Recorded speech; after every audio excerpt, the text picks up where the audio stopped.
I'd like to now declare open this public hearing of the Parliamentary Joint Committee on Intelligence and Security for its review of the listing of the Islamic Revolutionary Guard Corps as a state sponsor of terrorism under the Criminal Code.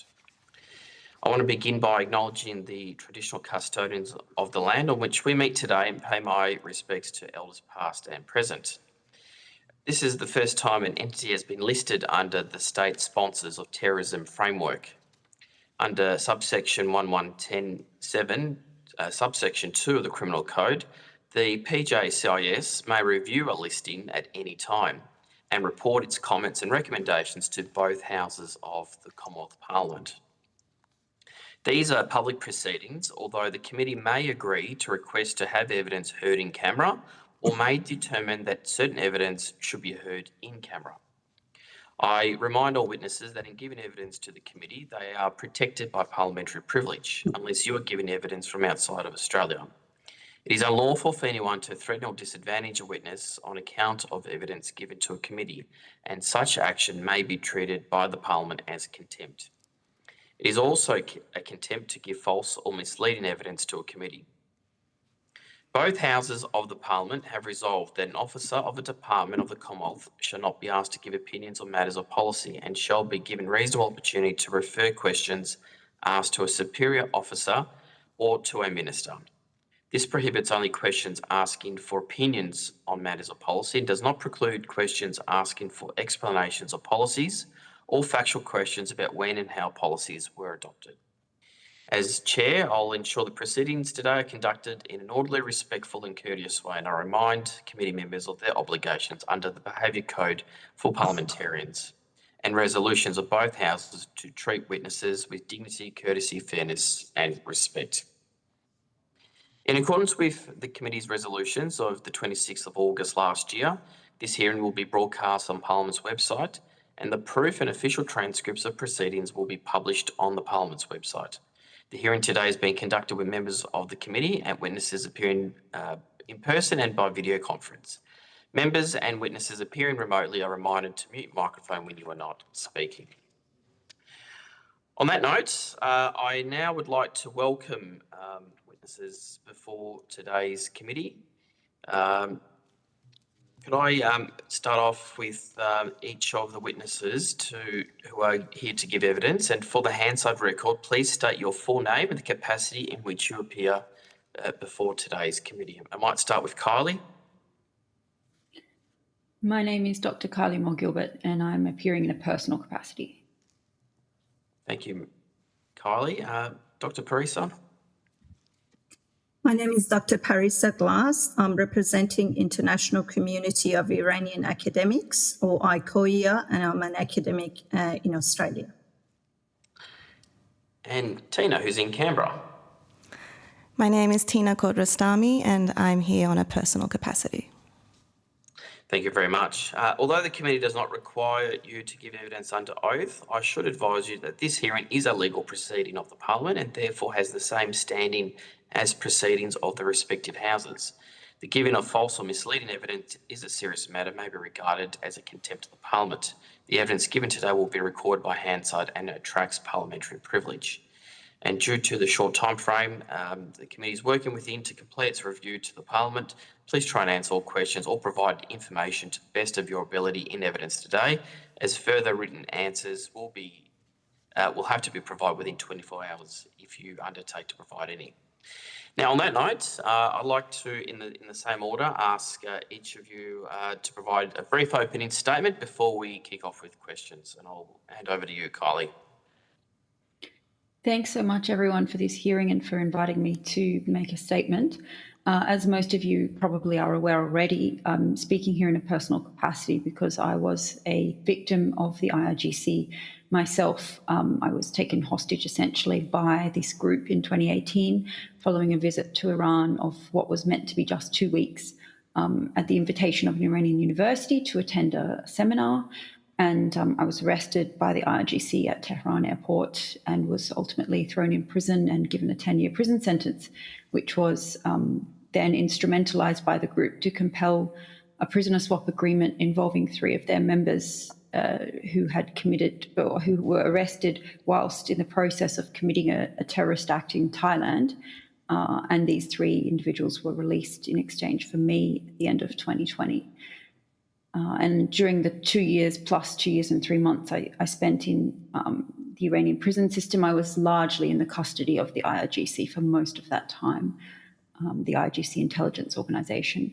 So I support the government and commend the government on their prescription of this clearly terrorist actor and designation of Iran as a state sponsor of terrorism, and also commend the government for expelling the Iranian ambassador last year as well.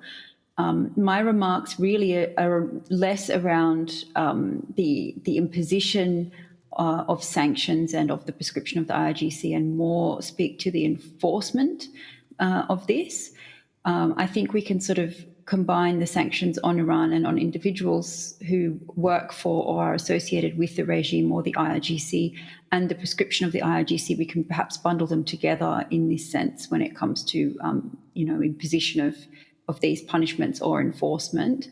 The government's done really great work, as I've highlighted, on recognising the threat of the IRGC, of prescribing it and of imposing various sanctions, but the enforcement is sometimes lacking. And I think hopefully this committee will be able to draw attention to the need for more resourcing perhaps in enforcing the prescription now that it's become law in Australia.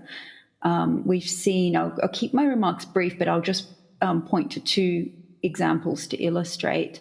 The first is Press TV, and obviously they're not an IRGC entity per se, although some of their directors are linked to the IRGC. As everything in Iran is, it's quite fluid, and there are IRGC sort of tentacles everywhere, so to speak.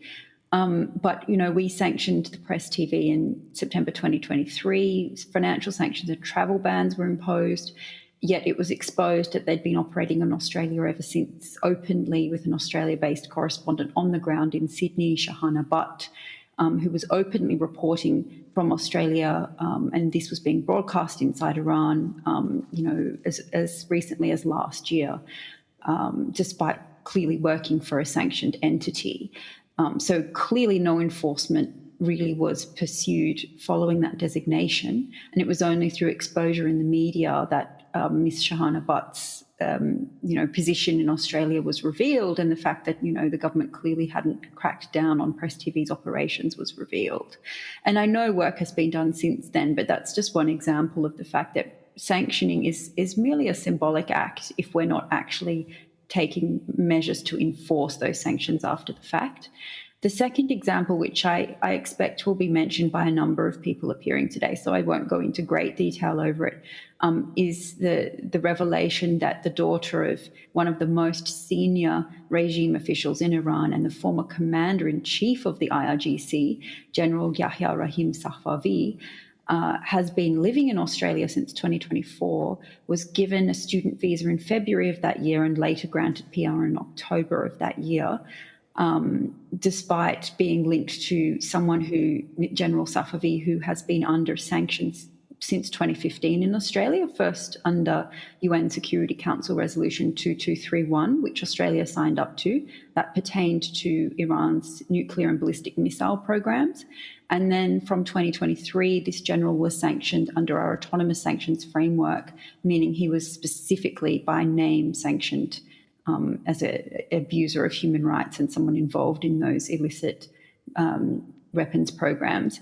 So the close family member of someone like that being given PR in Australia raises questions around the character test that's applied to permanent residency. As we know, sanctions on individuals like General Safavi restrict the provision of assets or dealing with the assets of a designated person or entity. Has the sanctions against her father been, what's the word I'm trying to think of? Have they been contravened in some way? Has she ever exchanged financial transactions with her father? Has she been in receipt of any money? This kind of thing should at least mean that this character test is examined by the security agencies, and the speed with which that visa was granted suggests it was not.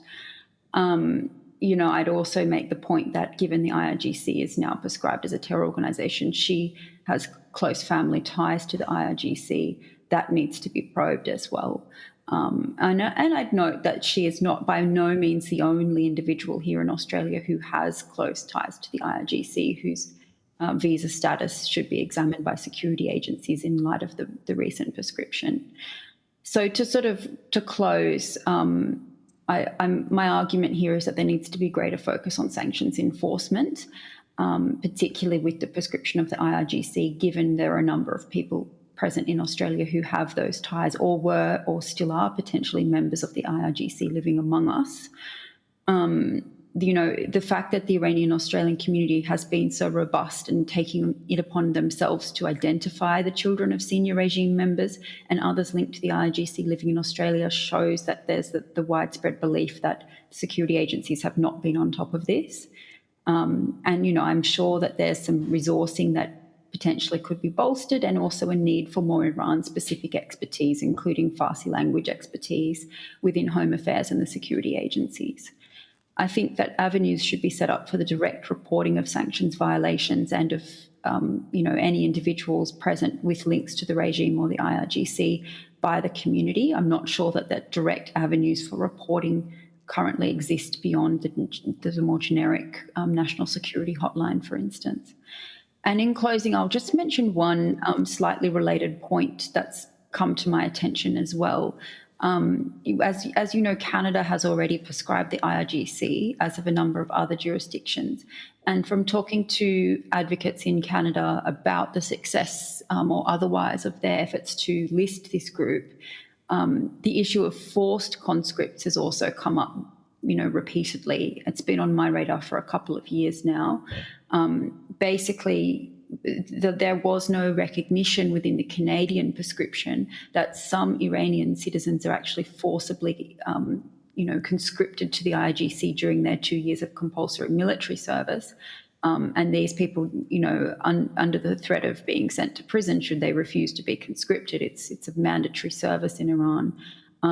These people have been, in the Canadian experience, lumped in with regular IRGC members, despite the fact that conscripts are not actual members of the IRGC and are not subjected to the ideological screening that's required to join the IRGC, and that they're sort of randomly assigned to conduct menial labour tasks on IRGC basis, for example, cleaning and administration, but are not entrusted with weapons.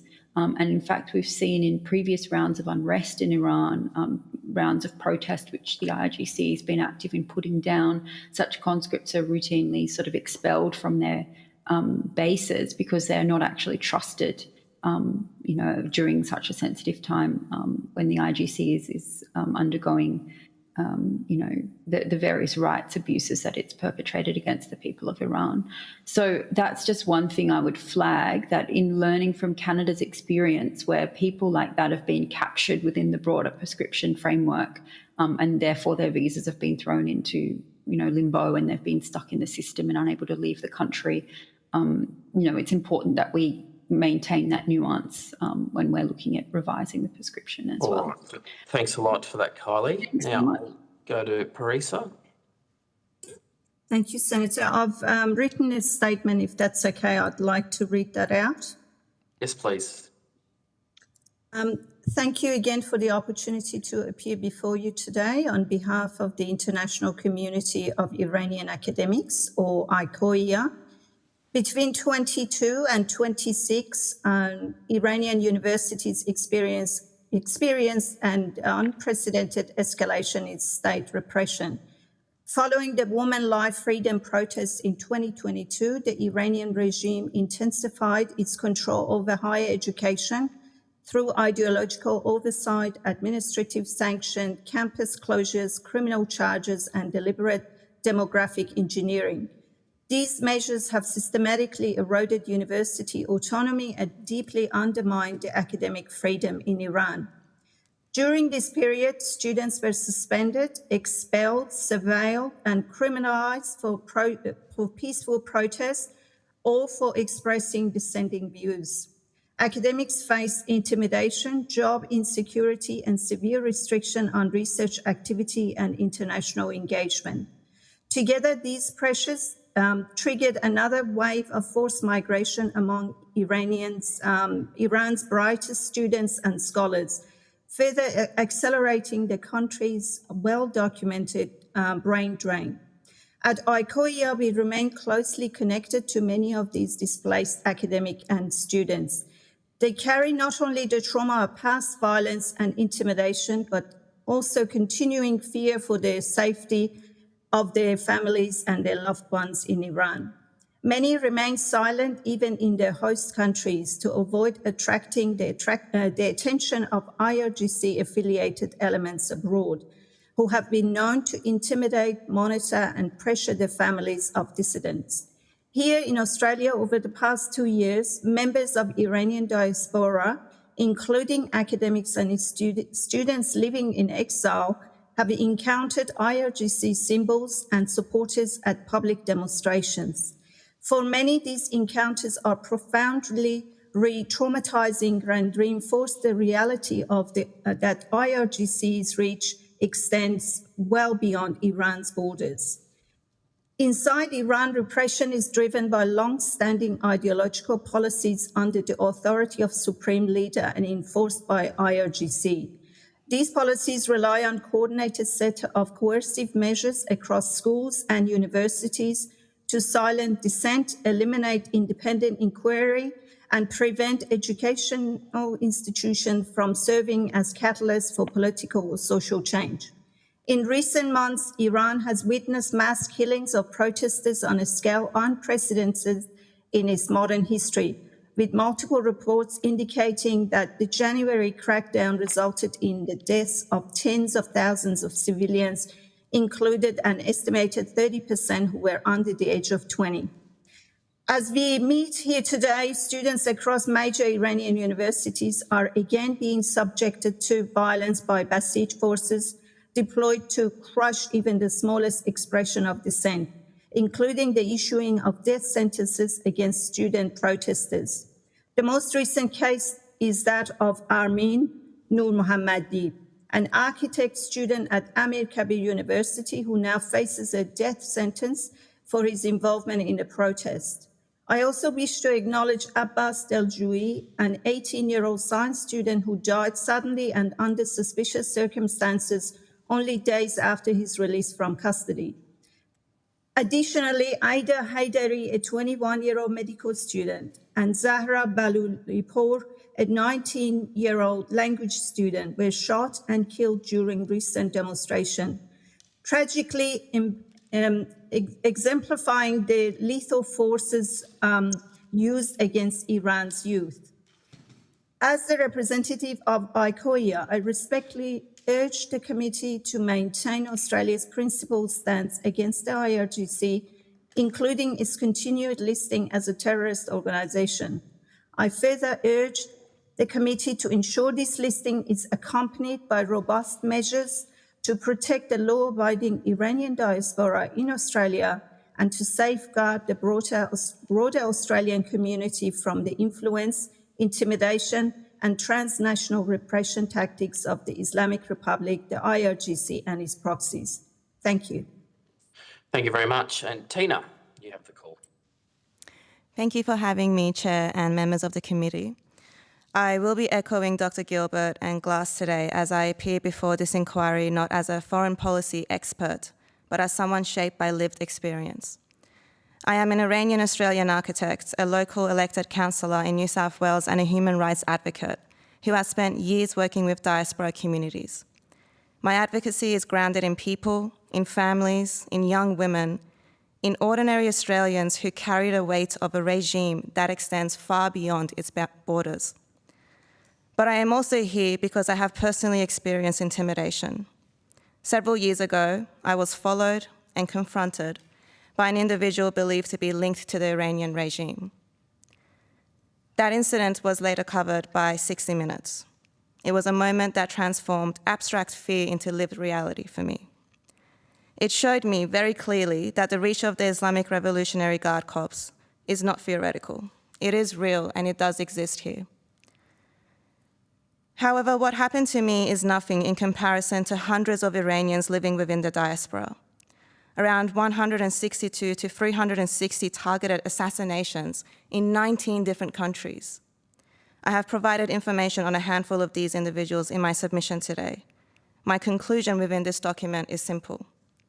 Listing the IRGC is a necessary step to close the growing gap between how this organization operates globally and how we regulate it domestically. Because the IRGC is not just a military body. It is a sprawling economic conglomerate. It holds vast financial interests across construction, energy, telecommunications, and international trade. It operates parallel institutions that blur the line between state and non-state actors. And importantly, it maintains powerful media and propaganda arms that shape narratives far beyond Iran's borders. This complexity is precisely what makes it difficult to regulate under traditional security frameworks. We are not dealing with a conventional armed force. We are dealing with a hybrid entity, part military, part intelligence agency, part business network, part ideological machine. And this is where Australia faces a serious challenge. Our current legislative settings struggle to account for this hybrid structure. We are seeing the consequences of that grey area right now, with the arrival of the Iranian women's national football team into Australia. Many Australians welcome these athletes, and rightly so. Iranian women athletes themselves have shown extraordinary courage. But accompanying delegations include individuals widely understood within diaspora communities to be affiliated with, supportive of, or aligned with IRGC structures. And these people have just landed in our country within the last few hours. This creates an impossible situation. On one hand, we open our doors to sport, cultural exchange, and people-to-people diplomacy. On the other, we risk inadvertently enabling networks that operate in the shadow of a listed or soon-to-be listed entity. This is not about athletes, this is about the ecosystem that travels with state delegations from authoritarian regimes. When legislation does not reflect the IRGC's real-world structure, enforcement becomes inconsistent and communities lose confidence. That loss of confidence matters. Because for many Iranian Australians, the question is not theoretical. It is deeply personal. It is about whether those who have threatened their families can move freely, whether intimidation can occur without consequence, whether democratic nations are equipped to recognize modern transnational repression. Australia has taken important steps in recognizing the threat posed by the Iranian regime, but recognition alone is not enough. We must ensure our legal frameworks reflect the reality of how the IRGC operates today as a decentralized, adaptive network that moves through business, media, culture, and diaspora space. My father has told me many stories regarding his prosecutions, torture in prison, and constant isolation in Iran, just because of the surname he holds. Why is it that his surname is now haunting his daughter in Australia? Thank you. Thanks a lot for that. Okay, well, I'm going to hand over now to Mr. Laxall, who will start off with questions. Over to you. Thank you, Chair, and thank you to the evidence provided today. This listing has come about because of the IRGC's involvement into anti-Semitic attacks in Australia at the Lewis Continental Kitchen and the Adass Israel Synagogue in Melbourne. I think, Tina, you outlined an experience of that you had of IRGC presence and influence here in Australia a little while ago. Are either of you, so Dr. Glass, Dr. Moore-Gilbert, or Ms. Cordestrami, are you aware of any other involvement of the IRGC in Australia that you'd be happy to share with the committee this morning? If I may go first. Sure. As I did mention in my statement, their involvement is never as direct as you would perceive for it to be, which is very difficult for us to present certain evidences. However, as Dr. Kylie Moore-Gilbert also mentioned, their tentacles are everywhere. we do see them engaged through media outlets. We do see them engaged within our cultural events even. And so there's a lot of surveillance happening within the community. This is something that's constantly reported to me as a representative. I'm always sent photos and videos of various individuals going into people's place of business and even personal environments, constantly intimidating them. But I would also say that, except for Just those examples, Ms. Kordeström, are they making their presence aware to those small businesses? Are they identifying themselves as actors of the IRGC, or is it just how do people know? At times they do, yes. They are very forthcoming about this. As you are aware, within Benelong, we have many different Iranian-owned businesses, and this does happen often. But there are also situations where they do not make themselves, introduce themselves, I would say. Yeah. Ms. Moore, If I may add. Ask, yeah. Thank you. Over the past couple of years, as I read in my statement, over the past couple of years, we have seen symbols and flags of IRGC in a number of protests. So they've been, I guess, very visible to people who know who they are. And this has been quite intimidating, especially for the youth that have become forced migrant, that have become exiles, and they are in our care. For example, in the ICOIA network, we do talk to students who have encountered these symbols and flags and people from that entity. So the intimidation is there, which results into people not being able to talk because they're worried about not just themselves here, but their families back home. So there are some covert but overt actions that they do take in this country. And I've been in Australia for 38 years, and I must say that for the first 20 years, I was too scared to say anything, and I stayed away. But for the young people, to support the young people that becoming exile out of Iran, we've seen it in ICOIA as our responsibility to actually speak out and be advocate for people who are actually feel threatened even abroad. Because that's a concern, right? Like if you've got family in Iran, if you speak out here in Australia, is that fear of reprisal in Iran legitimate? Like, is it real?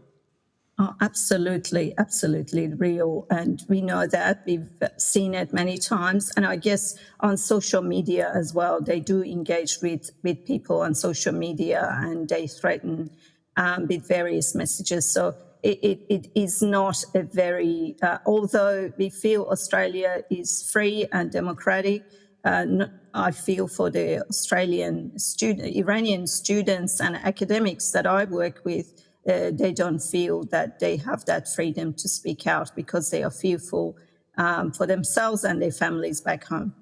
So it's common to receive direct messages from IRGC? That's correct. Okay. Correct, via social media mainly.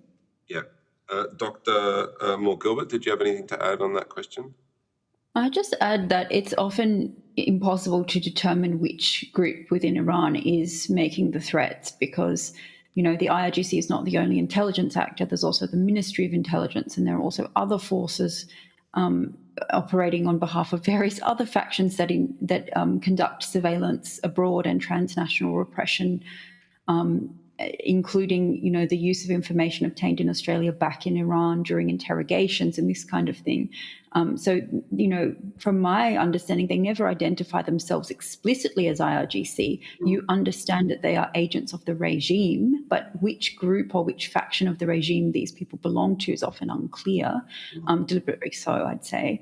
I'm aware of a number of cases. I mean, again, as Tina said, it's really hard to verify, but certainly credible accounts of information obtained in Australia being used either against family members or other targets back in Iran, including photographs taken of people's street address in Australia, what their house looks like, being used in prison interrogations of close relatives back in Iran, for instance, showing we know where your family lives, we're on the ground in Australia, and we're able to take action if we want.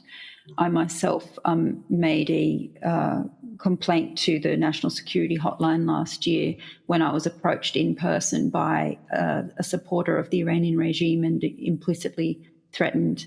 And, you know, again, that was to my face and in a professional context. But again, I don't know if this person works for the IRGC or another wing of the regime. It's very, very difficult to determine. But I think the overall kind of zeitgeist, as Parisa mentioned, is that this is increasing in Australia, and people are feeling more and more fearful for their safety here on the ground. I'm aware of time, Chair. I've got plenty more questions, but I guess we should offer other members. That's right. I'll see if the Deputy Chair had any questions. Otherwise, I'll... Deputy Chair, hello. Did you have any questions? Yes, I've only just got two, and it's to all. How long have you been advocating for, or the groups you represent advocating for the IRGC to be listed as a state sponsor? If I start, if that's okay. So ICOIA is an entity which is volunteer-run by academics, Iranian academics across the globe, mainly in Australia, New Zealand, US, Canada, and Europe. And it started off the back of women life freedom. So it's reasonably young. And from that point onward, the ICOIA has been asking for IRGC to be recognized as a terrorist organization, because as members and as people with lived experience, we have experienced the terror, and we don't want that to continue in our societies, that we've become productive, and we want our young people to feel safe. So we have been advocating since then. Did anyone else want to jump in and add? I'll continue. I'll just say that, you know, after what happened to me in Iran when I came back, I had meetings both with the former Foreign Minister Maurice Payne and then with the current Foreign Minister Penny Wong and other people involved in my case and post-case advocacy. And it's been consistently a demand of mine to prescribe the IRGC and sanction specifically the IRGC individuals involved in my own wrongful incarceration. And that wasn't ever really given, you know, to this day, the judge in my case who actually sentenced a protester to death 2 days ago, so is still very much, Abu Qasim Salabati, who's very much involved in human rights violations in Iran, has still not been sanctioned by Australia, despite, you know, most other Western countries having added him to their sanctions list years ago. So, you know, I've been asking for this for some time. I think there needs to be a recognition. You know, I'm not the only Australian who's been taken hostage by the IRGC and treated abysmally in Iranian prisons, subjected to torture and etc. by the IRGC. This is an offshore attack on Australian citizens, as opposed to the onshore attack that we saw with the Continental Kitchen and Adas Israel bombings. But there are still attacks on Australian citizens by the IRGC. Myself, Jolly King, Mark Firkin, Maymanat, Hosseini Chavoshi, several other, there's an Australian currently in prison in Iran right now who's been there for 3 years plus. So this is an ongoing pattern of the IRGC targeting Australians offshore and wrongfully detaining us in order to compel concessions from our government. And I feel up until the moment that the government started to take seriously those anti-Semitic attacks onshore in Australia, that the offshore activities of the IRGC in targeting Australians weren't given sufficient weight. I would say by governments of both stripes, not just by the current government, of course. And I might also add, I personally have been advocating since 2009, but this has been going on for much longer, especially by the elders of the Iranian Australian community. We did, you know, escalate matters in the last few years, especially since after Masa's death. However, this has been going on for a very long time. We just haven't had the platform, unfortunately, until recently. Well, I just want to, before I give back to the chair, I just want to say thank you for your bravery. Thank you for coming in today. It does matter. and I'm sorry for what you and your community has gone through. Thanks, Deputy Chair. Now before I just go to Mr. Laxall, I just want to pick up from Kylie. You mentioned around the intimidation that is occurring here in Australia, and I think other witnesses have mentioned this too. But I just wanted to get a sense, since we've expelled the ambassador and a few other senior officials, have things changed, or when did you also notice? Has there been a particular peak or a drop of this level of intimidation of late? Just trying to understand a good sense of what is going on out there on the ground in light of now of what is happening in the situation in Iran. It's really difficult to measure these things. My sense is that the peaks and troughs of intimidation by regime forces in Australia more mirrors events inside Iran rather than events in Australia. So when there's an uptick in protest activity and perceived threats internally to the regime, their repressive apparatus goes up a gear all over the world. You know, they feel under threat, so they increase their surveillance and they increase their intimidation and threats, both obviously inside the country but externally as well. I don't think there's been any meaningful impact in terms of transnational repression by the Iranian regime, kicking out the ambassador and downgrading our relations. I don't think has really made much of an impact there because, frankly, the embassy, whilst it probably was aware of the transnational repression elements and, potentially there could have been an individual inside the embassy coordinating it or something, I'd say it's largely coordinated from Iran itself and is coming out of Iran itself rather than the embassy being a hub of that per se. The Ministry of Foreign Affairs in Iran is a very, very different entity to the IRGC and is often opposed to the IRGC from a sort of, it's a bit more dovish, it's less hardline. So kicking out their officials, seasoned diplomats, probably doesn't have much of an impact on the IRGC's activities. I don't know if the others wanted to add anything, Marisa or Tina. I agree with Kylie. I don't think we can really measure the change since this happened because, it depends how volatile things are back in Iran and how much fear people feel inside and outside of Iran.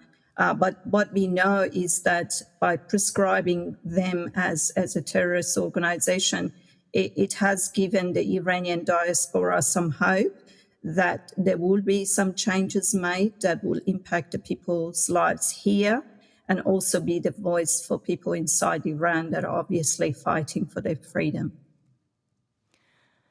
I'd like to also mention, maybe if I could broadcast some of the voices of the activists within Australia. They are receiving a lot of intimidation and threats, especially online. And I would say, controversially, over the last few years, supporters of the regime, their platform has grown extensively. And this is because various different geopolitical situations. But we do see a lot more of these individuals now confidently approaching activists within protests or online and constantly intimidating them about the regime and their presence within Australia. So again, I'm not talking directly about the IRGC, but I am talking about the supporters of the regime themselves. And are these the people that the IRGC rely on? They may not be members of the IRGC, but they've obviously got people who are very sympathetic to the regime back home. From your sense, do you feel like they are incentivised either in a monetary sense, or are they just loyal foot soldiers for the IRGC and very, have a strong allegiance to the Ayatollah?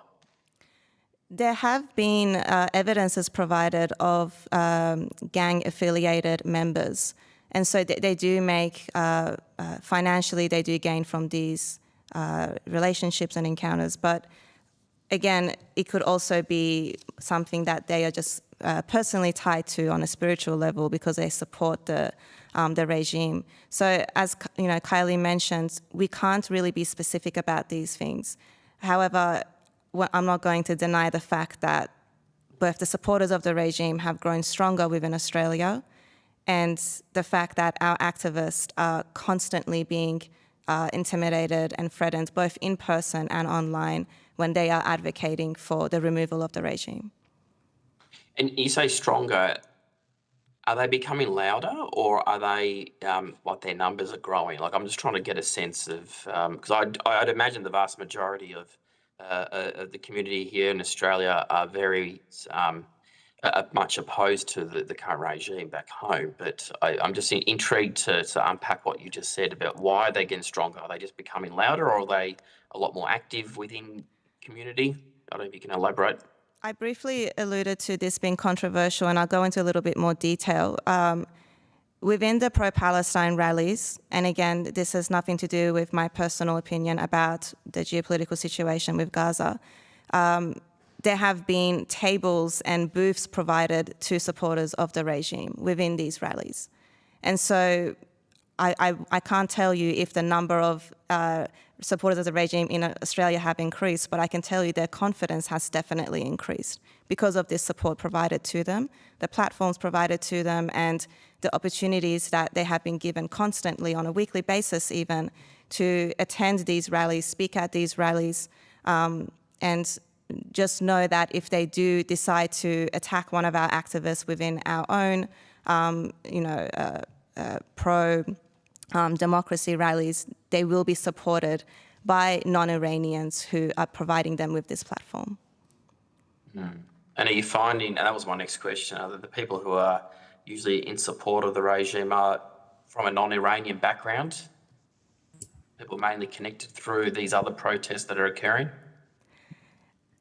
I would say, again, because of misinformation and propaganda which has been spread, especially in the last few years, a lot more non-Iranians are becoming supportive here and there of the regime, which is very unfortunate.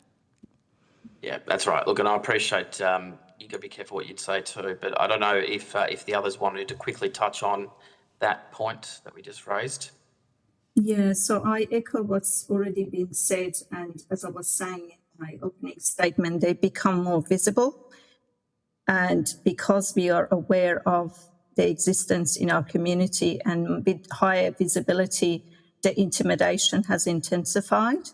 But I must say that the Iranian diaspora in Australia, around the world, despite all the intimidation, continue to be the voice. So I think I just wanted to highlight that we are, well, I personally am here because I want to be advocating for young people, Iranian diaspora who are here, who are fearful, but also back home. And that's not going to change. But that doesn't mean that we are not fearful personally as well for ourselves.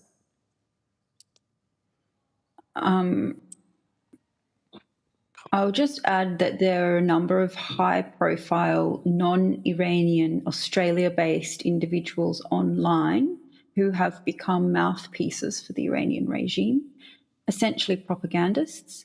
I'm sure they've been watched for some time. Some of them are notorious, people like Tim Anderson, who have been under the microscope of the security services, no doubt, for a number of years now.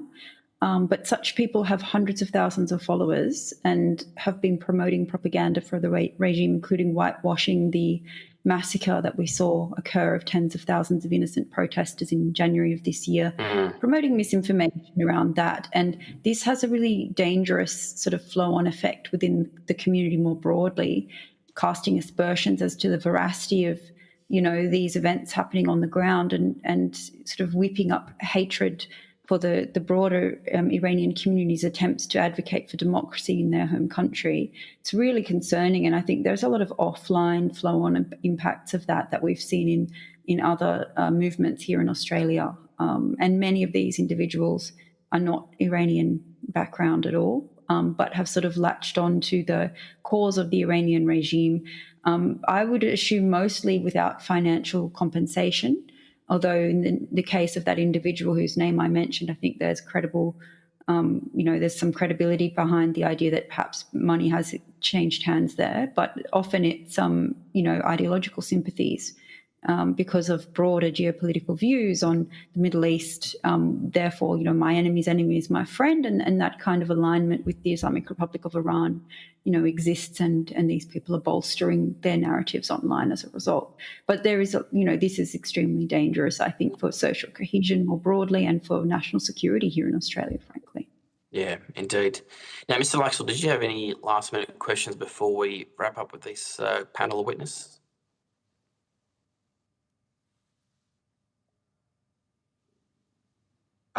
Look, yeah, I do. I'm just wary of time, so maybe a quick answer. Any advice from each of you to our intelligence agencies and law enforcement about enforcing these new laws? Is there anything they should be aware about whilst investigating and enforcing these new criminal offences for people who support the IRGC in Australia? We'll start with Tina, if you want. Yeah, I mean, I would just repeat that this, we're not just dealing with a militia here, it's a state ecosystem. And so it would be important to make sure our legislations don't have grey areas, which will allow so many individuals affiliated, supporting the regime, the IRGC, to come into this country and continue their ways. And if I can add, I guess a lot of this is supported by propaganda, misinformation. So if there is a way to tackle that and for more voices from the Iranian diaspora to be involved in discussions and in various government, I guess, decision-making, that would be important because we all bring lived experience of this terror. I would just add, as I mentioned in my remarks, there needs to be a clearer avenue for reporting directly to the security agencies beyond the generic hotline. A lot of sort of public source information is out there, but much of it's in Farsi, much of it involves Iranian websites or documents, etc. The Iranian Australian community has been really proactive on this, and I assume they know far more than what the security agencies know about a lot of these individuals. So there needs to be a clearer way of, some of the information might not be correct, obviously, but putting it through directly so that it can be assessed and in an expeditious fashion as well, in which there's more of a sort of a to and fro or a partnership, a dialogue, as Parisa mentioned, rather than just an information dump and you never hear anything about it ever again. Some kind of task force who's tasked with enforcing the prescription and prohibiting individuals in Australia from providing support to the IRGC, but in a public and transparent fashion to give the community an assurance that something is being done. Because there's a lot of fear there, seeing these insignia and these posters at rallies and out in public and nothing being done about it creates a lot of fear. So I do think, showing in a more transparent fashion that this is being taken seriously, as well as avenues for the community to put forward information they might have, would really bolster and strengthen the security forces' response.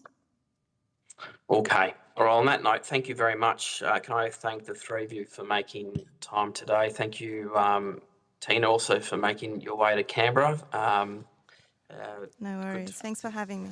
Thank you very much. And thank you again to Dr. Parisa and Dr. Kylie as well. On that note, thank you for today's appearance. If you have been asked to provide any further information, can you please do so by 4 p.m. tomorrow, and we'll send you a copy of the transcripts of your evidence and have an opportunity to request any corrections or transcription errors if required. Now, we're going to move on to our next panel this morning. I'd like to now welcome representatives of the Massa Medical and Hamra Health Alliance to give evidence at today's public hearing. Now, can I just start off by asking, for the Hansard record, could I ask everyone that's online to state your full name and the capacity in which you appear today? And I'll start with the Massa Medical, if I can. Yes, my name is Dr. Kamil Alai. I am the co-founder and co-director of Massa Medical. Good morning, good evening. This is Dr. Arash Alai. I am co-founder of Massa Medical. Thank you, gentlemen. And Hamra Health Alliance.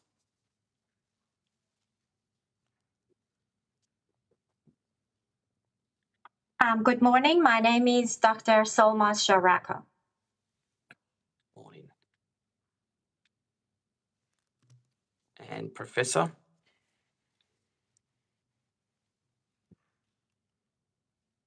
Morning. My name is Amir Moras Parasta. I'm the chairman of Munich Med, and I'm a German Iranian physician. Yeah, good morning. I think you're from overseas. Is that correct? Yes, that's right. From Germany, Munich right now. Yeah. And I appreciate you making time as well this morning or your evening. No worries. All right. Thank you to the four of you today. Now, although the committee doesn't require you to give evidence under oath, I should advise that this is a legal proceeding of the Commonwealth Parliament and therefore has the same standings as the proceedings of their respective houses. The giving of false or misleading evidence is a serious matter and may be regarded as contempt of Parliament, and the evidence today will be recorded by Hansard and attracts parliamentary privilege. Given the time, I just want to go to asking you all, do you have an opening statement or a brief opening statement you'd like to make? I can see heads being nodded. So I might start with the Master Medical first, and then I'll come to the other witnesses. Yes. Chair, Deputy Chair, and honorable members of the committee, my name is Dr. Kamir Alai. I appear before you as a physician, public health practitioner, and co-founder of Medical Alliance for Health Services Abroad, shortened for MAHSA, and I am based in the US. I wish to briefly explain why the protection of medical neutrality is not an abstract concept for me. Together with my brother, Dr. Arash Alai, who is present with me today, we helped establish one of Iran's first harm reduction and HIV/AIDS prevention and care programs, which was documented by the WHO as a best practice international. Unfortunately, in 2008, we were arrested by the force of the Islamic Republic, accused of working to overthrow the Iranian government due to collaboration with enemy government, which is United States. But purely because of our work in the HIV/AIDS prevention space. After a sham trial, which was 5 minutes, were given with no evidence. The sham legal procedures drew serious concern from international human rights organizations. Unfortunately, we spent 3 years in detention, including 8 months solitary confinement. That experience shaped our understanding of how the practice of medicine was criminalized by the Islamic Republic and its agents. Today, to the MAHSA Alliance, a non-partisan, apolitical network of approximately 220 healthcare professionals across the globe, we provide confidential remote medical assistance to injured civilians in Iran who cannot safely access hospitals care because of fear of arrest, detention, or forced disclosure of medical records. We did not set out to document atrocity. Our involvement began as an emergency humanitarian response during 2022-2023 protests. But clinical work generated documentation, and documentation reveals patterns that lawyers within the Iranian diaspora, human rights NGOs, and various international bodies can show to assess the ongoing situation of what's going on in Islamic Republic of Iran. In 1 month alone, in 2022, our clinicians conducted over 650 documented consultations supported by photographs, evidence, imagings, and other evidences. Those cases included spinal cord injuries, permanent paralysis, pregnant loss, several ocular trauma, and widespread psychological harms. We documented, for example, several cases that we asked to be shared with you maybe during or after this presentation. Just one of them was the case of 16-year-old boy shot multiple times during the Zahedan situation in 2022, which was left permanently paralyzed and unable to seek hospital care for fear of arrest. These were not isolated injuries. They reflected patterns, both in the injured, inflicted, and in what happened after. What is most alarming, however, is not only the injuries happened, but what occurred afterward. In a recent peer-reviewed analysis published in the leading international medical journal, The Lancet, we documented verified report and several evidences that shows what's going on in Iran. The footage shows armed personnel entering hospitals grounds, discharging tear gas and firearms, breaking doors, assaulting healthcare workers, and detaining injured patients who had sought refuge and, unfortunately, urgent medical treatments.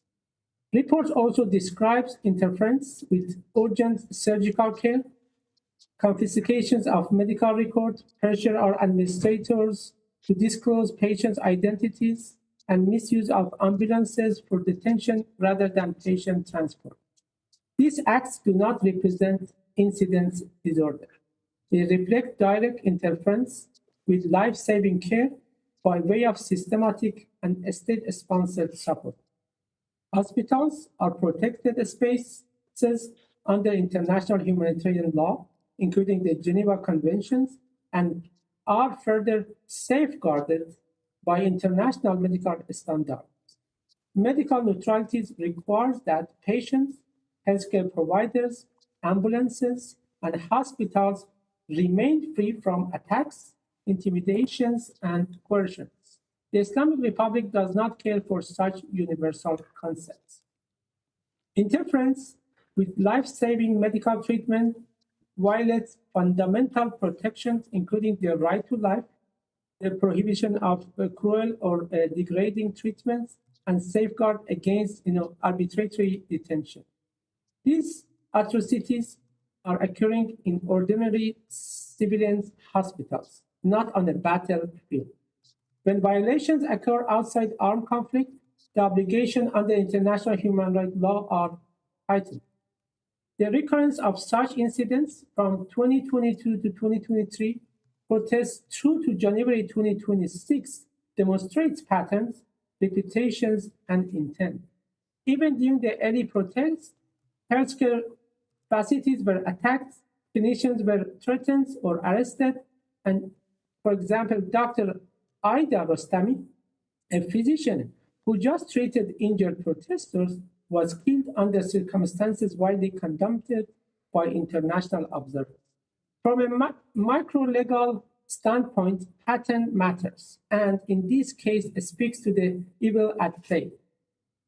When patients are removed from operating theaters, when clinicians are punished for treating the wounded, when ambulances are repurposed for retention, and when medical records are confiscated or destroyed, we are observing what can only be described as a state-sanctioned brutality. The destruction or seizure of medical records is not administrative misconduct. It is obstructions of justice. Medical documentation is often the foundations of future accountability process. Erasing those records erase evidence. These patterns of coercions within hospitals, intimidation of clinicians, weaponizations of patient records, and interference with life-saving care do not arise spontaneously. They occur within and are enabled by the security architecture headed by the IRGC.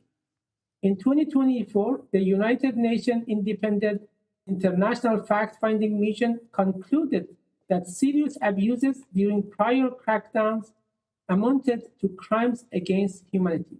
When similar patterns recur, systematic denial of care, targeting of clinicians, widespread blinding injuries, the legal analysis necessary engage that same framework. If conduct is widespread or systematic against a civilian population, individual criminal liability may arise under crime against humanity standard. That's not rhetoric, but rather a fact. The question before this committee is therefore not whether harm has occurred. The clinical evidence confirms that it has. The question is whether the operation character of the apparatus responsible demonstrate organized, systematic interference with protected healthcare. When hospitals operate under coercions, clinicians are threatened for fulfilling ethical duties. Patient identities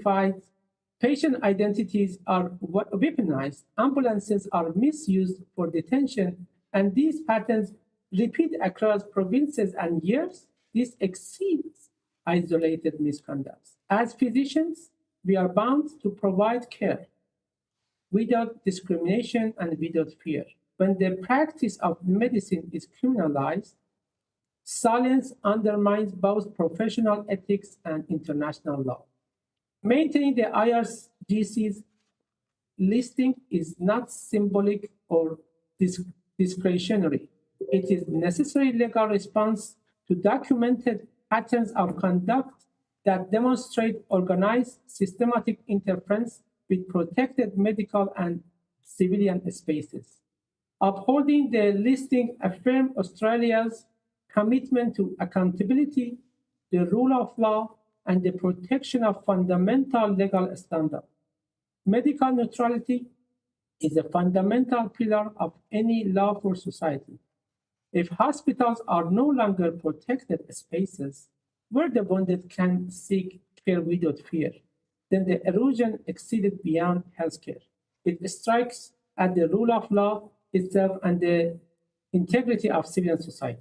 Thank you, and we remain available to answer any questions which may arise. Thank you. Thanks very much, Doctor. Appreciate that. Now I'll go to Hamra Health Alliance. Who would like to speak?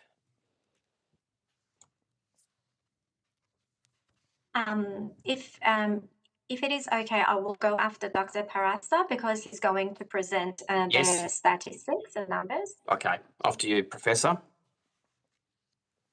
Thank you very much, Chair and members of the committee. Thank you for the invitation and opportunity to give evidence before the inquiry on such an important issue.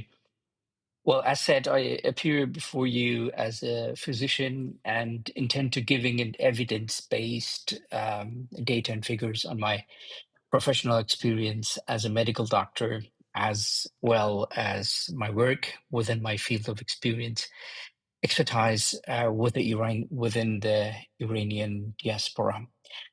By myself, I'm an ophthalmologist and the medical doctor of Munich Med Group based in Munich, Germany.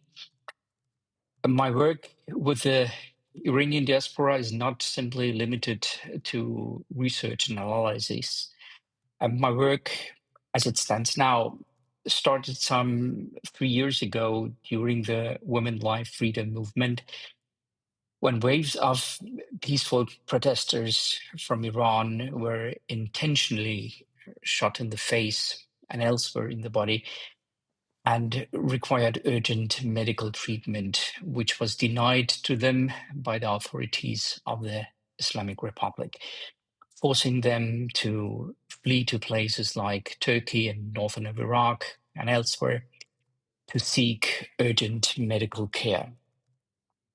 Our team of medical doctors, which I helped manage, volunteered to provide urgent medical care without fee to the injured. With support of the German authorities, approximately 300 high-risk patients were evacuated to safety. To Germany, 50 of them to Munich, directly to my clinic group. Many of them had catastrophic ocular trauma. Our initial objective was purely humanitarian, to preserve life and preserve sight.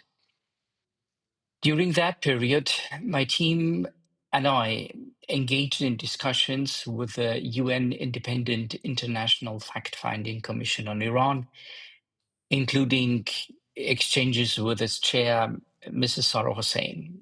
We had several sessions on data and experiences. A question was posed that fundamentally changed our approach. The question was, could clinical documentation itself become and be used as evidence of the scale and pattern of the systematic and state-sponsored violence by the Islamic Republic.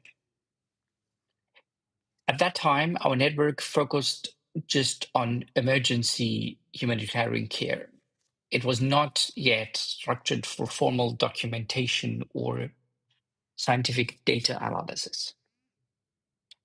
From the moment forward, we began building a structured clinical reporting network inside Iran, composed to hospital physicians, surgeons, ophthalmologists, emergency department staff, and forensic contacts.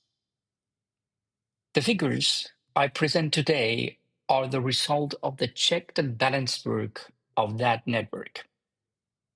I must emphasize at the outset that all nationwide numbers I present, all nationwide numbers, are conservative lower band estimates based on hard data from the clinics and doctors.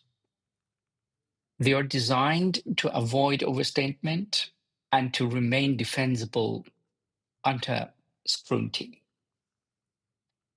I would like to start with the fatalities. Based on validated hospital-registered death across major cities and applying a deliberately conservative geographic compilation rule and a modest 15% under ascertainment adjustment, we arrive at an estimated 33,130 nationwide deaths as at 23rd of January 2026, committed primarily between 8th and 11th of January. This is not a maximal estimate. It is a very conservative lower bound. On January 2026, with a smaller data network, as we began our work, we reported 16,500 to 18,000 fatalities. As our direct clinical inputs expanded, reliance on extrapolation decreased. The updated figures reflect more hard data now and less modeling. Even so, I must stress in conflict epidemiology, under-ascertainment is often higher than 15%, which show the lower factor deliberately to avoid inflation. Having looked on injuries, we have validated 29,294 eye injuries nationwide, using only conservative completion methods and the lowest observed eye injury to death ratios in cities with both metrics available. They are treated clinical cases. They range from mild trauma to devastating penetrating injuries. Using a medically grounded working assumption, consistent with the field reports, that eye injuries represent approximately 30% of all injured survivors due to the concentration of force to the head and neck region, we derive a conservative estimate of 97,645 injured survivors. Again, conservative. Now, I must clarify something medically important. Eye injury is not synonymous with blindness. Only an enucleation, which is a surgical removal of the globe, represent confirmed irreversible blindness. We have documented at least 700 enucleations, removal of the eye globe, across 5 major referral centers in Iran, some of them on both eyes. This is again a hard minimum. However, in severe ocular trauma, which is my field, some cases does not require immediate removal of the globe, an enucleation, secondary enucleations may occur later due to the infection, phthisis bulbi, uncontrollable pain or tension or retinal failure. Therefore, the current enucleation count should not be interpreted as a final irreversible blindness total. It's a time-dependent clinical endpoint. As an ophthalmologist with trauma experience, I personally estimate, and this is just my personal estimate, that we will likely see another 2,000 cases of eye loss over the next 2 years. The injury pattern itself is clinically revealing. Physicians consistently report gunshot and shrapnel injuries to the head, neck, and upper torso. These patterns are not consistent with random crowd control dispersion. They indicate targeting of vital regions.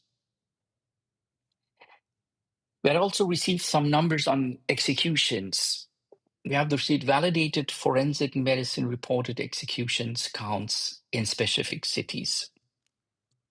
These are 468 executions in Tehran, 214 in Mashhad, 121 in Qom, and 167 in Shiraz. Those executions counts are reported separately or not added to the fatality model to avoid double counting. They present validated city-level observations. Methodologically, we have applied conservative quality rules. When multiple figures were reported at the same institution, we retained the smaller number. When extrapolating geographically, we used a restrained 30% rule relative to capital of Tehran rather than proportional national scaling. When adjusting for underreporting, we applied the modest 15% factor intentionally low.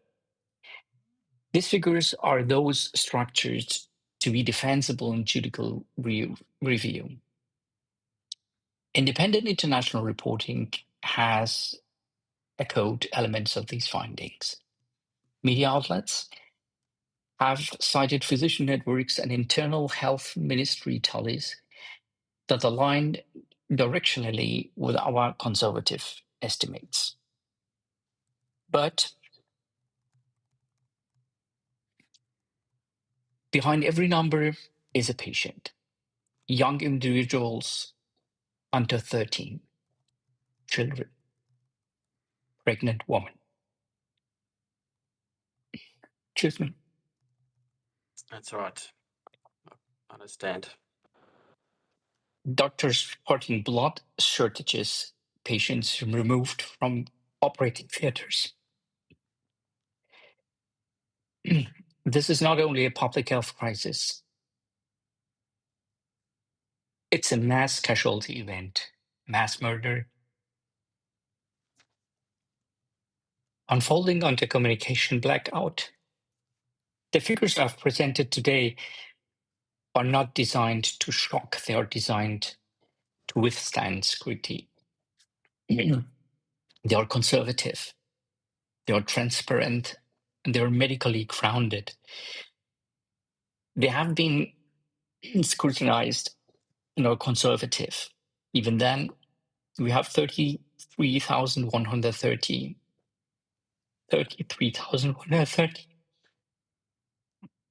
in a 48-hour window. 33,130 lives vanished under the systemic brutality of the Islamic Republic and IGC. Thank you for the opportunity to address you, and I'm happy to answer any questions. Thank you very much. Thank you very much, Professor. Hopefully you're okay. I appreciate you making that opening statement. Like, I think the committee, shares, in the grief and what is happening at the moment. And the reason why we're holding today's hearing is to put on the record what is actually happening rather than what is being said it online or elsewhere, and I think it was important that we get the facts, the actual facts on the table. And I appreciate you also providing us with your opening statement this morning. I will go to Dr. Sulmaz, and then once you finish yours, we'll then go into questions. I'm mindful that we are running just a little bit over time, but that's fine, how important this issue is. So I'll hand the call over to you, Doctor. Thank you. Honourable members of the committee, as you know, my name is Dr. Solmaz Sharaka. I'm an endocrinologist based in Melbourne, Victoria. Today, I appear before you not only as a specialist physician, but also a voice for clinicians within Iran who witnessed what they describe as systemic violence against civilians. What they recount is not the treatment of militants and not the management of armed conflict. They describe the treatment of civilians who were afraid. What struck healthcare workers most was their silence. Patients arrived injured and in pain, yet painfully quiet. They worried about what would be written in their medical files. They believed as though medical care was a privilege they did not deserve. One father sat beside his injured son, holding his hand. His expression is difficult to forget. There was grief, there was anger, but there was also dignity, a dignity that violence could not erase. Then a mother arrived with a photograph. The night before, several bodies had been placed in a locked room inside the hospital under security control. She showed the photograph to staff. They looked at it and nodded. Yes, her son was among the dead. The sound that followed was not ordinary grief. It was something deeper, the sound of a parent whose child had been taken unjustly. And even then, she could not mourn freely. Bodies were not immediately returned. Families were directed through security procedures. Public grieving was suppressed. The denial of the right to mourn is itself a form of violence. Inside the hospital, something else was happening. There were credible reports and direct accounts from clinicians that security personnel interfered with treatment. Blood transfusions were obstructed. Doctors were pressured not to operate on injured protesters. Hospital administrators were instructed to disclose patient identities. Medical records were confiscated. There were also reports that some wounded individuals, while undergoing treatment, were shot at close range, including kill shots to head or chest, and others were removed from healthcare facilities and taken into detention before their medical treatment could be completed. Let me be clear, when medical documentation is seized or destroyed, this is not bureaucratic interference. It's a systemic attempt to hide an atrocity. Clinical records establish timelines, injury patterns, transfusion histories, and surgical findings. They form the evidentiary backbone of accountability. When those records disappear, so does the ability to establish the truth. We also observed patterns in the injuries. Widespread blindings, injuries consistent with projectiles directed towards the face. Multiple embedded pellets dispersing through tissue. Blunt force injuries inconsistent with incidental harm. There were cases of individuals presenting after prolonged suspension or restraint, including severe scalp injury. These are not random clinical presentations. They reflect recurring mechanism of harm. There were also reports of women presenting after detention with severe genital injuries, active bleeding, and signs consistent with sexual assault. They arrived in pain, in shock, and often in silence. Sexual violence in Iranian detention facilities is not a new phenomenon. It has been documented over decades. In March 2024, the United Nations Independent International Fact-Finding Mission concluded that Iranian authorities were responsible for an unlawful killing, torture, sexual violence, and arbitrary detention during the Women Life Freedom protests and determined that some violations may amount to crime against humanity. Therefore, current reports must be understood within that documented context. There have also been credible accounts that some deceased female detainees were returned with surgical incisions consistent with post-mortem organ removal, including removal of the uterus. If substantiated, such actions would raise grave forensic concerns, including the possible concealment of evidence of sexual violence. Taken together, interference with life-saving care, suspension of medical documentation, intimidation of clinicians, recurring injury patterns, and credible reports of sexual violence. This does not suggest isolated misconduct. It indicates a pattern, and patterns matter because medicine is not simply a service. It is a protected space. Medical neutrality is embedded in the Declaration of Geneva, the International Code of Medical Ethics, the Geneva Conventions, and customary international law. Healthcare workers must treat without discrimination and without fear of reprisal. Patients must be able to seek care without coercion. When hospitals operate under security pressure, when clinicians must weigh treatment decisions against personal risk, and when documentation becomes dangerous, the boundary between medicine and coercion collapses. And when that boundary collapses, something larger collapses with it. If patients cannot seek treatment without fear of arrest, if clinicians are punished for providing care, and if medical records are suppressed, then the rule of law itself is weakened. This does not affect one country alone. If medical neutrality can erode without consequence, it sets a precedent. Hospitals must remain places of care, not fear. Doctors must remain clinicians, not instruments of control. Medical records must remain tools of care and accountability. As physicians, we are trained to recognize patterns of harm. What has been reported and what has been witnessed reflects not isolated incidents, but the erosion of protected medical space. And when medicine is no longer protected, civil society itself is at risk. That is why I'm speaking today, and that is why I will continue to be the voice of my colleagues in Iran and all Iranians. Thank you.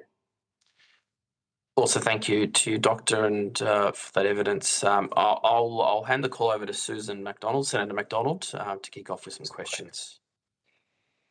Thank you, Chair. Thank you to all of you. I'm incredibly distressed by what you're telling me, and I know that this is much worse for you, given that we're talking about family and colleagues and friends who've been affected in this most recent round, but for the years of terrorism in Iran.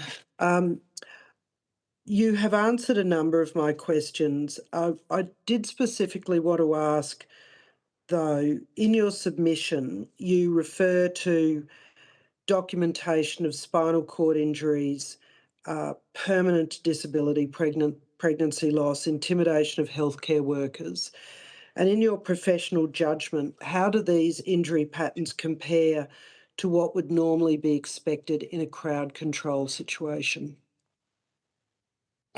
Thank you very much for the question. So we look at the documentation of X-rays that is completely show that this was army bullets intentionally, and a lot of people who were surrounding these injured were killed, and this was the one who survived.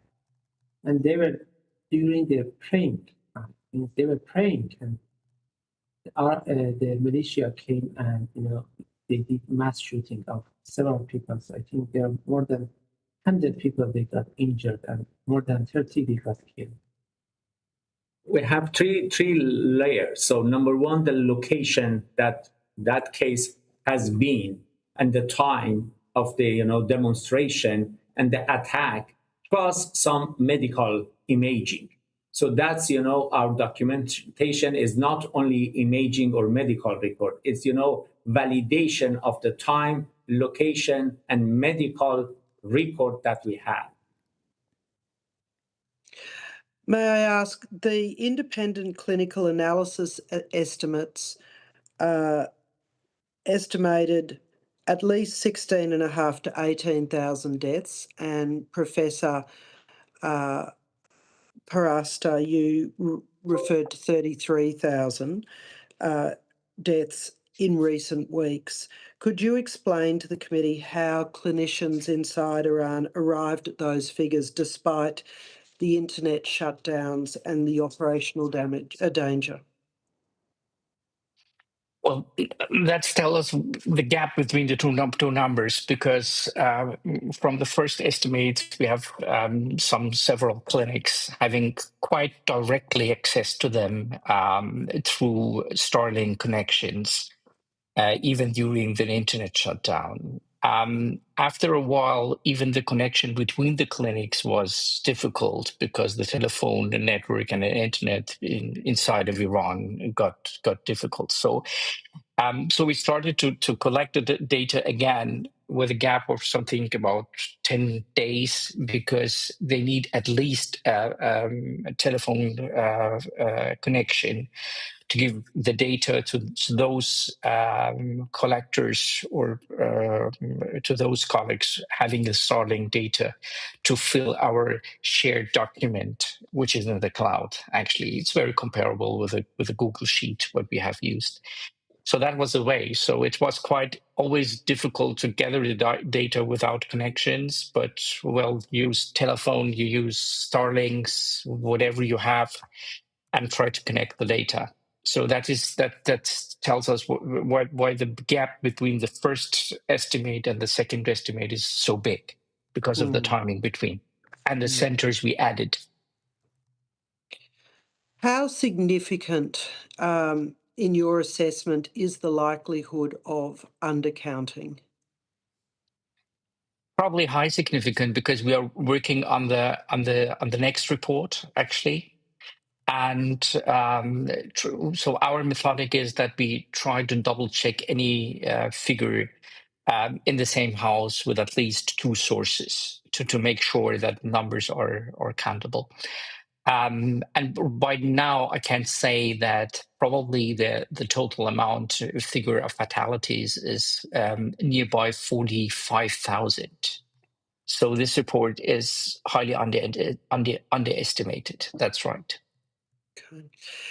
In your assessment, what signal would Australia send to victims and to perpetrators by maintaining this current listing?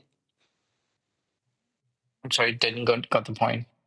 I'm trying to understand the decision that this committee is examining is the continuation of the listing of IRGC as a state-sponsored agent. What message will it send to both the victims and the perpetrators if Australia makes this decision to continue with the listing? Well, actually, cutting all the tentacles of the IRGC all over the world. That would be the message. May I also ask, and I'd ask this of all of you as witnesses, do you believe that the IRGC should be listed as a terrorist organisation as opposed to a state sponsor of terrorism in line with international partners? Definitely, yes, because, they receive international support in some reasons. So if you look at, they have access to the money from, sailing, underground oils, and they use that money in their circle to support, weapons and documents that shows they have international resources to have access to those bullets and, some cameras to find people, arrest them, and shoot them. So that's if Australian, Parliament can put them in the international, sanctioned plus as a, terrorist group. So that will be limitation of access to the financial resources and weapon from international resources. Would anybody else like to make a comment on that, whether or not the IRGC should be listed as a terrorist organisation in its own right? I think the key point is that you already put them in this category and you see the impacts. Now we have to do something different, right? analyze the best evidence you have, and how we can make them more accountable would be to do further, measurement. All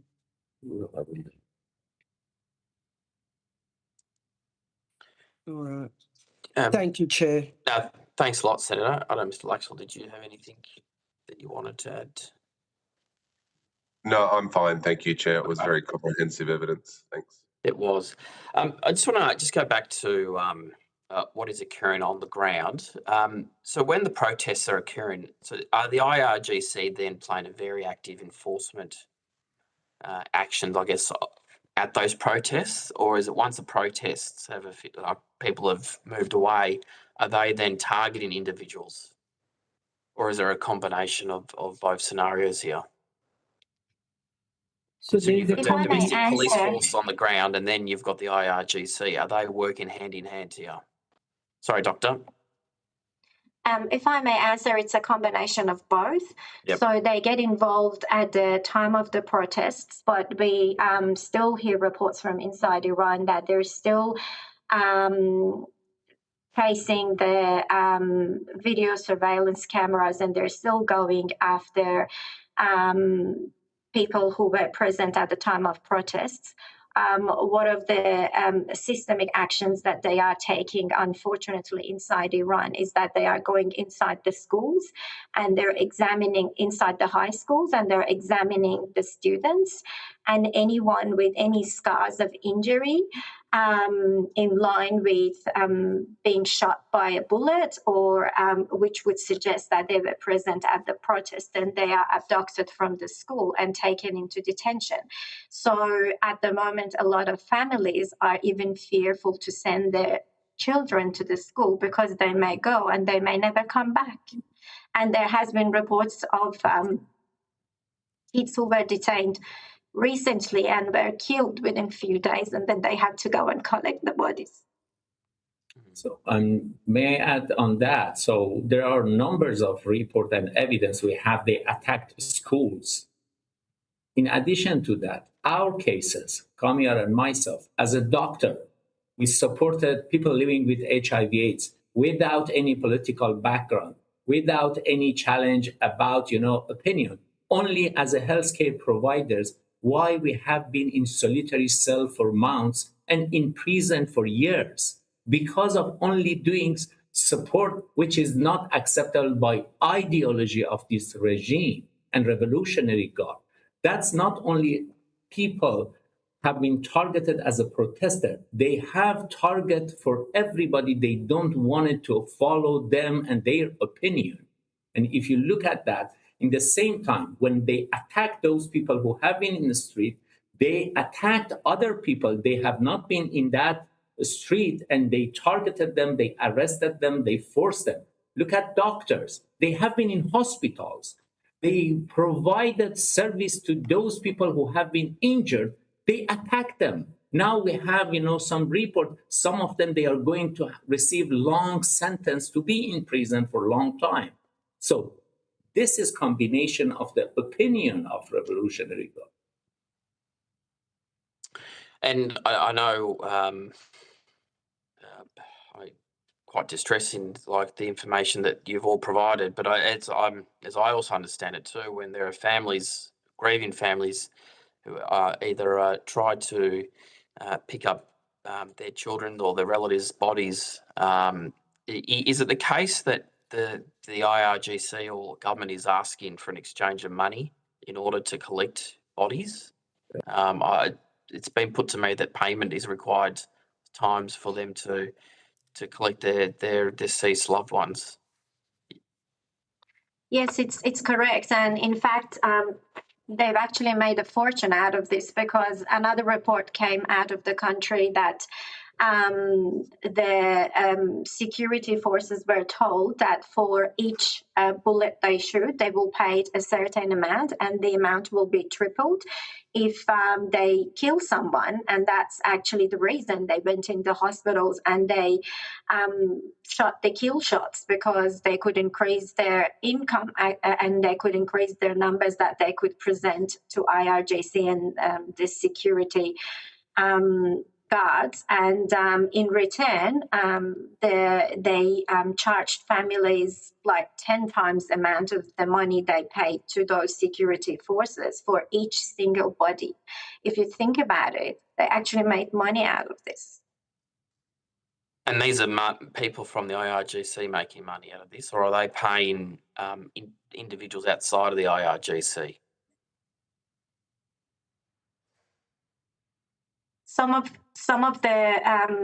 the security forces are formally within IRGC, but in Iran there is another group of forces which are kind of voluntary people who follow the regime, and in these situations they use them. Sometimes they even use prisoners in these situations that are free on bail, with the condition that in these kind of situations could be used to suppress the crowd and the protest.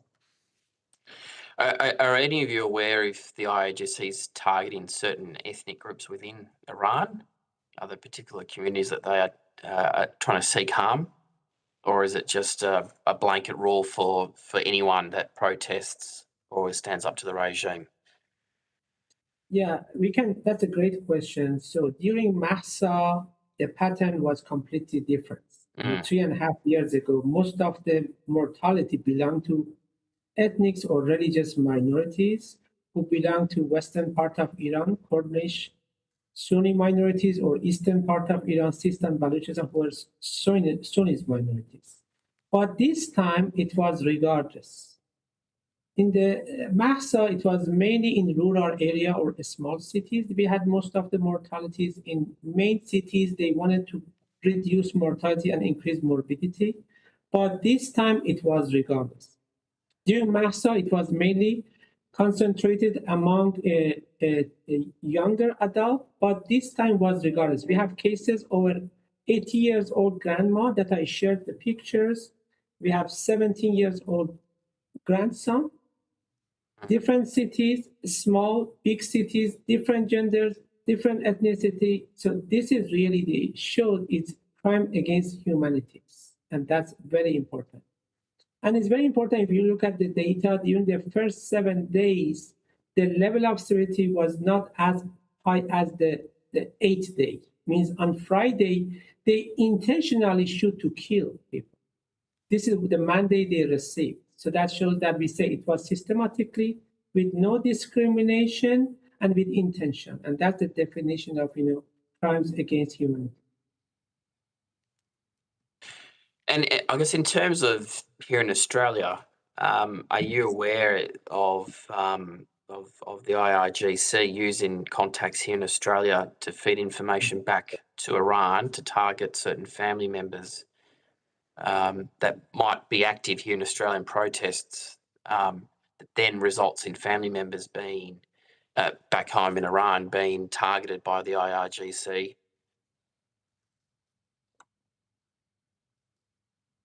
My understanding, this is also happening. I take this question and I notice and I revert with more information. And I'm not sure the others can add, but if there's any other information, we'd appreciate that as well too. So that's, if that's limited to Australia, because we are living in United States and there is a fear, you may have, access to the information, how they attacked Masih Alinejad, and those people have been arrested and now they are in court. It was planned to kill her. So we have numbers of evidence. They have, their, network in other countries, such as United States or other countries, to force people who wanted to be voice of voiceless, and they push their family inside of the Iran. So at least I can, share some information from United States, but I am not in Australia to understand. And one other strategy they use is to share misinformation or disinformation and discredit some of those people. Like, for example, during COVID in 2020, that they wanted to hide what's going on. And we wrote in New York Times an article about thousands of people are getting died, but they just do nothing. They try to make up something.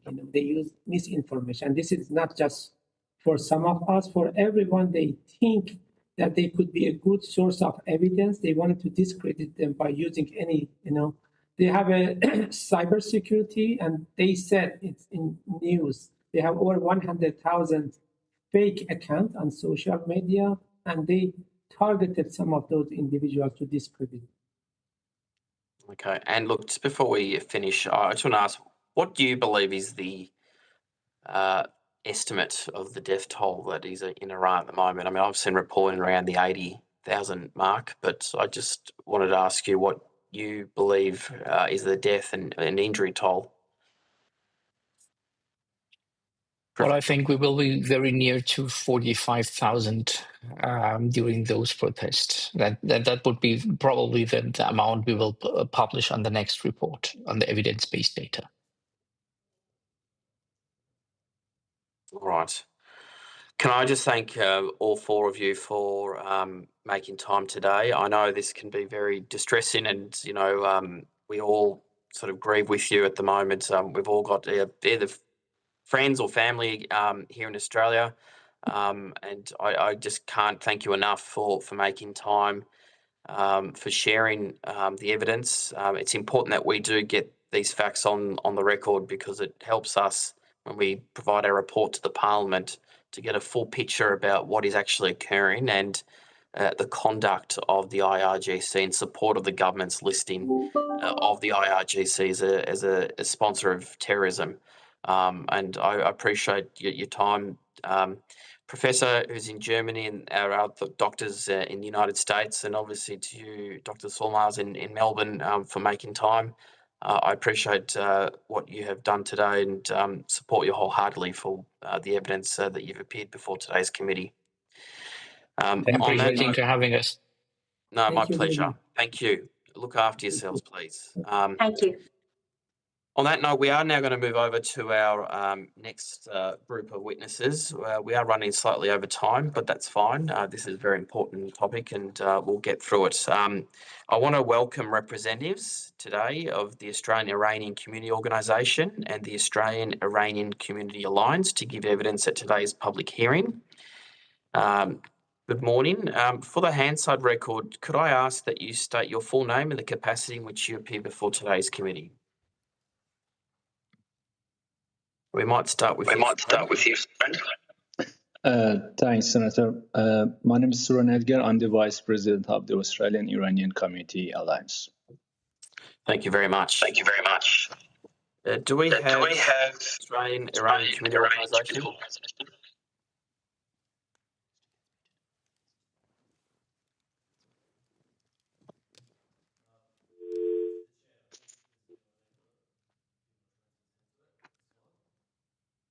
Then we've got a gentleman in Canberra. Are you there? We can't seem to hear you on the microphone.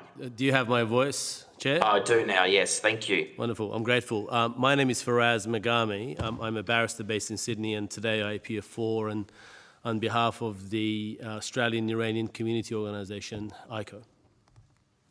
Excellent. And who do you have next to you? My name is Sarah Rafi. I'm a lawyer, and I appear in my personal capacity on behalf of the Australian Iranian Community Organisation, ICO. Okay, thank you very much. Although the committee does not require to give evidence under oath today, I should advise you that this hearing is a legal proceeding of the Parliament and therefore has the same standing as proceedings of their respective houses. The giving of false or misleading evidence is a serious matter and may be regarded as contempt of the Commonwealth Parliament. The evidence given today will be recorded by Hansard and attracts parliamentary privilege. Now, given the time, I'm just going to ask if you do have a short opening statement. I'm happy to go with you, Suran, first, and then I'll the witnesses in Canberra. Sure, Senator. Yeah. Chair and members of the committee, thank you for the opportunity to appear today. I represent the Australian Iranian Community Alliance, a non-partisan organization engaging with Iranian Australian communities on matters of civic participation, community safety, and protection from foreign interference. Our position is clear. We support the government's regulation listing the Islamic Revolutionary Guard Corps as a state sponsor of terrorism under the Criminal Code. We base that support on three considerations relevant to this committee's statutory function. First, the IRGC operates beyond the functions of a conventional national military. It is an ideological security institution with a documented history of directing, financing, training, and materially supporting non-state armed groups internationally. Its external operations are structured, sustained, and strategic in nature. Second, the IRGC is internationally embedded in Iran's internal security architecture and operates through integrated command structures that combine military, intelligence, and paramilitary functions. The 2025 amendments to the Criminal Code created a framework to address the actors that meet defined criteria. In our view, the IRGC falls within that framework. Third, from an Australian perspective, clarity in legal designation matters. Iranian Australians have expressed concerns regarding intimidation and corrective behavior connected to the actors aligned with the Iranian state. While such matters must always be assessed carefully by authorities, a clear statutory listing strengthens the ability of Australian institutions to monitor and respond to foreign interference risks. We emphasize that this listing is directed at the IRGC as an entity. It is not directed at the Iranian people nor Iranian Australians, who are overwhelmingly committed to the Australia's democratic system and rule of law. This committee's role is to review the regulation within its statutory boundaries. Within those boundaries, we submit that the listing is proportionate, legally grounded, and consistent with Parliament's intent. Thank you. Thank you very much. Thank you very much. Always. I'll now ask if folks in Canberra have an opening statement. Senator Ciccone, I might ask my colleague, Ms. Rafi, to give the opening, but if you would indulge me at the end, I'd like to say a few words in the closing remarks, if I may. That's okay. I'm grateful. Good afternoon, Chair and honourable members of the committee. My name is Sarah Rafi. I am a lawyer, and today I appear in my personal capacity on behalf of the Australian Iranian Community Organisation, along with my colleague, Mr. Faraz Magami of Council. This review is not simply about maintaining a listing. It is about legal coherence and assessing whether Australia's legislative framework, intelligence assessments, and moral commitments remain aligned when confronted with organised state-sponsored violence. Since at least 2022, the Iranian Australian community advocated for the designation of the IRGC. The community articulated and provided evidence of a clear nexus between the IRGC meddling within our society here in Australia and Australia's national security interests. We submitted that an organisation whose mandate fuses internal repression with external subversion cannot be treated as an ordinary part of state administration. It took some 3 years, but it finally happened. When the Albanese government designated the IRGC, we welcomed that decision. The IRGC is not just a military formation. It is a multi-billion-dollar economic mafia institution that uses its security apparatus to enrich itself and to protect and expand the Islamic Republic's ideology. Its function is not only to preserve the Islamic Republic, but also to expand it and export its bankrupt philosophy beyond the borders of Iran through force, surveillance, intimidation, detention, torture, and lethal violence. According to its own constitution, the IRGC is tasked with guarding and advancing the Islamic Revolution, a project explicitly conceived as transnational and expansionist. Not a defensive doctrine, but a mandate focused on ideological expansion onto any border whose protectors are asleep behind the wheels. Internally, it has deployed live fire against civilians, enforced mass detention, torture and executions, and violated the protected principles of medical neutrality. Externally, it directs proxy networks, launders money, finances terrorism, conducts hostile cyber operations, engages in transnational intimidation, carries out assassinations, and it has been directly linked to terrorist activity on Australian soil. This is not episodic conduct. It is institutional design. Like cancer, the IRGC spreads, corrodes institutions, and undermines the democratic and secular principles upon which free societies operate and depend. Elie Wiesel reminded us, we must take sides. Neutrality helps the oppressor, never the victim. The law and its enforcement must not drift into neutrality when confronted with organised terror. This committee is reviewing the designation of the IRGC from the perspective of the Iranian Australian community. The designation is not only appropriate, but it is only the first step. Under the Criminal Code, designation is not symbolic. It is a legal determination grounded in legislative standards. The listing must therefore have real consequences: financial scrutiny, disruption of proxy networks, prosecution when warranted, and vigilant protection against foreign interference. Without enforcement, deterrence erodes and credibility collapses. There is also a structural reality. The IRGC is fused to the Islamic Republic. It protects the regime, makes huge amounts of illegal money in the process, and the Islamic regime empowers it to continue its reign of terror.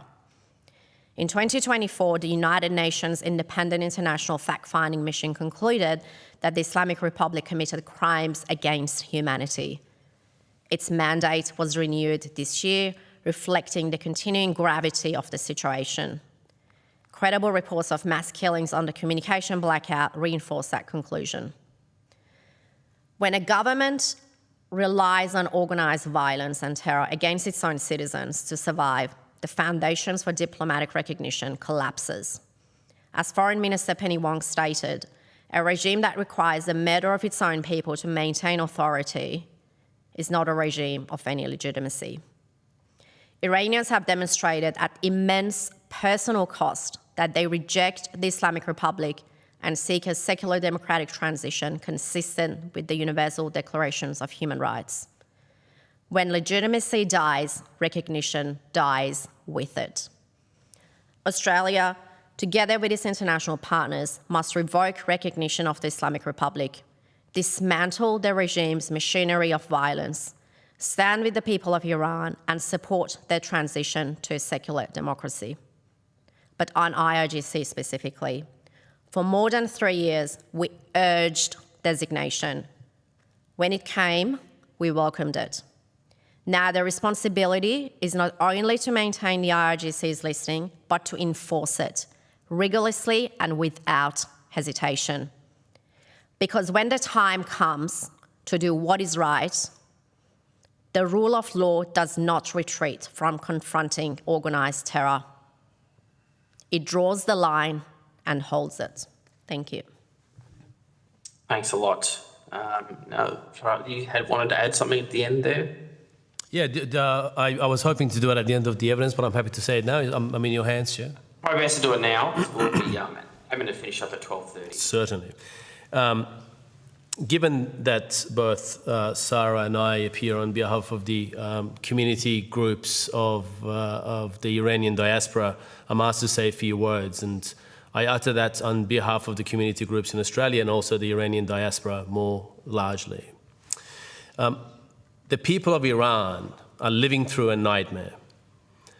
Parents, children, brothers, sisters, uncles and aunts attend the notorious morgue in Kahrizak on the outskirts of Tehran, searching for their loved ones amongst countless murdered souls, stuffed unceremoniously in black plastic bags, piled up on top of each other on the floor.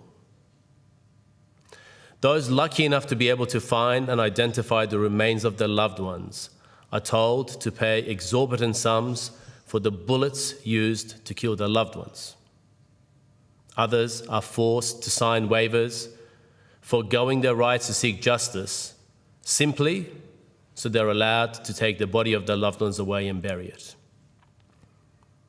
These are the scenes from hell, confronting countless Iranian families today. And for what, you may ask? Because Iranians, countless people, young and old, decided to exercise their right to play a decisive role in the future of the country. Countless souls, led by the youth of Iran, whose aspirations were long ignored by the government, who were prepared to make and pay the ultimate sacrifice to uplift the motherland. They're paid with their lives. On conservative estimates you heard today, Mr. Chair and Committee, some 33,000 lives. I suspect the updated report will put that at 45,000 lives and over 330,000 injured. Those numbers, I must add, rise by the day as the killings, exterminations really, have not stopped. Fast-tracked, torture-tainted and grossly unfair trials without access to legal counsel, presided over by puppet clerical so-called judges, involving members of the IRGC, continue to issue death penalties, with expedited executions encouraged, in fact demanded, by the Islamic Republic's supposed head of judiciary, Ghulam Hossein Mohseni Ejei. We in the diaspora were glued to our screens with shock and grief at the repression and loss of life in early January, and continue to do so to today. We were waiting for international community to respond to the atrocities and the ongoing injustice at the hands of the tyrants of Tehran. We waited, but soon realized that the international community seemed impotent to do its duty, and so the diaspora itself kicked into action. Doctors, lawyers, entrepreneurs, bankers, engineers, programmers, activists, stay-at-home mothers, the elderly and the maimed, they all bounded together. The whole Iranian diaspora, supported by every well-wisher of the people of Iran, rolled up their sleeves. Today, Australia has a responsibility to hold Iran's leaders accountable and to demand an end to the ongoing repression and violence against her own people, and urge them to uphold the sacred responsibility to protect the people. Such demands must not be in words alone. They must have teeth. They must be real and have serious consequences for the moral and legal failure of the tyrants of Tehran and their cronies, the IRGC. The long arm of the law must be activated in places like Australia to seek justice and to impose penalties through asset seizures, cutting all ties, economic and political, and dissociating with any member of the Islamic regime or their families here in Australia. That's where Canberra comes in. That's where this committee comes in. It's time for us as a nation to be the bastions of justice that we were designed to be. And finally, so many beautiful and innocent souls have winged their flight to the realms above, but it has not been in vain. Their voices and the cries of their loved ones have carried across the globe. The voices of the descendants of Cyrus, Darius, Atusa and Purandokht, citizens and children of an ancient land that was once the birthplace of human rights and all things good. That land has seen its supposed leaders of the past 47 years and its noble heritage. That in the not too distant future, we hope that the real leaders will revitalize a democratic and free Iran, and the current leaders, supposed leaders, will have to answer for the crimes before an independent and impartial court. In the meantime, we, the Iranian diaspora, will do all that we can to protect the lives of our brothers and sisters in Iran, and we invite you to stand with us as we work tirelessly to make sure that the light ultimately conquers darkness in a land that once gave so much to the world, in the hope and promise that it will once again do so in the very near future. And as we say, long live Iran, or in Farsi, Payande Iran va Irani. Thank you very much. Now I'm going to hand over to Mr. Laxall, and then I'll see if Senator McDonald has any questions after that. Thank you again for all that really powerful evidence. I think the case for maintaining this listing is very strong. Rightly, I think you've all mentioned that I guess this is the first step of ongoing vigilance against the IRGC, particularly here in Australia. We've heard evidence prior that there's active involvement of either direct involvement of the IRGC here in Australia or through proxies, online, through intimidation. Is that your experience as well? Happy to start with you, Mr. Magami, and feel free for anyone to pop in and give evidence of answers to that question. Sure. I'm grateful for the question, and can I say this? We listened very closely this morning when the evidence was given by Tina and Kylie and others. Short answer is yes. The IRGC is active both through its own cells and also through the extended arm that they operate through criminal networks. We are part of an organisation called the National Assembly of Iranian Jurists, the NAIJ, a group of lawyers of Iranian heritage that live in the West. And part of our work is to concentrate on the designation of the IRGC, not just in Australia, but the world over.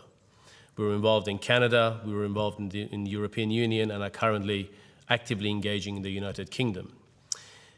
Why do I raise that? Because through our work, we have uncovered evidence, and some of it published and some of it not so published, of the IRGC, through its criminal networks, retaining and engaging with known criminal entities and people. That is not and should not be a surprise, at least to us in Australia, given what Michael Burgess said not long ago prior to the designation of the IRGC here in Australia. And it is not anecdotal, but there is real material evidence that actually proves that they not only operate in person, but they operate through criminal networks by, in effect, paying off criminals. Anyone have anything further to add? Not from me. Yep. Okay. And so now, once this committee reports and should the listing remain, I guess to what extent is the Australian Iranian community aware of, I guess, the ramifications of the listing? Like, are they aware of that association is now a criminal offence, that providing support to the IRGC is a criminal offence? Like, is that something that's well known? I might defer to Ms. Rafi on this because she's done some work with the community in this regard. And I think she, in fact, has done a table comparing side by side the question that Senator McDonald asked earlier, that is the difference between designating a state-sponsored terror and a terrorist group. But I'll ask Sarah to answer. I only ask in the context of, sorry, just before you answer, in the context of if the community are aware of what is criminal and what is not, they can then help intelligence agencies with, so I just wanted to understand. There is a degree.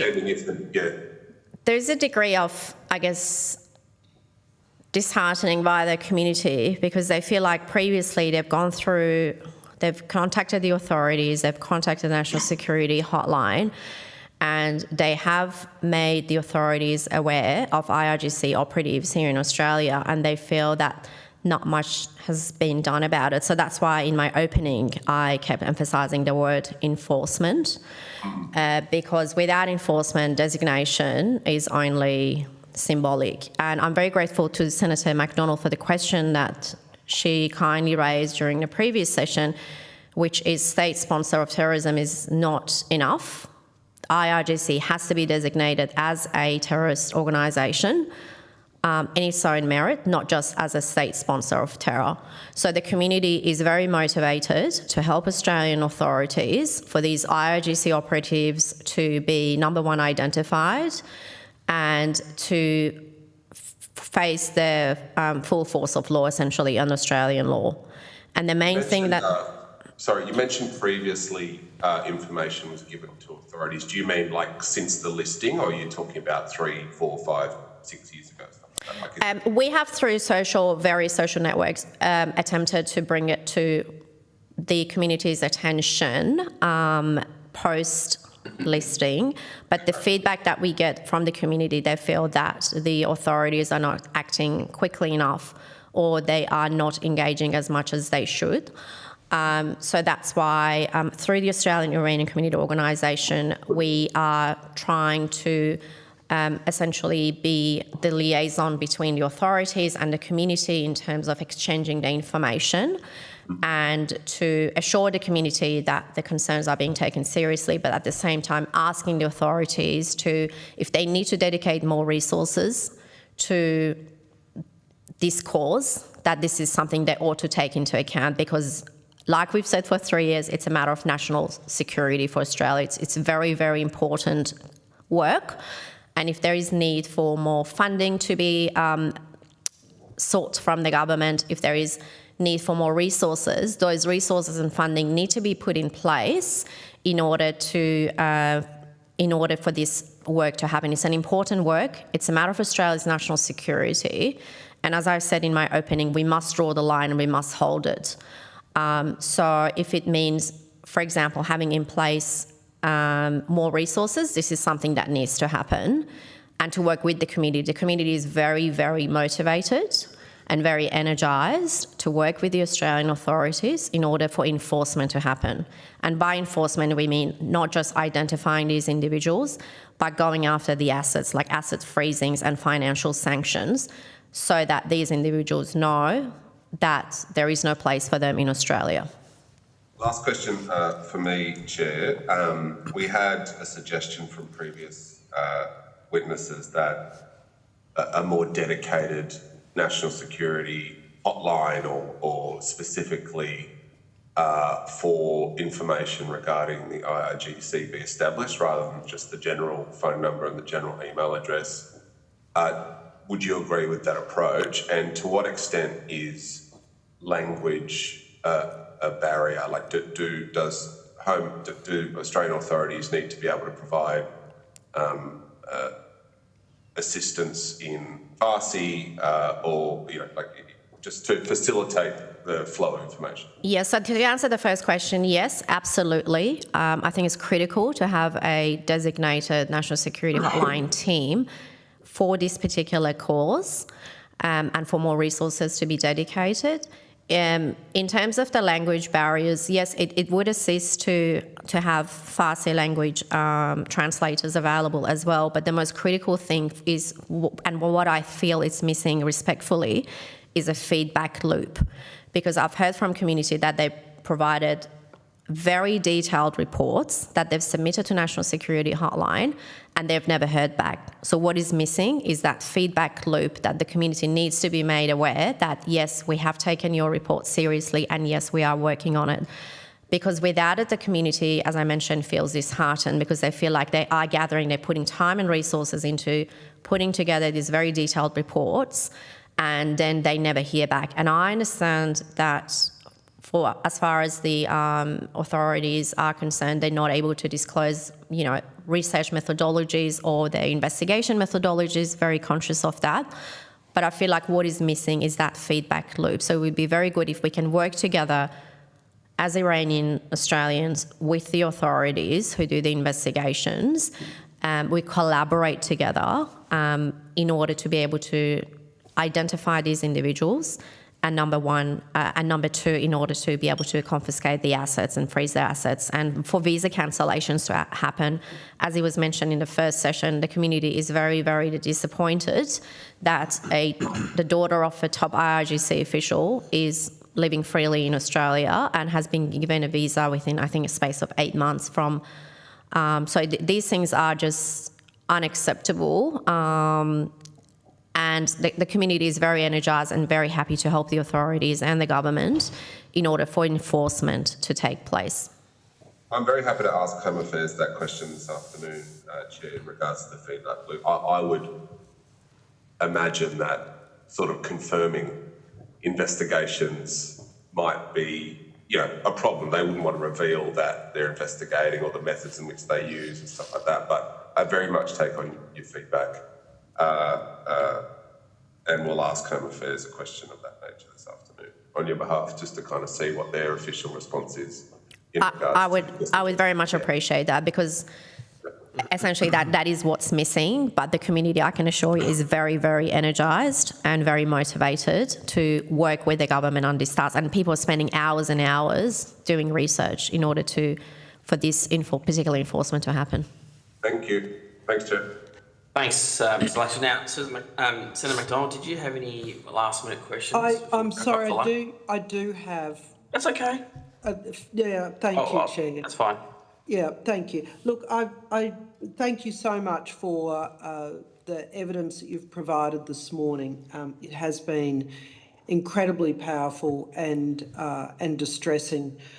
I wanted to turn back again, and thank you for acknowledging the questions I asked previously. This issue, and for those people who are watching the hearings and may not understand, this difference between listing IRGC as a state sponsor of terrorism versus being a terrorist organisation is really significant under the Criminal Code, and how we treat people who are identified as members or actors on behalf of that organisation here in Australia.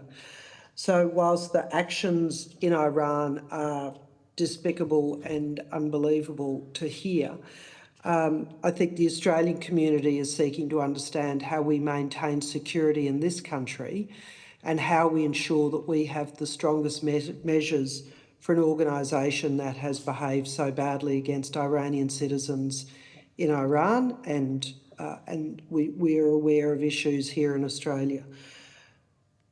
So I guess I want to turn back to this issue about the difference in the listing and what gaps there are in national security arrangements and framework here in Australia that the IRGC could seek to utilise in infiltrating Australia and affecting Australian safety. I might just address that, and I'm conscious that we've done all the talking and Suren is waiting patiently, but I'll say this in very short compass. There was a hearing in which the current chair, Senator Ciccone, was a member of the committee on some 3 years ago, and during that hearing it became evident and ultimately accepted by the committee that there was a legal impediment in listing the IRGC as a terrorist organisation under the legal framework. The concerns of the Iranian diaspora were continually raised over the period since the publishing of that report, the tabling it, and an ultimate assessment of it by the Attorney General, the Foreign Minister and others, until, if I can just put it casually, push came to shove in the middle and late last year, and the head of ASIO, Mark Burgess, publicly made announcements that made very clear what the IRGC was doing in this country. Whether or not the legal impediment still stands is no doubt a question that the Solicitor General or the Office of the Solicitor General or the lawyers within the Attorney General's Department can address. But there is, in short, and I think we are committed to this both as an organisation and as a community in Australia, there is a distinct and important difference between the regime when one is listed as a terror organisation proper and one is listed as a state sponsor of terror. I'm conscious of not taking up the public hearing time, but we can provide a table that my colleague has put together which puts side by side the legislative lacunas, if I can call them that, and the little scape holes that allow a state-sponsored terror designation versus a terror organisation designation. Those loopholes or those lacunas are identified. We can... well, we'd be happy to provide you with that table, Senator McDonald. Yeah. And obviously take any other questions on notice and provide our position. Well, so perhaps on notice, given the amount of time, when you table that document, you will flesh out, what the stronger listing under Division 102, what that would do to address your concerns, and what risks the Parliament should be considering when evaluating further measures relating to the IRGC. Just further to that, I want to ask you, you've already raised the revelation that the daughter of a senior IRGC member, Major General, was residing in Australia. My question is how did this affect the perceptions and the feeling of safety of members of the Australian Iranian community when it seems that these well-connected people can fast-track citizenship provisions, visa provisions more easily than people who are critics of the regime or are victims fleeing the country? I might ask Suren to address this, given that he's got his finger on the pulse with the community. Thank you, First John. Dear Senator, actually, I would say the feedback we are hearing from our community, and we're always in touch with our community, that is their concern, because that is their question. They are saying, if the IRGC been listed, then what is the effect? Why we are not seeing the real outcome of it? That was the example, the Hania Safavi. So she's got her PR in 8 months. Personally, I've been fighting for my PR for 75 years. I came to Australia as a student with the student visa. And in many cases, this is the question been asked many times by our community members. It's like, doesn't matter if IRGC been listed or not, they can do whatever they want. They can push their ideology. And I want to also mention this is not about only Iranian or Iranian Australians. We are talking about all the communities, everyone's here in Australia. The IRGC is the organization. It's a tools to push the ideology of the Islamic Republic out of the country, in Australia, Europe, US, everywhere. This is not going to be stopped inside the border of the Iran. It's going to be pushed. This is the mission. They are pushing their ideology everywhere. So if we're not taking this seriously, one day we might facing a big problem in Australia. We are a little bit more safe than Europe here because we are surrounded with oceans. But if you look at Europe, if you look at the US, how much the IRGC been active there because of the border and, but this is not about Iranian. This is not about us. This is not about our community. This is about Australia. So, and that's the mission, and we have to stop that. So the case of the Hania Safavi is just one example. So I would say we should do whatever we can to stop the IRGC, to save our community, to save our children here, next generation, doesn't matter from which backgrounds. And Faraz and Sarah mentioned many good points. I don't want to repeat them. And that's what I should mention. Thank you. So I'll make this my last question, yes, Chair. Yes. Do you think the Australian migration framework should provide for additional security measures for immediate family members of senior officials in regimes designated as state sponsors of terrorism? Would that be an important step to take? What security should that? From my side, it's the strong yes. Short answer, yes. Yeah, absolutely, I agree. And can I perhaps say this to add to the suggestion you just made, Senator McDonald? I think what we ultimately would like to see, and when I say we, I don't mean the Iranian diaspora, I mean the Australian community as a whole, is a cross-agency collaboration. This is not just about it's not just a migration issue. It's a financial systems breach issue. It is the infiltration of criminal gangs issue, and it is ultimately a national security concern. Now, the men and women of our intelligence agencies do amazing work. I have friends there, I have colleagues there, and I know that they work very hard in keeping our borders secure. What falls through the crack when it comes specifically to the infiltration of entities like the IRGC is this. Because they are connected to the government of the day in Iran, the Islamic Republic, they operate with impunity there. They think they can operate with impunity here, and that's what we need to stop.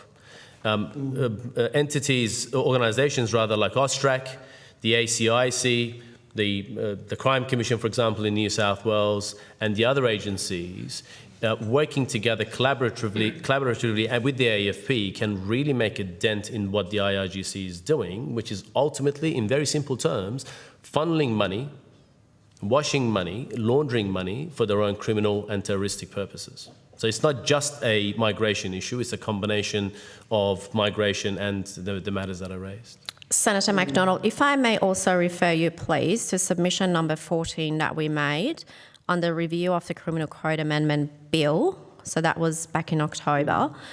We've annexed to that submission an appendix which identifies the existing gaps in terms of the legislative context as well as the existing legislations in terms of various issues, including the issue you just raised, prohibition on entry. So the current Act doesn't contain any clauses or prohibitions in terms of entry, residency or re-entry of individuals that are linked to the IRGC, and no current amendments are made to the Migration Act. So I would urge the committee to consider appropriate amendments to be made to the Migration Act 1958, as well as the Australian Citizenship Act 2007, because a lot of these people already have citizenship and they already reside in Australia and they feel that that gives them protection. And I would respectfully submit that amendments are necessary to the Australian Citizenship Act 2007 in order for citizenship to be revoked for individuals that are closely linked to the IRGC and the Islamic Republic regime. The other issue is the current Act does not authorise visa cancellation or refusal or neutralisation restrictions. So again, amendments to Migration Act and Australian Citizenship Act 2007 are needed as a matter of urgency. So these people do not live here under false hope that they have citizenship and they can do whatever they want. Respectfully, the other thing that needs to happen is freezing of the assets. So amendments are needed in terms of asset freezing to enable agencies to trace. Number one, tracing is important, obviously, seizing and immobilising such assets regardless of when they were acquired. And the other thing is what my colleague Mr. Magami said, information sharing between various government agencies. So whilst the current Act allows parliamentary oversights and links to existing intelligence frameworks, it does not establish mandatory information sharing. So I would respectfully submit that there has to be mandatory information sharing and coordination between security, financial and border agencies, including ASIO, AFP, AUSTRAC, and Border Force, for them to have mandatory information sharing. A formal interagency framework is desperately needed in order for these people to be stopped, essentially. And the other thing I would mention is complementary measures under the Autonomous Sanctions Act 2011 are also recommended. I would be happy again, Senator McDonald, to provide you with a copy of this table as well in terms of identifying the existing gaps. Thank you. Thank you. Okay. All right. On that note, thank you very much. Thanks for your attendance today to our witnesses. And if you've been asked to provide any further information, could you do so by 4 p.m. tomorrow? We'll also send you a copy of the transcript of the evidence today and have an opportunity to review it if there's any errors. Thank you very much. We'll now break for lunch and we'll be back here just after 1 p.m. Thank you. Thank you, everyone. Thank you. Thank you.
The hearing. Good afternoon, everyone. I'd now like to welcome representatives of the Iranian Society of Queensland, the Australian Iranian Society of Victoria, and the Association to Defend Freedom and Human Rights in Iran, Australia, to give evidence at this public hearing today. Could I ask for everyone, for the Hansard record, please state your full name and the capacity in which you appear before today's hearing, and I'll start with the Iranian Society of Queensland. Hello, everyone. I'm appearing today as a witness representing of the Iranian Society of Queensland, and my name is Majan Adel. Thank you. Good afternoon, Chair and members of the committee. My name is Dr. Behzad Molavi. I appear in the capacity of Governance Support Officer to the Iranian Society of Queensland. Thank you. Thank you, Doctor. Hello, everyone. My name is Nader Ranjba. I'm an individual living in Canberra. We do have a small group here, but we have not registered yet. So I've been involved in all the kind of activities, since last 4 or 5 years. So. Yes, I appreciate that. Thank you very much, actually, for being here today as well. And online? Good afternoon. My name is Kambaz Razmara. I'm appearing as Vice President of the Australian Iranian Society of Victoria, ASOF for short. Thanks for making time today. And last but not least. Good afternoon. My name is Mohammad Sadiqpour. I'm here today, representative of Association to Defend Freedom and Human Rights in Iran, Australia. Excellent. Now, although the committee doesn't require you to give evidence under oath today, I do advise that this hearing is a legal proceeding of the Commonwealth Parliament and therefore has the same standing as proceedings of the respective houses. Giving false or misleading evidence is a serious matter and may be regarded as a contempt of the Parliament. The evidence given today will be recorded by Hansard and attracts parliamentary privilege. I'm going to ask, and I'll start again with those in Canberra to see if they'd like to make a short opening statement before we go to questions. And just in the interest of time and how many people we have, can you please keep it brief? Sure. Start to those witnesses in Canberra. We'll go with the Iranian Society of Queensland first. Chair, with your permission, I will be acting as the spokesperson of the Iranian Society of Queensland. We thank the committee for the opportunity to assist in its review under Section 110.7 of the Criminal Code concerning the specification of the Islamic Revolutionary Guard Corps, or IRGC, as a state sponsor of terrorism.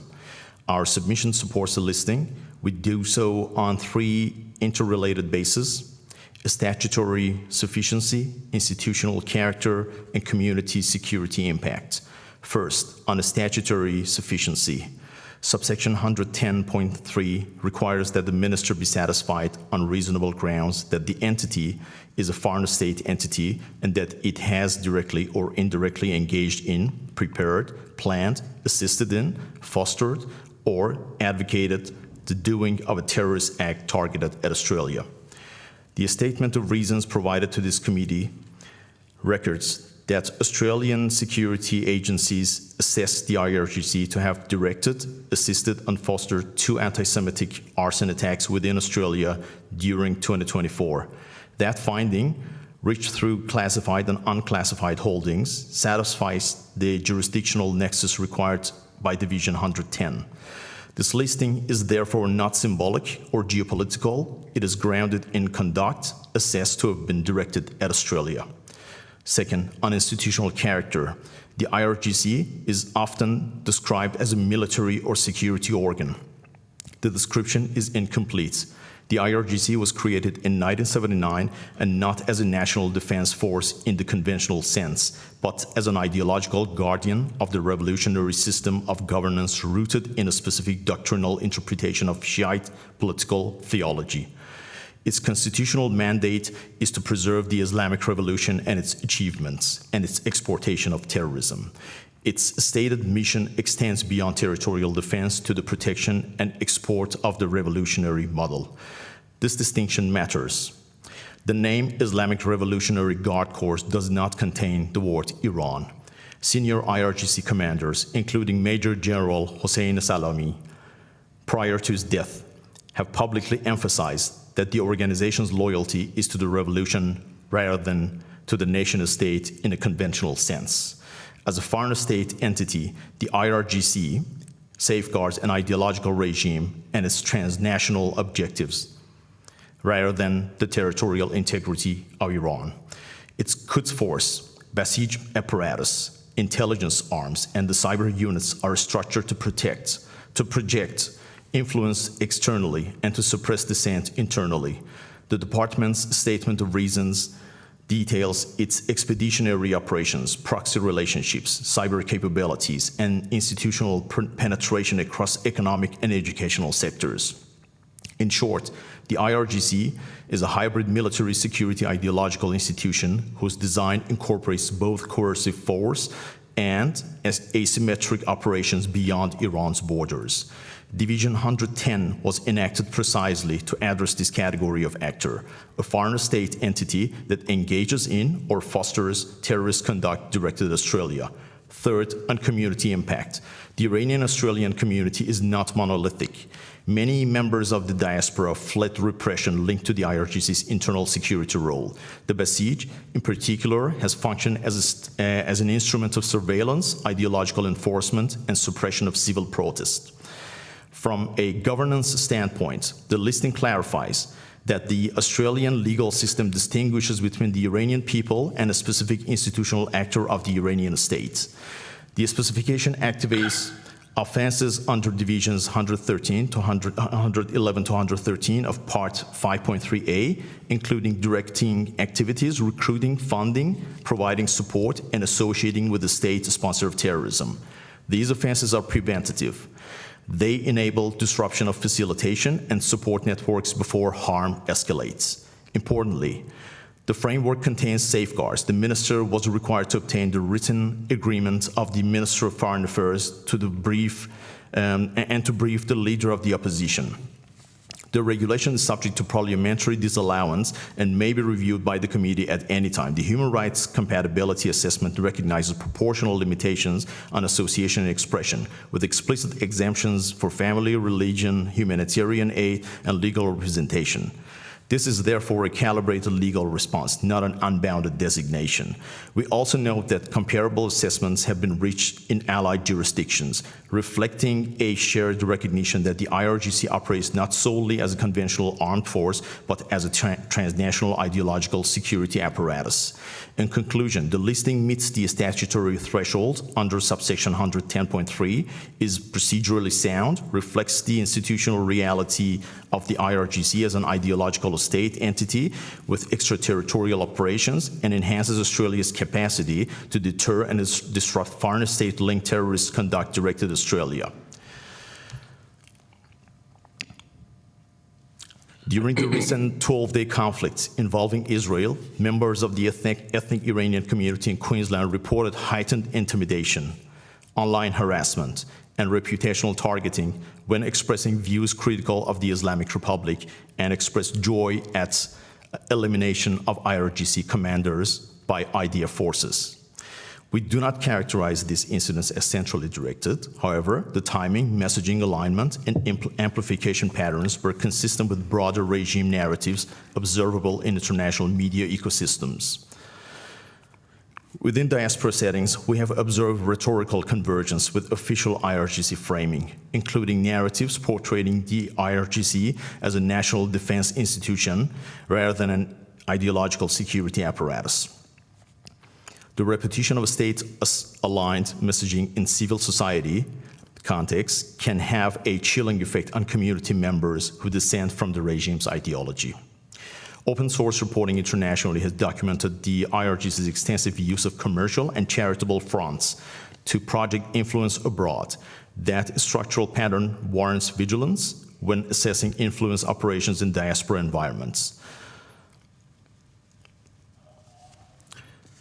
We thank the committee and stand ready to assist with your questions. Thank you. Okay, thank you very much. Now I'll come to the Australian Iranian Society Victoria. Thank you. Chair and members of the committee, thank you for the opportunity to appear today. ASOB is a non-political, non-religious organisation, and I appear here today in line with the focus 4 of our constitution, which authorises ASOF to advocate for human rights in Iran and here in Australia, including where they intersect with community safety, democratic participation and social cohesion. ASOF has consistently and publicly supported the designation of IRGC as a terrorist organisation. Our support of the designation is because of the IRGC's well-documented role in repression, intimidation, foreign interference and violence within Iran and beyond. Today, we continue to affirm that designation. Our focus is further and therefore on how the designation can operate most effectively at community level, particularly in strengthening safety, trust and social cohesion within the Australian-Iranian community. Many Australian Iranians have arrived in Australia having lived under authoritarian rule. That experience commonly includes intimidation, surveillance, divide and conquer tactics and the use of accusations to silence dissent.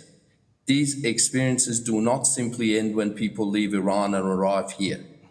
From the day of arrival, migrants are expected to function within a democratic system. In practice, however, the exercise of democracy is rarely explained. New arrivals are not routinely taught how political disagreement works in Australia, how protest is regulated, how defamation law applies, or how democratic institutions are engaged. As a result, authoritarian habits of political engagement can persist, even within a democratic society. Since the Women Life Freedom Movement, the Australian-Iranian community has experienced a sharp escalation in harassment and intimidation both online and in person. Defamation and character attacks have increased, as have bullying and exclusion of protests and community events. Accusations of regime affiliations have become common means of silencing disagreement. Over time, the loudest and most aggressive voices have tended in the main to dominate discourse and discourage broader participation. Within the community, there is widespread belief that some of this conduct is influenced by IRGC-linked actors or proxies. At the same time, there is no publicly available information that allows community members to distinguish between deliberate foreign interference and behaviour driven by trauma, fear, democratic illiteracy or internal community conflict. I want to be clear. I'm not alleging the identity of any individuals. I'm not asserting proof of embedded agents. My evidence concerns the impact of unclear attribution. Where people cannot make that distinction, mistrust grows, fear spreads, and community members begin policing one another rather than relying on institutions. Although ASOF has strongly supported the IRGC designation, we observe that when designation is not accompanied by education, engagement and explanation, it can have unintended effects at community level. Anecdotally, fear has increased rather than eased. Informal accusations and public labelling have become more common, often without clear understanding of evidence, due process or appropriate reporting pathways. Internal fractures have deepened. This does not undermine the designation. It highlights instead the need for complementary measures to ensure it achieves its intended protective effects. From ASOV's perspective, as a community organisation, these dynamics create risk relevant to the community's work. They may discourage reporting due to mistrust or lead to excessive reporting driven by fear rather than clarity. They can also leave communities more vulnerable to manipulation by hostile actors who benefit from division and confusion. Over time, this erodes trust in democratic institutions. Again, the community isn't asking for disclosure of classified information, the naming of suspects or surveillance of lawful dissent. It is asking for clear guidance, education on democratic participation and lawful protest, trusted and culturally informed reporting pathways, and reassurance that lawful disagreement is protected. The effectiveness of IRGC designation at community level depends on how well it is supported by education and engagement and trust building. Community safety is strongest when people understand the system they're operating in, trust institutions more than rumours, and feel safe to disagree without fear and intimidation. Thank you. Thanks a lot. I'll now come to the Association to Defend Freedom and Human Rights in Iran, Australia, and then back to Canberra. Thank you, Chairs, and the Honourable Member of Parliament. My colleagues, my name is Mohammad Sadiqpour. I'm here today as a representative of Association to Defend Freedom and Human Rights in Iran, Australia. I was born and raised in Iran. My family endured unbearable suffering and had not Iranian regime, particularly IRGC. I lost my sister Sadiqeh, age 21 in 1985 in form of hanging after massive tortures. My beloved brother Saeed at age 29 in 1991. My cousin Ghulam Reza, only 19 years old in 1981 in the form of fire split, and my brother-in-law Bahman at age of 32 in form of the kidnapping. I have lived in Australia since 1997, yet the IRGC continue to target me daily through harassment, intimidation, threats, seeking to disrupt my life and silence my voice even here. I would like to focus my remark on two key areas, if you allow me. The first one is community safety and intimidation. There is a serious and ongoing environment of fear affecting part of the Iranian-Australian community. We are witnessing coordinated and sustained harassment, including verbal abuse, threat to personal safety, online intimidation, and the sending of the hate mail to the home addresses of the community members. These conduct appear intentional and organized and is designed to silence and intimidate individuals who support democratic change in Iran. Particularly alarming are slogans such as "death to the corrupted," which effectively amount to a death threat against political opponents, and one flag, one nation, one leader, associated with the fascist movement in 1930s. We note with concern that some individuals involved appear to have linked to the Islamic Revolutionary Guard Corps, IRGC, or to promoting a return to an absolute and unchecked monarchy. Such activities risk undermining community cohesion and public safety in Australia.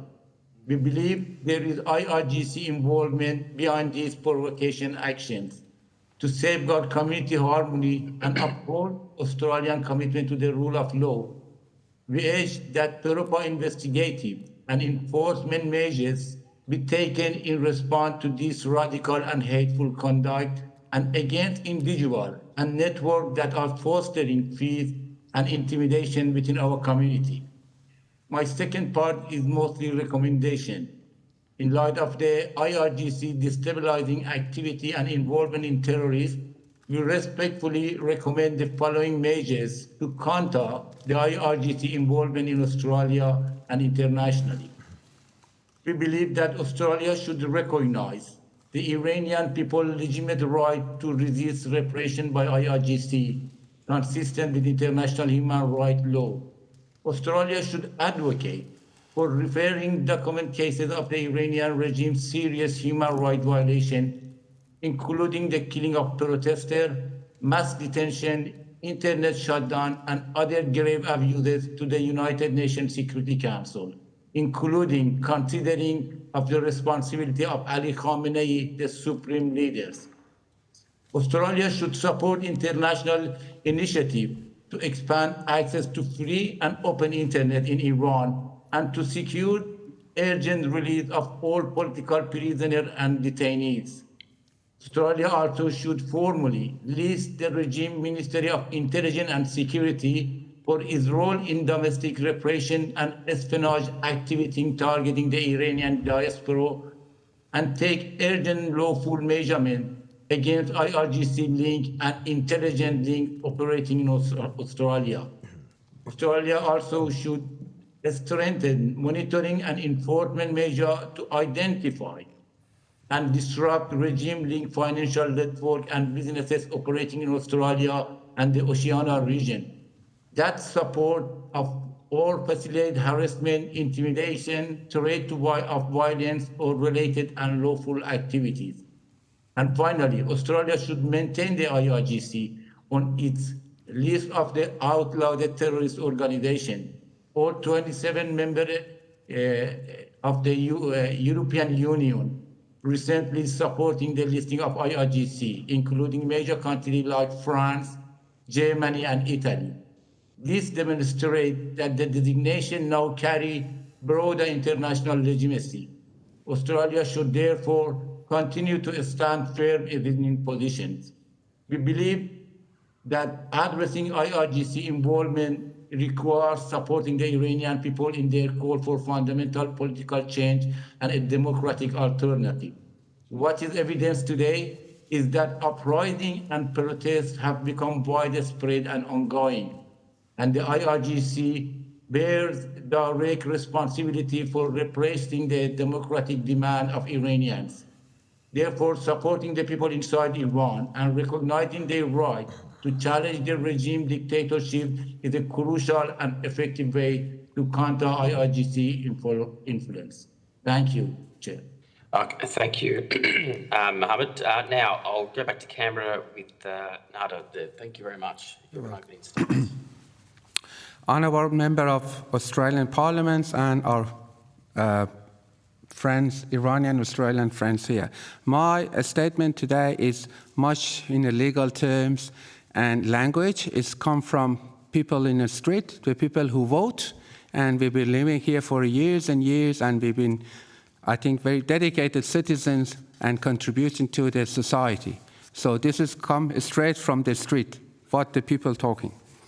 Today I stand in strong support to our government's decisive action to recognize the Islamic Revolutionary Guard Group, known as IRGC, as a terrorist organization. This decision is not merely a policy choice. It is a moral imperative, a commitment to global security, and a beacon of hope for millions oppressed under the Islamic regime's shadow. For decades, the IRGC has been principal architect of terror, instability, and human suffering. They have funded proxy militias like Hezbollah, Hamas, Houthis, and orchestrate attack on innocent civilians worldwide, including threats that have reached our shore here in Australia. Their actions have claimed countless lives and spread chaos across the Middle East and beyond. By designating them to a terrorist, we align ourselves with our ally in United States, Canada, and now the European nation. Taking ritual steps to cut off their resources, disrupt their networks, freeze their assets, and hold them accountable. This action not only protects our citizens, but also safeguard our value of democracy and human rights, and sending a clear message: Australia will not tolerate a state-sponsored terrorism. However, we must not overlook the human aspect of this decision. The recognition resonates deeply with the recent surge of courage among the Iranian people. In the streets of Tehran and beyond, ordinary Iranians, women, students, and workers are risking everything in the Lion and Sun Revolution, demanding an end of this tyranny and the restriction of their dignity. Crown Prince Reza Pahlavi has emerged as a unifying voice for a secular and a democratic future. His advocacy for free election and his rejection of the regime's brutality, the aspiration of the nation along to reclaim its sovereignty. Our action today echoes their call, empowering those who seek a free Iran, one that is not ruled by fear and fanaticism. A significant step forward would be the recognition of Crown Prince Reza Pahlavi as the only viable alternative to lead the Lion and Sun revolution towards a democratic election for a new Iran. History will judge us by our resolve in moments like this. By proscribing the IRGC, we stand with the oppressed, deter aggressors, and pave the way for a safer world. Let us commit to the future support through sanctions, diplomatic pressure, freezing IRGC assets, and solidarity with the people of Iran. Together, we can help usher in an era where freedom triumphs over terror. Thank you. Okay, well, thanks everyone for that. I'll just ask a couple of questions and then might hand over to Senator McDonald with questions too. I guess today what we are trying to establish as well is some practical examples that your organisations may be able to provide the committee in support of the listing. And I sort of start off by asking about your experience with the IRGC's role and if you could please describe what your experience has been in its influence here in Australia, particularly with the diaspora that are, as we understand, are subject to surveillance and intimidation or pressure connected to the regime. And I might start with the folks in Canberra first and then move to Victoria and then to Mohammed. So the people down in Canberra. Okay. Wanted to add something? So, as one of the gentlemen, sorry, I didn't bring my glasses. I can't read his name. Is in Melbourne. So we don't have something written evidence for what they do here. But for example, through some sources, I do have videos from the member of IRGC live in Canberra, and I don't know what he's doing here. He has a uniform in his house. He has a lot of evidence. And directly, people trust me. They send me some videos. I've passed it on through right channel, but I'm yet waiting for the response. Everyone's here. They can see when we have protests here. Obviously, you can see the people are against it. When we literally, more investigate who they are, what they do. Obviously, they are not engaging in any activities here. They have endless money. No one knows what they're doing, how come they make money, and everyone knows. A lot of high-ranking Iranian governments, the kids are living here freely, they're coming and going, they have a best life, they have a very good luxury life, which is, we can bring in names. I know today is not the right day to do that, but everyone knows they are coming and going. The latest auction, I think Mr. Albanese even mentioned it, that for the Sepah guys, what was his name? The other one, their daughter was here and granted a visa. Rahim Safavi. Rahim Safavi's daughter. So he's still in charge. He's still brutally murdered people, and her daughter granted freely here a permanent residency. So I leave it to the other guys. I don't know if anyone else from the Iranian Society of Queensland wanted to add more on the practical examples. Yeah, of course, Chair. I would like to add some perspective into what goes with my experience back in Iran. I'm a pharmacist by trade. I was operating with the Iranian Ministry of Health, appointed by them into a drug importation, agents of an American drug manufacturer back in the days. And the situation is that I was responsible for registering the drug products, ensuring that all the regulatory conformance is met. And there is an entity within the Ministry of Health known as Center for Special Diseases. They allocate millions of dollars, tens of millions of dollars of basically quota for importation of drugs for special diseases, including hemophilia patients, for example. We later realized that some of the drugs that were actually imported into Iran ended up in Syria, and that was before the Arab Spring. But Assad wasn't, Bashar Assad was in power back then.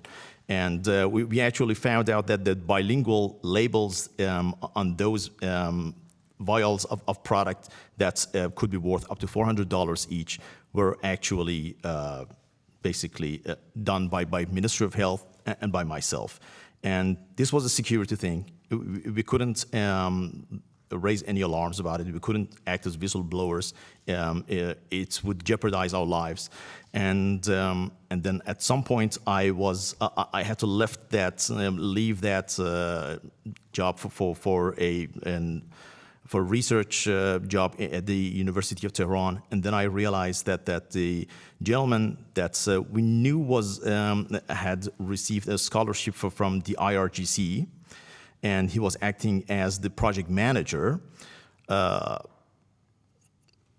We were developing a hemophilia product, basically a drug for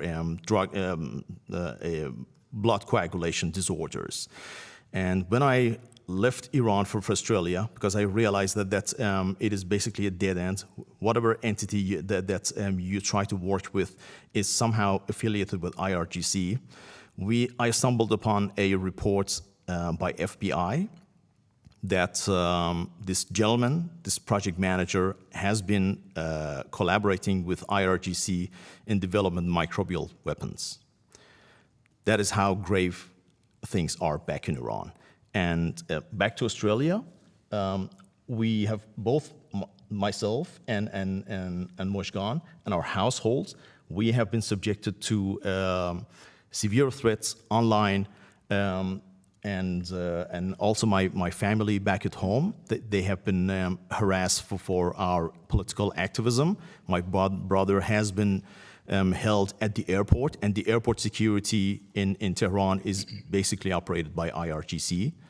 His passport has been confiscated. I had to sever my relationship with my brother to ensure that he's protected. So that's on a personal level, but pretty much everybody that we know in the ethnic Iranian community in Queensland who has been engaging in political activism and dissent against the Islamic Republic has been subjected to similar types of threats. Verbally... I might ask the campers as well. I'm just mindful of time to see if there's any examples or you want to elaborate a bit further. Of course. Thanks for the question. Can I just perhaps respond by saying, as a lawyer, the threshold of evidence is pretty critical. And I think, as I said in my statement, the critical distinction of attribution is unclear. So when there's online, and there's a lot of online and in-person harassment, and that's not at all in any way to take away from what my friends in Canberra have stated. Harassment happens, it is real, and that's not at all in any way to take away from that, but the clarity of threshold of evidence is ambiguous at best most of the time.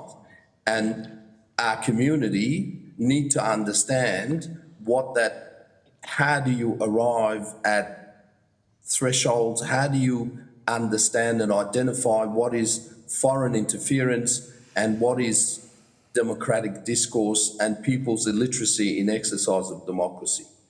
And I might add, with the community and authority engagement, it's at times not as active or proactive when it comes to engaging authorities like the federal police, engaging with the community or the Iranian community. And that in itself creates a bit of uncertainty about what actually is happening. And, we get a lot of brochures about democracy, exercise of democracy, citizenship. None of that is ethno-specific. None of it is actually directly addressing the kind of engagement that my friends have been talking about. And that's in terms of the listing, does it provide at least some confidence or some, positiveness within the community that the government is taking this issue seriously against the actions of the IRGC, given in light of some attacks that have occurred in Melbourne and Sydney? Well, if for example, when the Jewish synagogues were burnt, we were very glad that steps were taken to minimise harm to our community members, the Jewish community members, and that was a very positive step. the government took very proactive steps to deal with that. We weren't engaged with sort of actors or any kind of information sharing as a community as to who these actors are, who are the proxies. And so, yes, in Melbourne, it happens a lot. It's very hard for us to know. Yesterday I had a call from someone who was telling me that he's been asked to participate in a particular process. I won't go into too much detail other than to say that his family are threatened if he doesn't participate in what he's asked to participate in. Now, whether they are actors of the regime trying to discredit those who are consciously wanting to resist the oppression, or they are really illiterate people not knowing what it means to exercise democracy, who knows? So we fire in the dark most of the times, to be honest, really. And I think that was going to be my next line of question. I mean, and I sort of asked witnesses earlier today around people here in Australia that are in the community. I can only assume that there is some incentive, whether willingly or not, that they are acting on behalf of the regime to dispel some of the information that is discussed here around what is happening back home.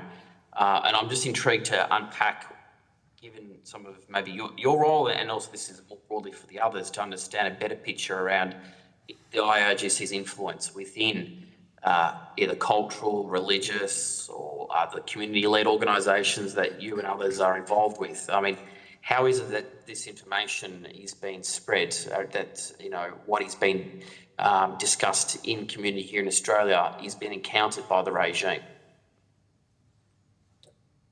Am I to answer?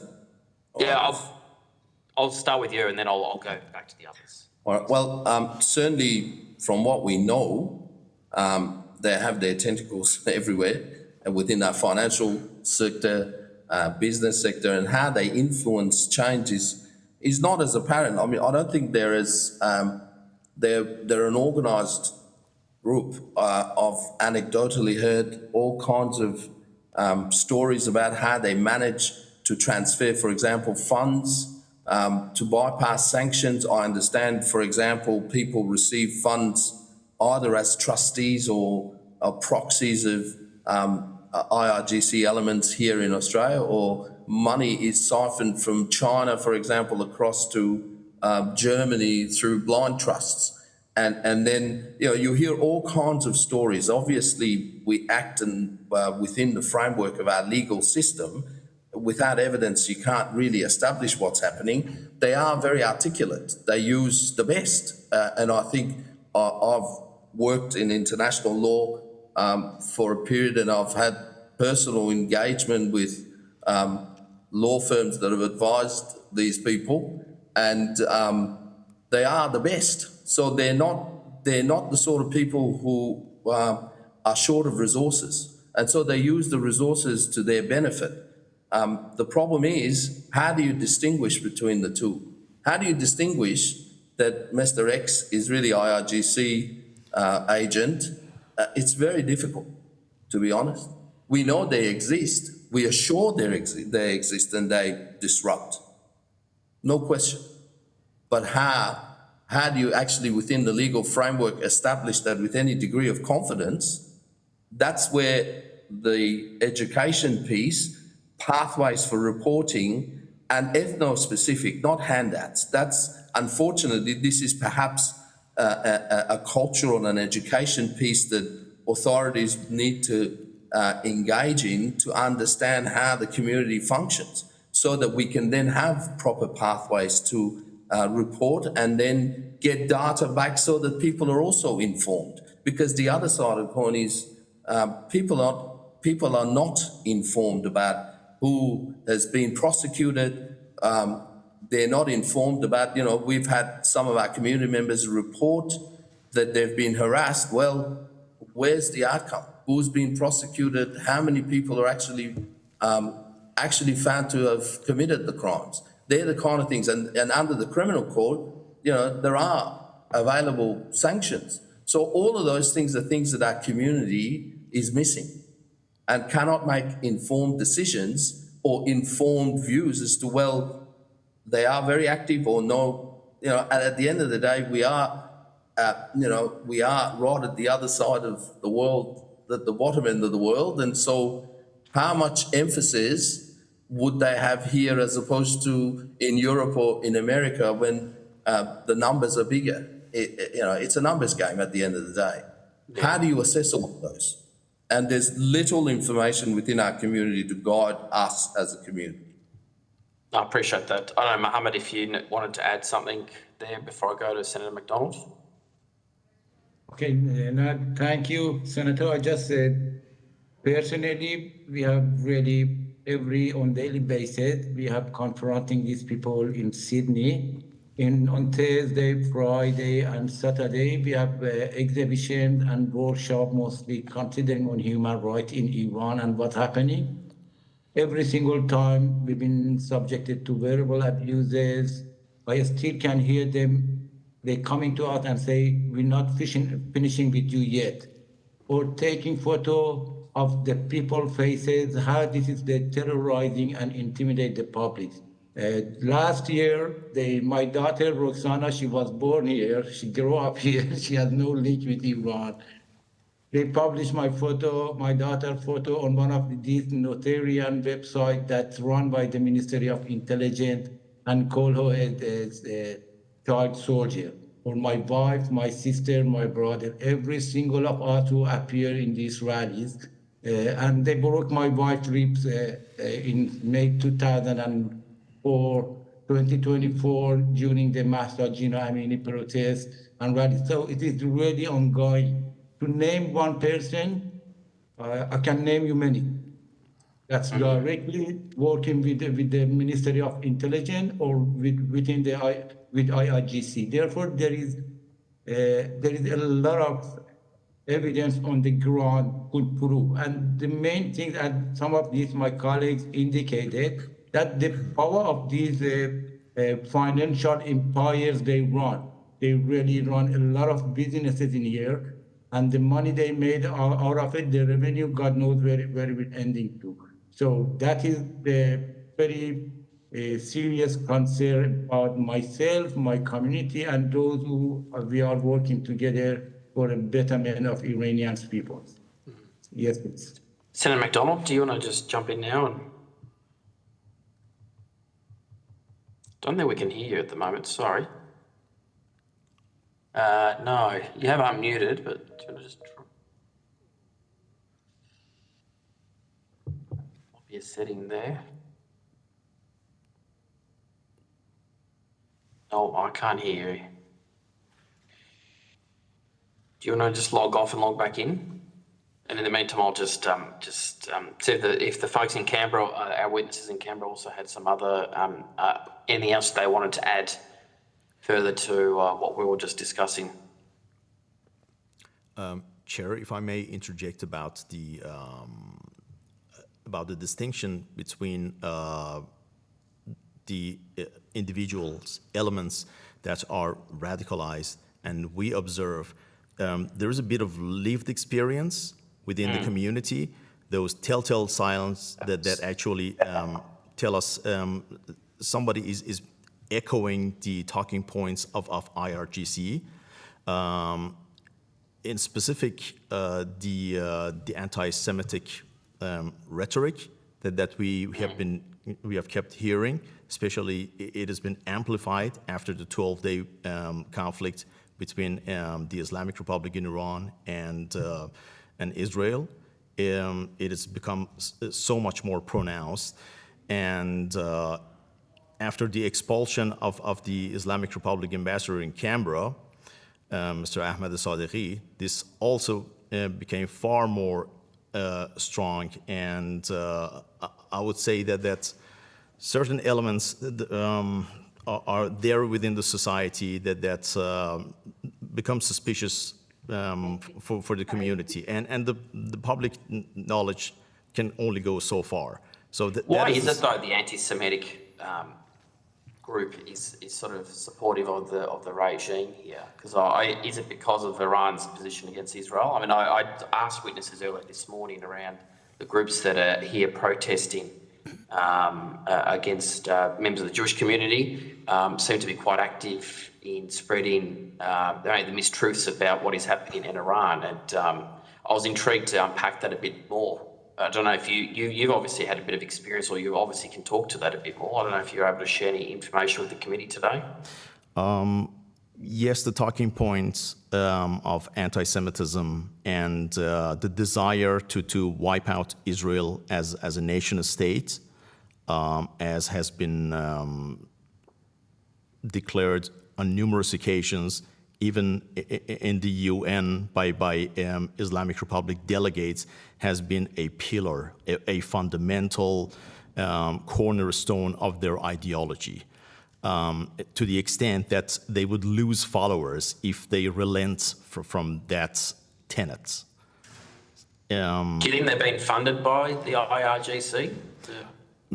Potentially. I mean, there is always the suspicion in the society that anyone that is amplifying that rhetoric could somehow be affiliated with the IRGC, either through finances or through kinship. And we have seen that on so many occasions, especially with the children of the top tier officials of the Islamic Republic who are living here either on PR visa or on citizenship, who have been either refraining to be pro-Israel for their right to defend themselves against the atrocities by Hamas, or they have been overtly and publicly and explicitly disseminating that hate speech against the Jews in general and against the Jewish state in particular. Now, we've got Senator MacDonald back online. Hello, I'll hand over the call to you. Chair, can you hear me now? Yes, perfect. Terrific, thank you. I just want to start by thanking you all for your bravery. The examples that you've provided about having you and your families identified on websites of people who are dangerous and wish you no goodwill, to me, frankly, is terrifying. So I congratulate you on your bravery and acknowledge just what you're doing by appearing publicly now. I've been reflecting on the submission from the Iranian Society of Queensland, and given that whilst we acknowledge the terrible actions that are happening in Iran, we had some evidence earlier today that what we seek to do is cut off the tentacles into other countries like Australia. I wanted to ask you, and perhaps if I start with the Queensland contingent, just because I have your submission here, if you could speak to if you believe that the IRGC is operating under illicit or extremist front organisations in Australia. Yes, Senator MacDonald, very much so. We do believe that they are operating under the guise of certain associations, religious to some extent, some of them, that are propagating that very narrow reading of basically the tenets and the ideology that has been derived from the Shiite sect of Islam. That is based on what we call as Velayat Faqih, or the guardianship of the Islamic jurisprudence, which is basically the supreme leader, Ali Khamenei.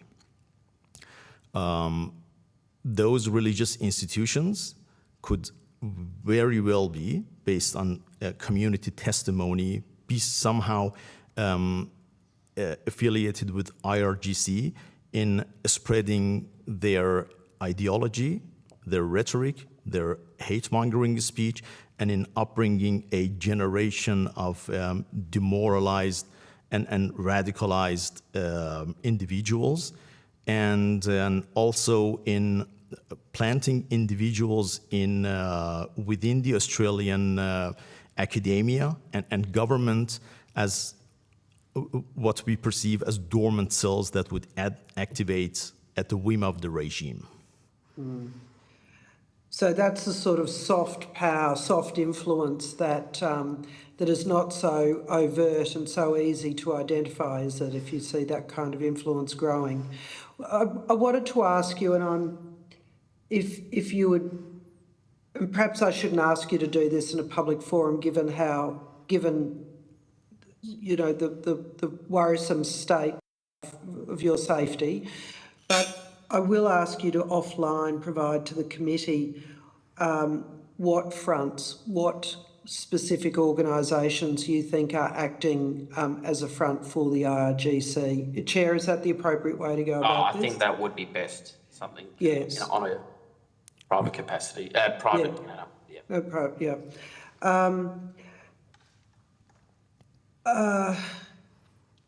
I also wanted to turn back to this idea of the difference between the IRGC being listed as a state-sponsored terrorist organisation as opposed to a terrorist organisation. I wonder if you'd make some comments on that, please. Just as I, Senator McDonald, as I alluded to in our opening statement, the Islamic Revolutionary Guard Corps does not contain the name Iran in its name, and this acronym and their name, the way it has been devised since the beginning, has been boasted by its generals. It's been stressed by the commanders of IRGC that they are there to bolster and safeguard the ideology and the revolutionary tenets and their narrow reading of Shiism. They have been generating a Shiite crescent in the Middle East to fulfill that dream, and they wouldn't be willing to stop at that. They, although Australia has not been affected by what I'm going to touch on right now, there are concerns within the U.S. administration and in Latin America that the IRGC has also been funding their terrorist activities through overt drug smuggling and money laundering schemes. They used to export and bankroll the production of Captagon, which is a CNS stimulant. It was being produced in Syria up until the time of the fall of the Assad regime. And it has been fueling the jihadi militia with the mindset that they go on wanton massacre of civilians and the kind of which we observed during the recent massacre in Iran, and it's still ongoing. That certain drug agent has been weaponized, and it's been also monetized all across the world, and they have been collaborating with the Maduro's government to perpetrate their drug smuggling operation within the Americas. So as you can see, that there are ample examples that point out the fact that IRGC is not acting as a state apparatus. It is acting like a mafia enterprise in a sense. I'll just check if anybody else wants to make any additional comments to that, please. Can I perhaps make the distinction, if that's possible, please, with respect that I think it's essential to have IRGC as a state sponsor, organ rather than as a terrorist organisation. I think, and I'm not proposing to be an expert in the area, but certainly I think from within the legal framework, if the government of Iran committing atrocities as it does through its various organs, and if IRGC is in fact a state-sponsored organisation, the implications go far beyond, in my view, just the IRGC to the government of Iran. And I think the distinctions that my friends have been talking about, for instance, other organisations that are active within Australia perhaps may not necessarily fit that framework. I don't know legally whether Australian government within the current framework can actually prosecute those organisations, but I would suggest that if the government of Iran is also in the frame, then other organisations might also tie into that framework, though I'm not sure whether under the criminal code you can extend it that far. Can I also just add a couple of points to your earlier question in terms of the narrative of, as an Australian Iranian and as a lawyer, our legal framework is sacrosanct to me. And I don't want to lawyer this up too much, but the reality of it is that what we have within our democratic framework is the rule of law. Under the rule of law, the threshold of evidence is critical. We need to stay the course, and we need to make sure that we actually provide people with sufficient education so that they can get the difference. I'm not sure that threshold is met. There are, like, just to give you an example, I saw on Instagram a whole bunch of students who were pro-regime protesting in Sydney.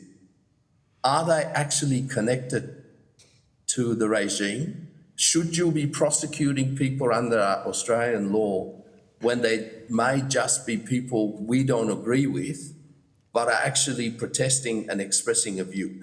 I think we are going down a very bad slippery slope if, as a government and as an organisation, as a free democratic country, we simply listen to vibes, stories without testing them. And my issue is here that there is no capacity for us within the community to test the evidence.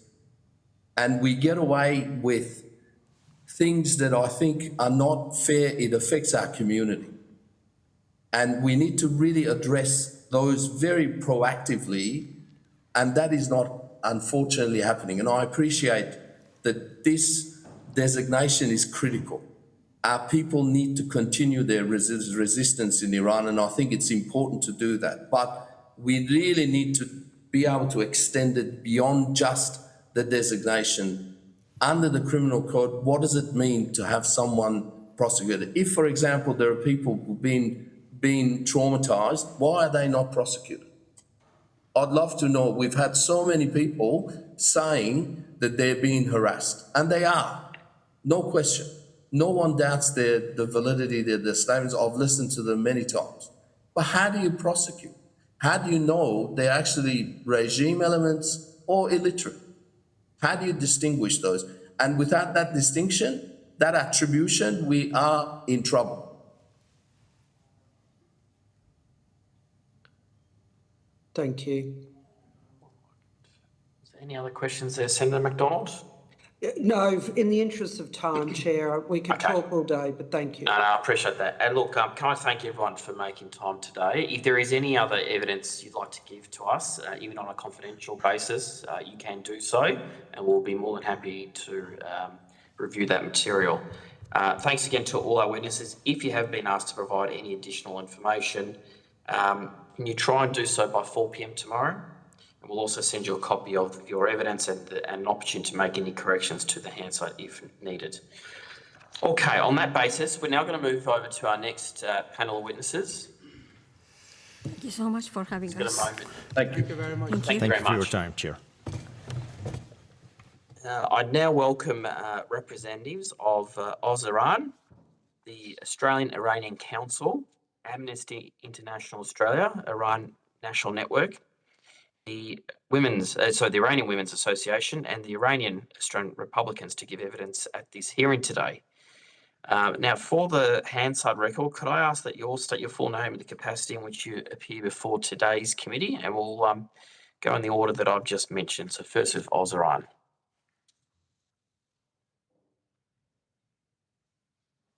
I think you're on mute at the moment, sorry. It always happens, doesn't it? I know, it's all Good. right. Hi, everyone. Good afternoon, the chair and the committee. Thank you for having me. My name is Rana Dotpour, and I am here today as the spokesperson for Iran. Thank you very much. Next is the Australian-Iranian Council. Good afternoon, everyone. My name is Ali Hosseini. I am the Secretary and Public Officer of Australian-Iranian Council, in short AIC. Good afternoon, Chair. Thank you. My name is Mahdi Adhari. I'm appearing today on behalf of my community and as a board member of Australian-Iranian Council. Thank you. Amnesty. You on mute? Hang on. There we go. Okay, Chair, committee members, thank you for hearing from us today. My name is Nader Zoljalali. I appear today as the authorized representative of Amnesty International Australia's National Iran Network. Thank you. The Iranian Women's Association. Hi, committee. I appear today as one of the spokespeople of the Iranian Women's Association. My name is Tina Hosseini. Hi, Senator Ciccone and members of the committee. Thank you for the opportunity to contribute to this important inquiry.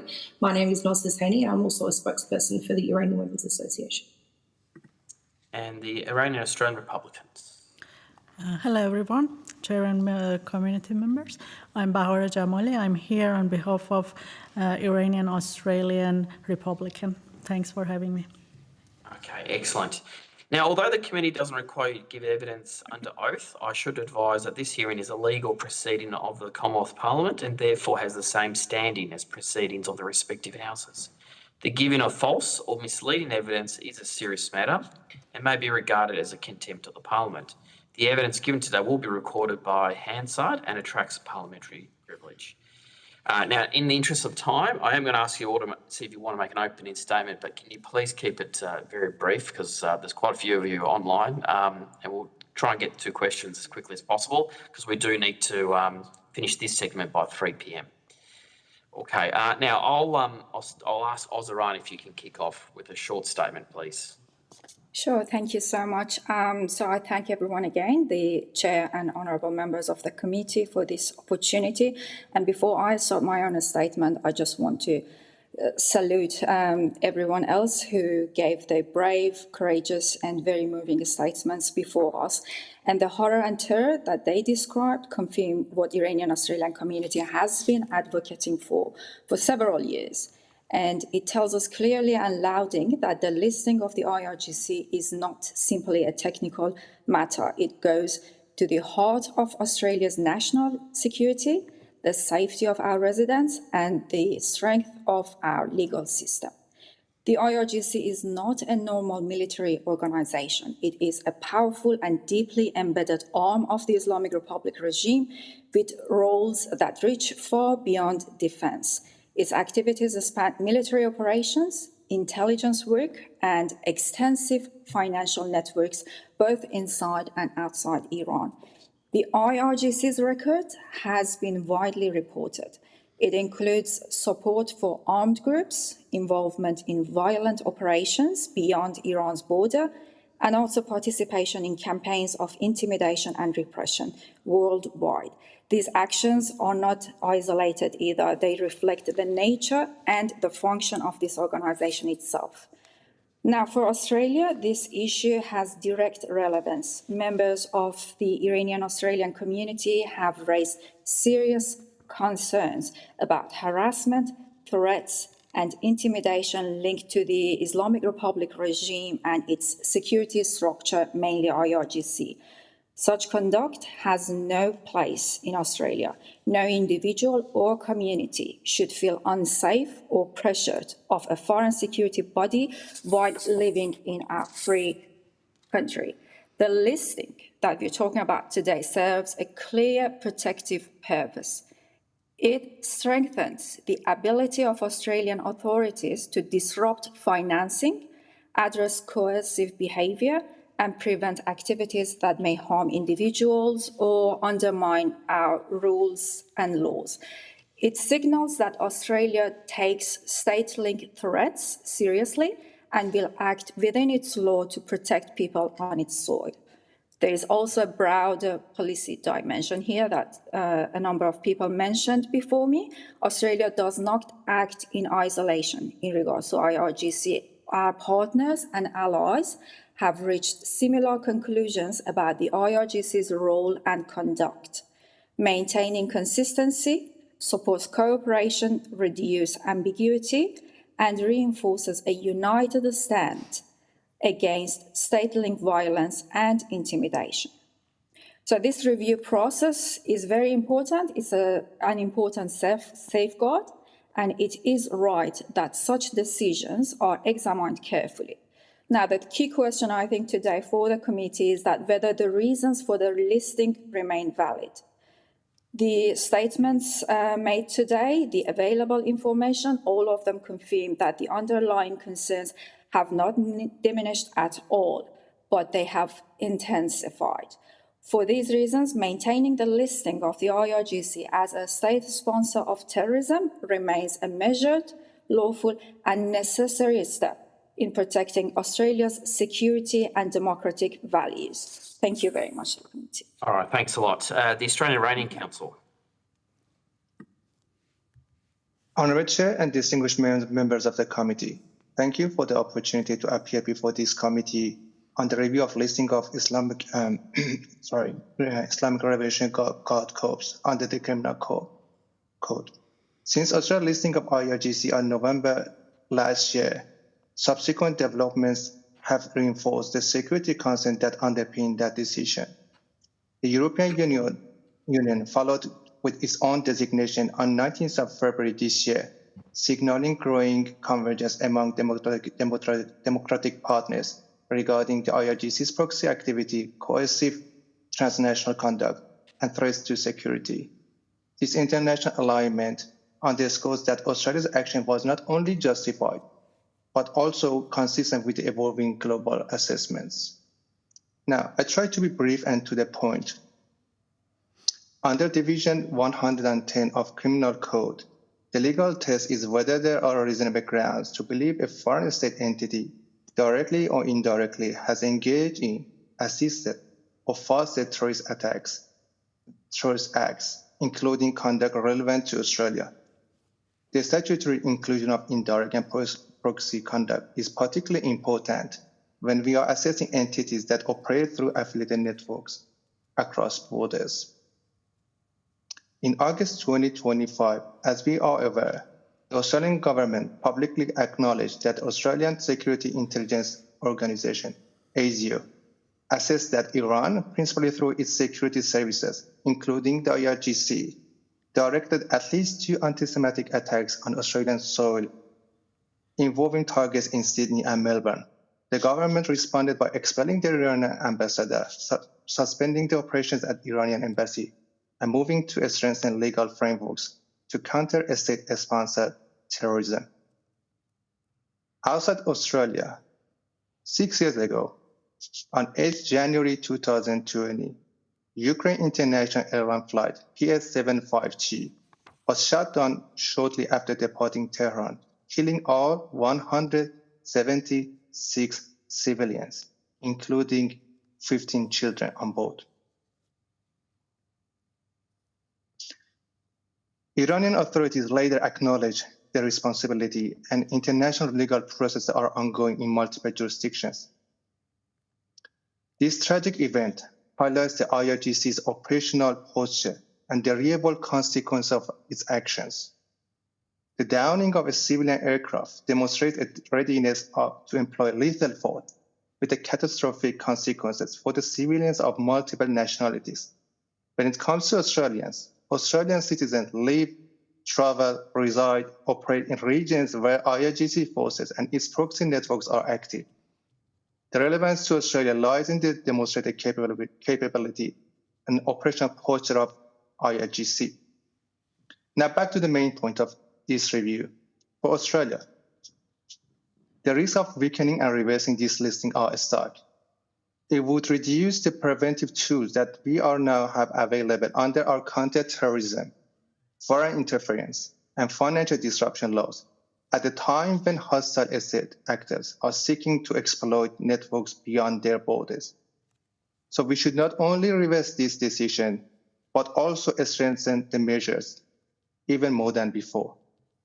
A good example is the petition that our association already launched, petition EN 9299, which is requesting the government to revisit our visa systems, measurements, and strengthen that even more than before. It also requests the government to deny any kind of visa application from ION and IOGC members, their immediate family members and associates, any type of visa. Also to review any existing visas that issued and any citizenship that granted and revoke any identified cases. Chair, with your permission, I will now invite my colleague, Mr. Adhari, to a committee member of AIC, to continue and close our opening statement. No worries. If you could do so briefly, that'd be great. Thanks. Yeah, thank you. Thank you, Eljan. Thank you, Chair. Failing to maintain the RGC listing as a terrorist organization would embolden the regime, signal that state terrorism, even on Australian soil, carries no real consequences, and put vulnerable communities like Iranian Australians and the Jewish community at greater risk. It would weaken Australia's security at a time that the state threats are intensifying. History warns us. Appeasement let the Nazi regime grow unchecked. Today, treating this murderous theocracy as a normal state risks the same failure. We cannot wait for more atrocities here on our shores or in Iran before acting. Honorable members, listing the IRGC was the right decision, and we thank you for that. Today, in this review, you must reaffirm it, strengthen it, and enforce it without any delay, so we don't see more fast-track visas for families of sanctioned IRGC commanders here. Australia stands for freedom, dignity, and the rule of law. The people of Iran and the world are watching. Maintain the listing, strengthen it, and send a clear message. Australia will not normalize a terrorist enterprise masquerading as a state. History will judge us whether we stood with humanity or looked away. And at the end, I would like to ask a question, or maybe a concern, on behalf of my community members. Why do we often act late? When we have countless pieces of evidence of an organization, an ideology, or a government's criminal acts all around the world, and now even in Australia, why do we wait for some horrible incidents to happen on our shores first and then act respectively? Thank you for your time and providing the opportunity to hear our thoughts. Thank you. Amnesty International Australia.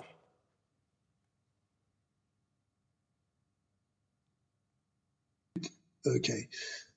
Thank you, Chair. The honourable members, our submission is grounded in official Australian government material, established human rights reporting, and a careful distinction between the statutory findings and contextual analysis. I will not delve too deeply in the material as it already has been submitted for the committee to examine. I will make my opening statement brief in respect of the time left for the session, but I will give a very quick introduction to the Iran National Network that is a nationally coordinated body operating within Amnesty International Australia. We focus on human rights violations relating to Iran and engage in evidence-based advocacy, community education, and policy engagement consistent with the Amnesty International's principles of independence and rigorous research.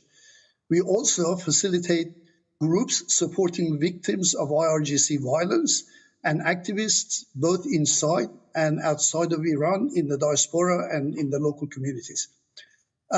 To the point, the question before you is very simple. Has anything changed that would justify removing the IRGC from Australia's state sponsor of terrorism framework? Based on public record, the answer is a resounding no. The government's own statement of reasons records that Australian security agencies assessed that the IRGC directed, assisted, and fostered attacks in Australia through proxy arrangements, and that is an official assessment. The legislation was designed precisely for this situation. where a foreign state entity operates indirectly through concealment and proxies. Nothing in the public record suggests that the IRGC's structure, capability, or intent has diminished. If anything, it's been intensified, as my compatriot mentioned earlier. This allowing the regulations would not just remove a label, it would remove specific criminal offenses that Parliament deliberately created to deal with state-linked terrorism. That weakens deterrence. It narrows the legal tools available to law enforcement, and it risks sending the wrong signal to communities here in Australia who were directly affected by the conduct described. But I would also respectfully say this: a listing must be more than symbolic. If the IRGC remains listed, as we all believe it should, enforcement must be real. That includes serious monitoring of financial flows and proxy structures. It also requires vigilance in relation to individuals who may act knowingly or unknowingly as facilitators, intermediaries, or influence channels on behalf of sanctioned persons and entities. Modern state-linked operations do not always operate through formal titles or direct command chains. They often rely on informal networks, including family members, associates, or commercial intermediaries, particularly in diaspora context. I'm not suggesting that this is widespread. I'm saying the legislative framework anticipates indirect conduct. If the law captures indirect assistance and fostering, enforcement must be capable of identifying. Otherwise, designation risks becoming symbolic rather than protective. In closing, the criteria were met, and there is no evidence they have ceased to be met. In those circumstances, the coherent course is to allow the listing to stand. Thank you. Okay, thanks a lot for that. Iranian Women's Association. Thank you, Chair. Ordinary Iranians are enduring extreme repression at the hands of state security forces, including the IRGC and its affiliated units, and reports from independent human rights organisations, medical professionals and survivors describe patterns of violence that are systematic rather than incidental. Credible reporting from human rights observers and witnesses indicate that elements within Iran's security apparatus have been incentivised to inflict severe violence against civilians, and these reports describe payments or rewards associated with killings, as well as acts causing permanent and catastrophic injuries to protesters, including the deliberate shootings to the eyes resulting in blindness. There are also deeply disturbing reports of extreme abuse against detainees, and reports of sexual violence and serious medical violations inflicted upon victims, including the removal of organs as well as women's uteruses to conceal evidence of rape. The Iranian regime, through the IRGC and its associated networks, has long engaged in intimidation, surveillance and monitoring of diaspora communities worldwide. These activities don't cease at Iran's borders, as described by other speakers today. They extend into democratic nations, including here in Australia. My family and I have lived experience of this reality since coming to Australia as refugees in 1989, and we're only one of many families that are affected. As a child, I was abducted from school here in Melbourne while I was in grade 1. This was an attempt to silence my parents, who were politically active. Years later, my father became the target of a serious security incident in Turkey under circumstances that raised grave concerns regarding the reach of regime-linked actors. He was also the target of an assassination attempt here in Melbourne. A decapitated animal was delivered to my parents' residence, which was a graphic act of intimidation intended to silence me by instilling fear through my family. A photograph taken of me speaking at a protest in Sydney in 2006 was published on the website of Mohsen Rezai, a former senior IRGC commander and intelligence figure, where I was named.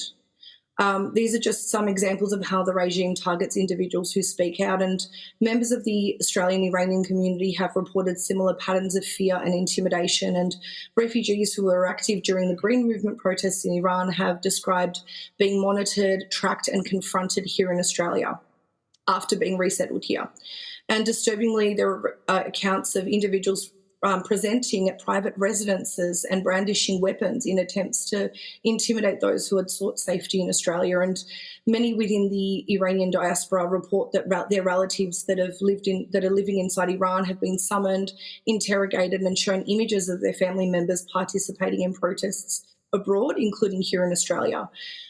This is a common tactic that the regime uses by leveraging family members to silence external voices, and it's a well-documented instrument of transnational coercion. And there are credible reports here in the community of harassment and threats and acts of intimidation occurring within the diaspora. These include reports of death threats, suspected tampering with vehicles, and other acts designed to instill fear and silence. Individuals within the Iranian community have also shared experiences of severe violence that they suffered in Iran prior to their arrival in Australia, including sexual violence, detention, and intimidation attributed to security actors, including the IRGC.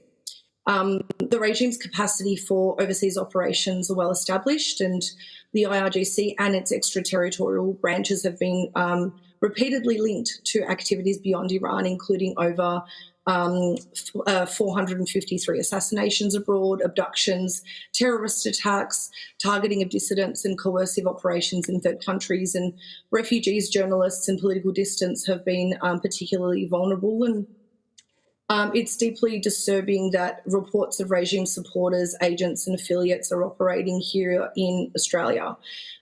We turn the committee's mind to visa and migration integrity risks. There are community concerns that some individuals have travelled between Australia and Iran, so those that hold Australian permanent residency or citizenship, who have returned to Iran during periods of unrest, and there are reports that certain individuals have participated in or supported regime activities, including the suppression of protests, and this is very troubling for us. This inquiry presents an opportunity for preventative and forward-looking safeguards. We note that Magnitsky-style sanctions are necessary, but they're incomplete if they only target primary officials, and sanctions frameworks must also account for asset shielding through relatives and beneficial ownership structures. And community protection frameworks must recognise the lived reality of the regime's transnational repression and incidents of politically or ideologically motivated violence within Australia underscore the broader national security context, and attacks targeting community institutions or places of worship are not merely criminal matters. They carry profound implications for social cohesion and our democratic stability. And us as diaspora community members must be able to live free from the fear of foreign state intimidation and interference, and our strength as a democracy depends on ensuring that those who sought refuge or migrated and resettled here are not exposed to the same coercive forces that they fled.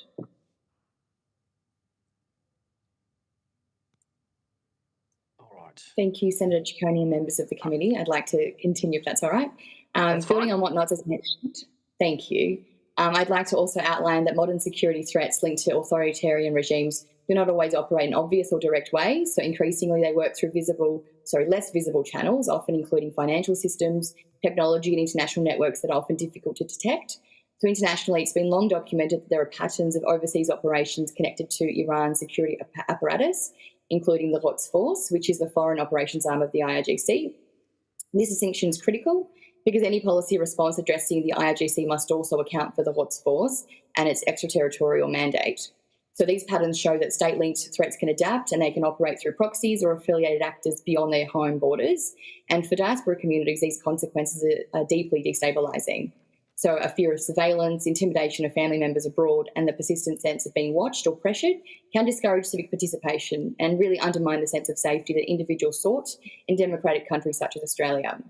So protecting Australia's role as a safe haven therefore requires recognising that some state-linked networks may attempt to project influence or coercion beyond their borders.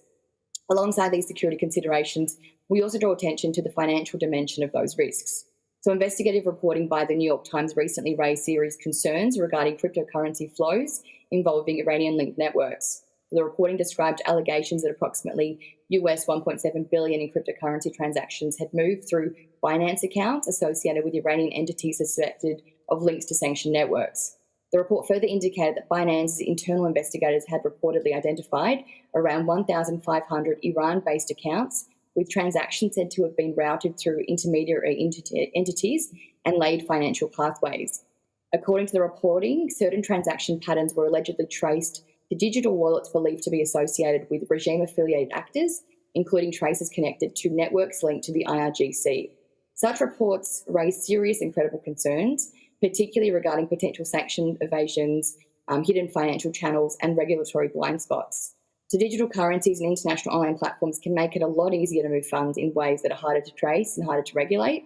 And this is going to create real challenges for countries seeking to enforce sanctions and protecting the integrity of their financial systems. So we're concerned that similar risks may have already been emerging within Australia.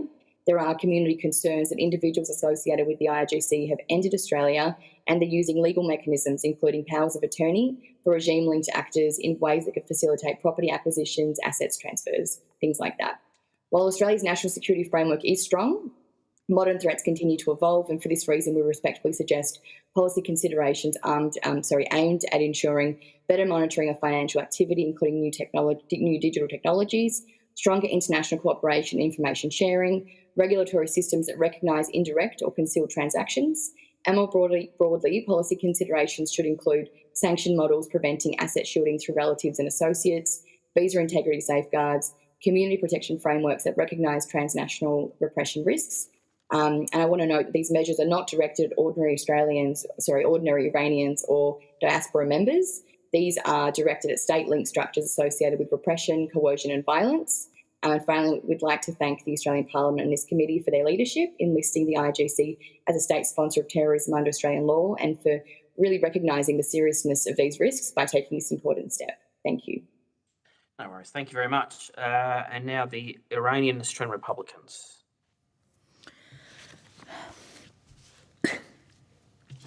Chair and member of committee, thank you for the opportunity to appear on behalf of Iranian Australian Republican, representing the diaspora who advocate the democracy, human rights, and civic responsibility. We strongly support continuing and strengthening the listing of Islamic Revolutionary Guard Corps, or the IRGC, as a terrorist organization under Australian law. The IRGC is not a conventional national military. Established in 1979 to protect the Islamic regime's ideological foundation, it operates independently, controls proxy networks abroad, and engages in international criminal activities, including human trafficking and smuggling of drugs and arms. Between December 2025 and January 2026, the IRGC led violent nationwide crackdown, killing tens of thousands of civilians. This continues a clear pattern of repeated violence. Over 1,500 protesters in November 2019. All 176 passengers of Ukrainian flight PS752 in January 2020. Approximately 600 during the Mahsa movement. And these are only some examples of systematic violence and repression. These acts show that violence against civilians is institutional, not isolated. Under Australian law, repeated conduct like this should meet the statutory threshold of terrorist designation. Formal state affiliation does not provide immunity. The IRGC's action abroad, including threat to Australian community safety, confirm the listing is legally sound and proportionate. I also want to emphasize a human consideration. Military conscription in Iran is mandatory. Many young men are assigned to IRGC-affiliated unit without choice or ideological alignment, facing imprisonment or restriction if they refuse. It is critical that Australia's enforcement and the migration framework distinguish between two groups. First, senior leaders and commanders responsible for repression and extremist activity, and second, conscripted individual administratively assigned to IRGC unit who did not participate in violence. Failing to make this distinction could unfairly affect visa processing, student application, family visa, and migration pathway. Safeguards ensuring individual assessment, intent-based evaluation, and proportionality, protecting innocent conscripts while strengthening the legitimacy of the IRGC listing. In conclusion, the IRGC is an ideological enforcement apparatus. It has a sustained record of civilian killing, repression, transnational extremist activity, and criminal operations. Its formal state affiliation does not negate its terrorist conduct. Maintaining the listing aligned with Australia's law, national security, and human rights while protecting innocent Iranians from unjust consequences. Thank you so much. All right, thank you. Now, I might see if Senator MacDonald might want to kick off this time with some questions. Thank you very much, and I'm conscious of time, Chair. So thank you. Look, I should just say that I think the opening statements from all of you, thank you, have been really comprehensive, and so much of the questions that I wanted to ask has been covered. Dr. Dadpour, when we have spoken previously, I have been, you've told me of individual family stories of trauma, of missing family members, and perhaps the school students being taken out of school to examine them for any signs of having been involved in the protests and then disappearing. These are all shocking stories to me. I was going to ask you about that today, but as the evidence has progressed, I would like to focus on what the IRGC is doing in Australia, because that's the bit that I think is relevant here, particularly to Australians, about the importance or otherwise of the listing of this organisation. And perhaps for everybody who's giving evidence in this panel, if you would take this as a question that I'd like you all to consider. I'm trying to establish in my mind about the activities that the IRGC is carrying out in Australia, making sure that the listing as a state-sponsored organisation is adequate as opposed to a terrorist listing. And the Iranian Women's Group, you spoke specifically about the transfer of money. I think that is a really important element of this discussion, identifying that. But in Australia, starting with you, Dr. Dadpour, is what the fronts that the IRGC is using to infiltrate Australian organisations and potentially to create an unsafe environment for Iranian Australians, but also for all Australians. Is this listing an adequate way to address that? And what other elements do we have the right settings in place to address the operations, the tentacles of the IRGC in Australia? Could I start with you? Sure. Thank you so much, Senator MacDonald, for your question.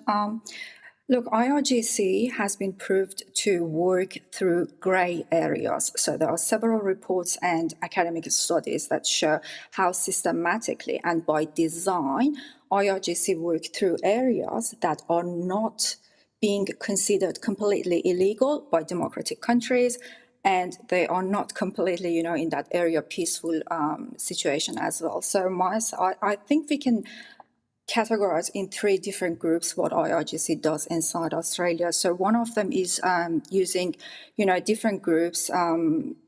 They could be young people, they could be different religious communities, they could be anything, they could be even Iranian community itself. But it uses this for spreading threats and harassments and terror, like practically, like in a material consideration. And then another thing it does is to radicalize different communities that exist here, specifically the younger people and second generations and things like that, radicalize them in a way that they become supportive of the ideology of IRGC and what they do in Iran, around the Middle East, all over the globe. That's the second type. And the third type of activities that they do, I think, is the misinformation campaign that they have thrown all over the world using different think tanks, even universities. I work at university myself, and I have seen firsthand how universities have been used inside Iran in order to, to move forward the ideology of IRGC, and I can see that this is happening worldwide as well. So these three types of activities must be really taken into consideration separately and then linked to each other, because then these all together will make a network in line with the financial network that my friends mentioned here, and they make this complex system that we need to address, and designation as a terrorist organization is part of this. I think what would really help here is, as mentioned again, is a kind of task force. Is a kind of task force that provide our community with three different things. One is a specific line for support. There has been several cases of our members of community who gathered information, risked their lives, their families' lives, and everything to gather this information, and they provide them to AFP and different organizations that that are our link of. To report things to the government, and never heard back. And this never hearing back could be for many different reasons, but that is making the community very uncertain and, keeping them nervous about, is it being really taken seriously, the reports that they have provided or not. The other thing, as mentioned before, is education for our community, that what kind of activities would be best to report, and what type of support would be available to people who act as whistleblower for the IRGC. And then the other one is just engagement with the community. Our members of community here have a lot of lived experience. Many of us have fled to Australia because of the terror of the IRGC, and we've seen the pattern of their behavior and their actions for a long time, for over 40 years. Our families have been involved, and now ourselves. So this lived experience is a huge source and very important source of knowledge for the Australian government and different institutions. So I would really encourage that this knowledge would be used in order to make sure that Australia stays safe for everyone. Just before you finish, before we turn to anybody else, I just want to ask, in Iran, you spoke about the use of the Basij, the volunteer organisation that in one of the submissions talked to be up to 600,000 people who would not necessarily be documented as a member of the IRGC, but if they're applying for a visa to Australia, would be well indoctrinated with those views, but not necessarily identified as being a member of that regime. I just raised that. I'm not sure if you want to make another comment to that, but perhaps Absolutely, it's very important. This is the complicated network and system that I'm talking about, and the grey areas again. Basij members, they are not officially IRGC members, but they are Basij, and they are known as volunteers, but they are being paid by different, they could just get into university in order to be the arm of the IRGC and the eyes of the IRGC inside university. So they exist everywhere. They are being planted in every institution that exists inside Iran. Either it is a hospital, it is a university, it is, I don't know, a government organization, doesn't matter. There is always an office of Basij, and that is the eyes and arms of the IRGC to spread terror and to silence people inside those those institutions. And we've seen many of the members of Basij who easily pass, immigration processes and move to democratic countries, to free countries, and then keep harassing our community members again in those free countries, abusing the laws and the grey areas that exist. Mm. Thank you, No Dr. worries. Thank you for your question. Now, is it Nada? You've got your hand up there. Yes, thank you very much. To speak to Senator McDonald's question, as I mentioned in my opening statement, Amnesty International Iran's network conducts research, and as part of that research, your question has been on the top of our list as to what Australia can do in order to curb the activities and bring under control what seems to be a stray cat. It's a bit like, if I could use the analogy of herding cats, this would be the activities of the IRGC. Now, the output of that research that I have personally done, I've compiled a document which I would like to share with you privately, Senator, if that's okay. And that is the framework of governance that interconnects all the agencies that are concerned with the activities, not just of the IRGC, but of wealth gained through criminal activities. And it's a very broad reaching methodology or framework that would shed light on how to deal with the IRGC and subsets of IRGC and organizations such as IRGC that are using our democratic systems, our open economy, and our liberal system of financial markets to do their dirty work. So I'd love to share that with you, Senator, if that's okay, if you'd be receiving to that. Mm. Well, if you could send material through the committee secretariat, we'll then have that distributed. Now, Ali, you've got... So should I send it? Sorry, Chair. I'll get the should I secretariat send to it contact you. I'll get the secretariat to Okay, contact great. you. Thank you. Thank you. No worries. Thank you, Chair. Thanks. Thank you. Ali? Yeah, thank you, Chair. I appreciate that we are witnesses here. We are from Iranian heritage, and we are very keen to amplify our compatriots' voices here, which is we have to and we should do it. But then for sake of this review and this committee, I want to address the question that Senator McDonald asked about not what to do next, but why this listing should remain and what's the grounds for doing so.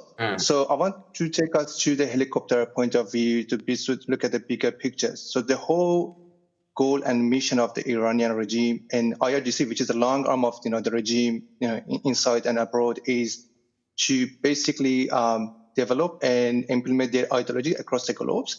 Directly and indirectly, they are not shy to hide it, and this is part of their just slogans that they are shouting it here and there. So it is not hidden from everyone, right?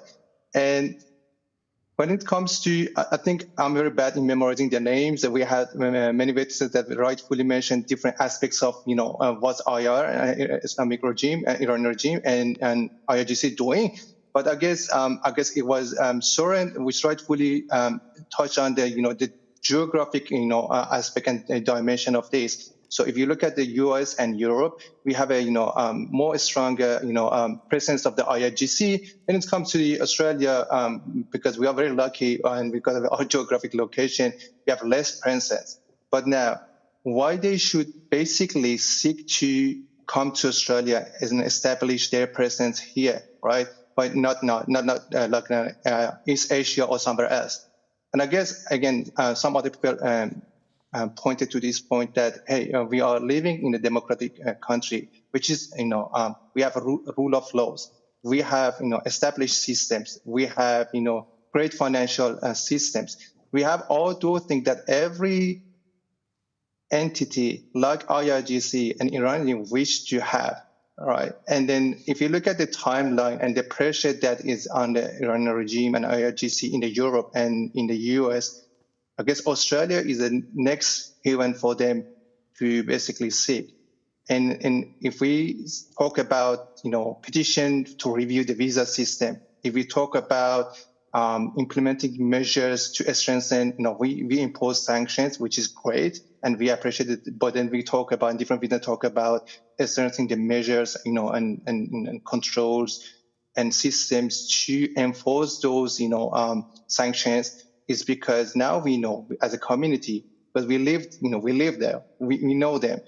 We know that they are coming here because Australia now is the best place. They can, I think it was Combis that rightfully mentioned, they hire the best. They hire, the lawyers. They know how to operate in a democratic country like Australia. If they go somewhere else that, there is no rule of law, that would be hard for them. But actually living in Australia, operating in Australia is much easier for them because they can hide. They can, take the leverage of, the law and then use our financial systems. So if you look at it from a high level, Australia is the next destination for IRGC.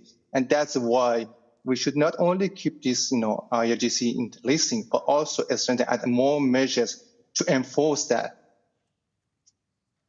Yep. Thanks a lot, Ali. I'm just mindful of time, but I just want to see if the other witnesses that haven't said anything just yet wanted to add. If the Australian Republicans or Iranian Women's Association wanted to add anything. No, I'm good.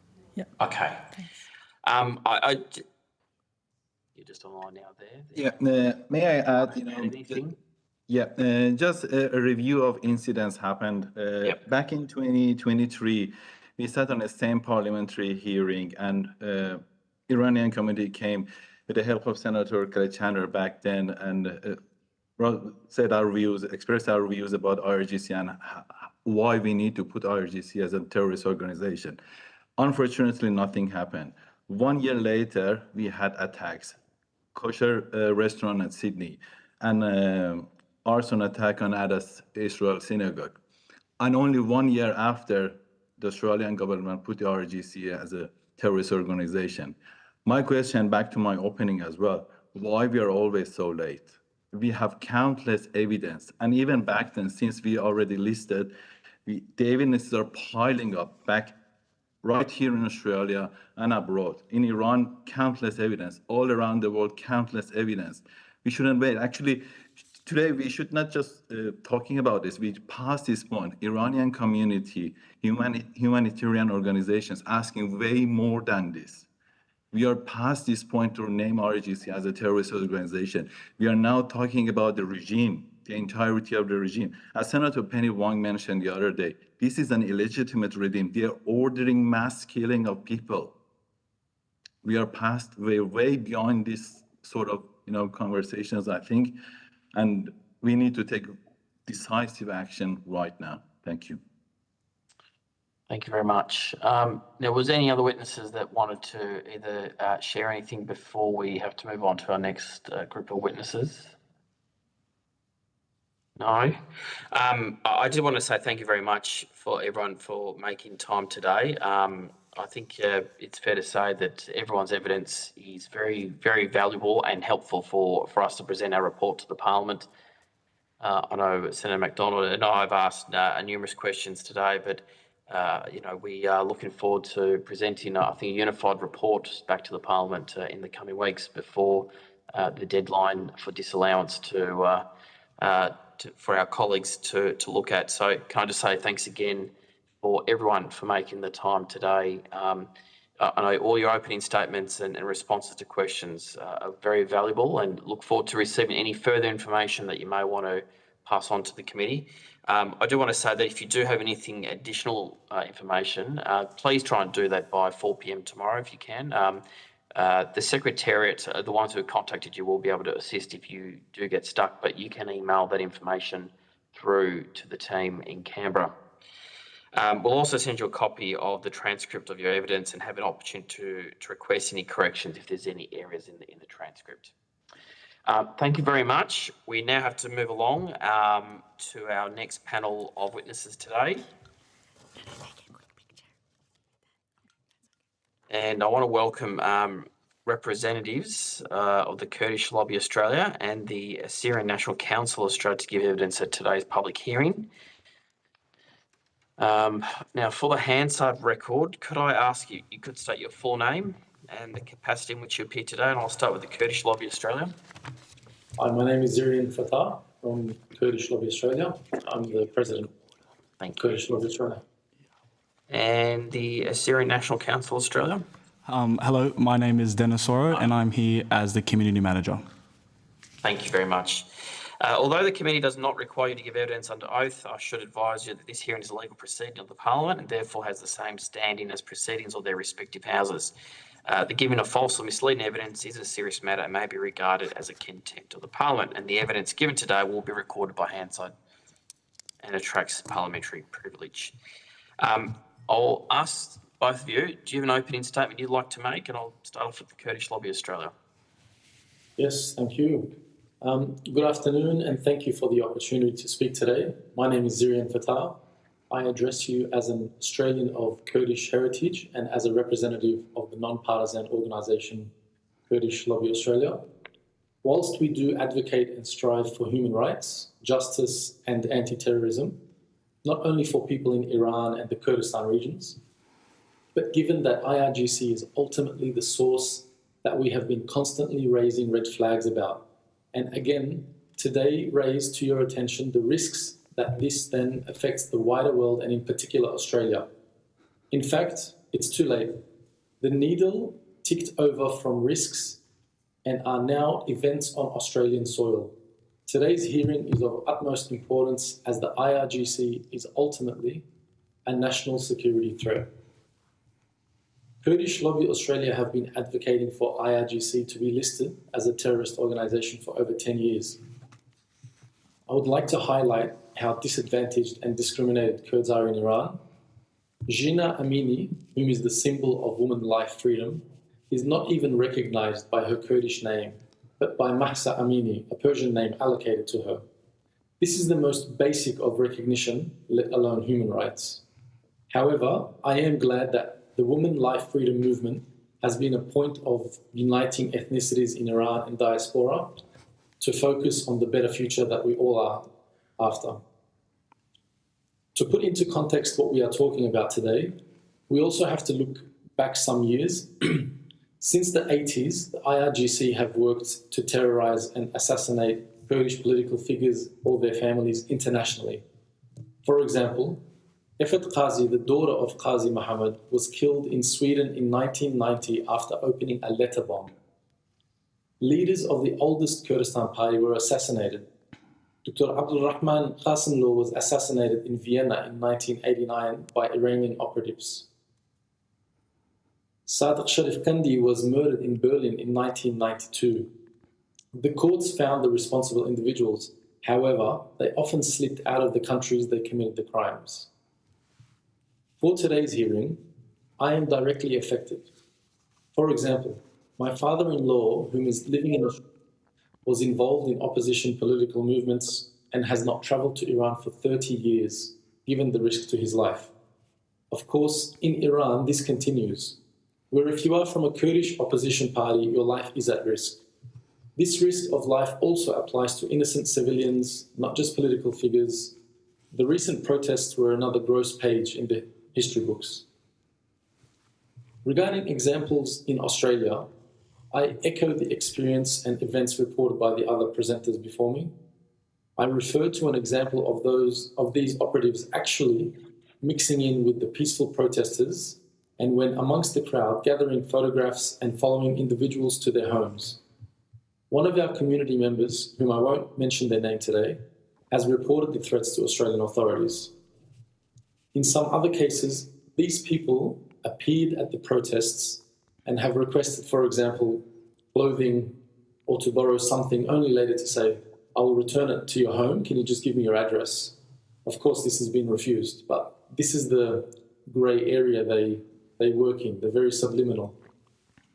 On another occasion, the Women Life Freedom protesting crowd did hold one of the unknown suspicious persons and found his ID and details, only to see the typical scenario of the person holding a student visa. Earlier today, Dr. Kylie confirmed Press TV were openly working in Australia. We concur with this, given experiences from people in our community who are worried for their safety of even attending a basic peaceful protest in case they are under surveillance and if later travelling to Iran, can be at risk of imprisonment. Human rights issues affect all Iranians, including women, children, and even including an example of an Iranian environmentalist belonging to the Persian Wildlife Heritage Foundation, who was detained on accusations of transferring intelligence to foreigners. His family say he was killed, but of course the authorities say that he hung himself in prison. I would like to emphasize the Kurdish regions are subject to militarization and collective punishment. This is consistent with long-standing state practices. The extreme number of killings and executions, including the killing of kolbars. Kolbars are Kurdish couriers crossing the border between Iran and the Kurdistan region, whom are often shot and killed whilst they're just trying to make a basic living. This is typical of IRGC, as they have killed and arrested protesters to the degree of astounding numbers that can only be estimated between 30 to 40,000. It is very hard to find a correct, accurate number, but they're the estimates. I have very distressing images of those killed and names of innocent children, teens, and adults that have been killed at these protests. I can share them if requested, but they are very disturbing and distressing. There have been house-to-house searches and arrests of protesters. We have an example of this where a family that attended protests had their daughter raped and killed. The IRGC then found out they actually have family in Australia. And the IRGC told them, tell your family in Australia, if they continue to protest, we will release images of your daughter. So this affects Australia. This is not a problem overseas, this is a problem on our soil. Australian citizens are scared to give more details for fear of their safety, and in fact, members of our community refrain from providing me certain evidence for this public hearing, as they do not want to risk the lives of their families, whether in Iran or in Australia. I would also like to comment on a future Iran. There is a saying that if you get bitten by a snake in the same hole twice, the problem is not the snake. We believe there are other options other than Reza Pahlavi for a new Iran. In fact, there are many capable people to lead a new Iran.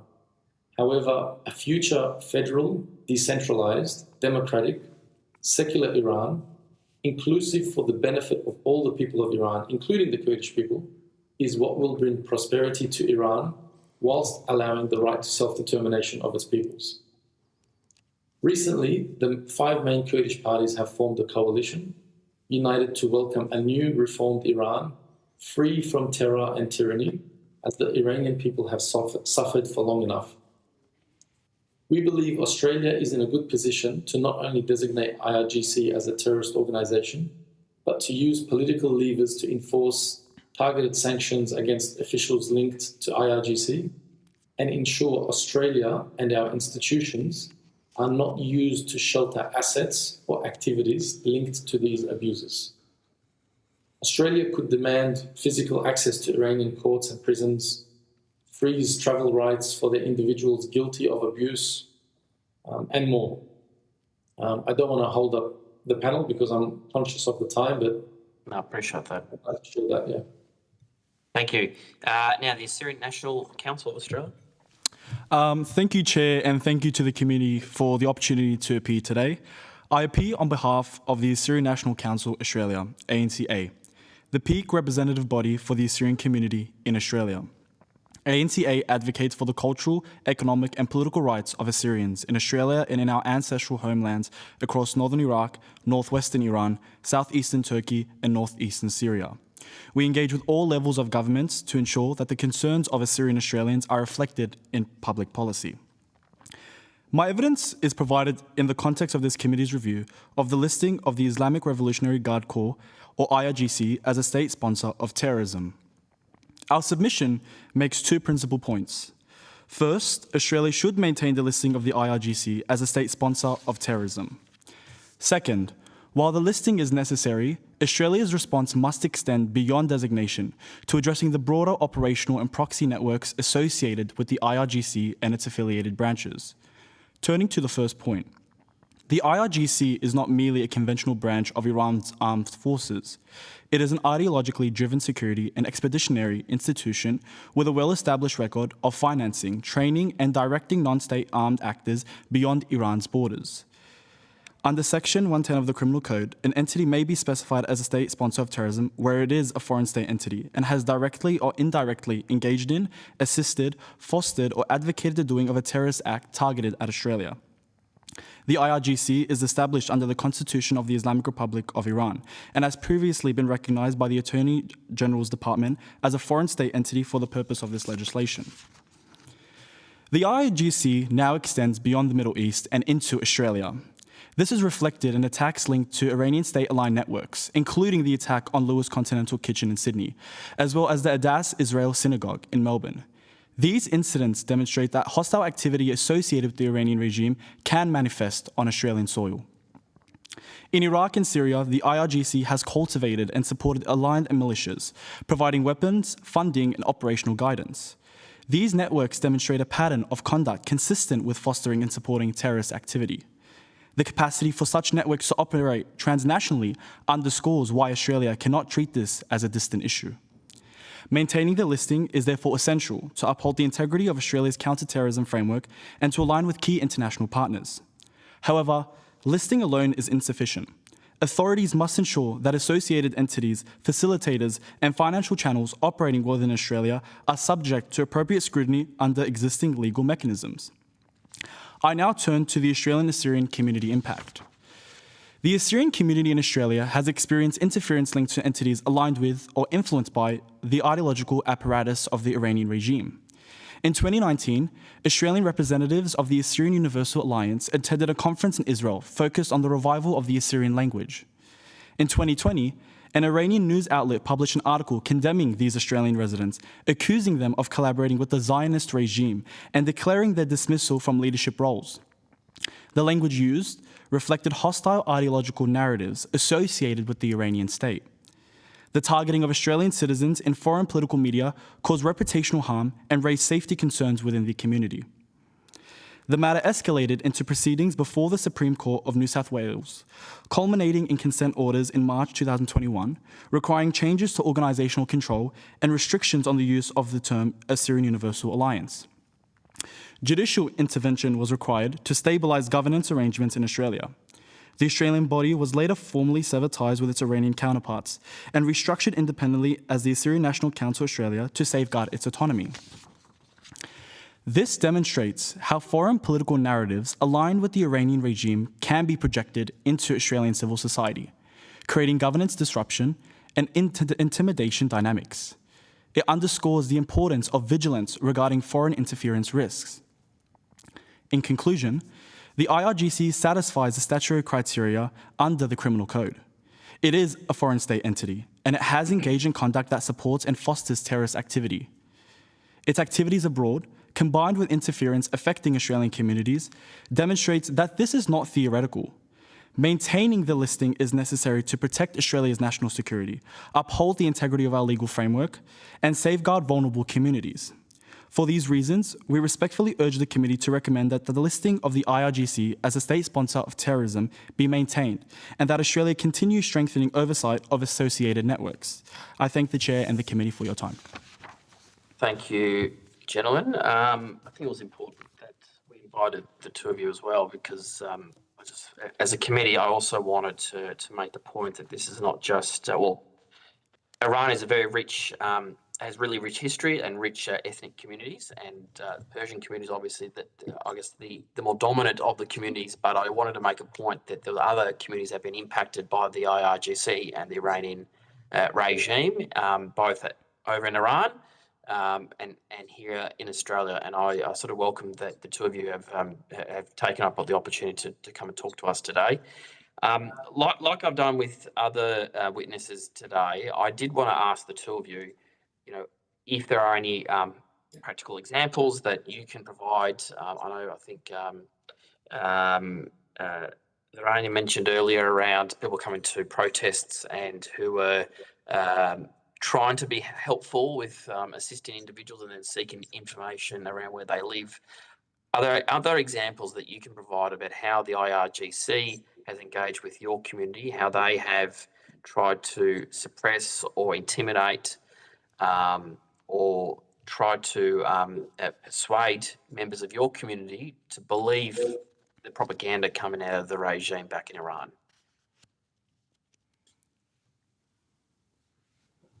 I'll answer. Yeah. Start with you first. Yeah, thank you. Thank you, Senator. In terms of, as we mentioned, in these protests and the way they act, things are very subliminal. And I believe that's consistent with all the presenters today that have presented. The way they operate is not always direct, but indirect. However, on request of some of these evidence, I'm happy to not talk about it now and just email it to you can later. do that later. We could do it through other channels. I'll get the Secretary to reach out to you if you can provide further information. Yes. And I don't know if, Dennis, if you want to add anything else?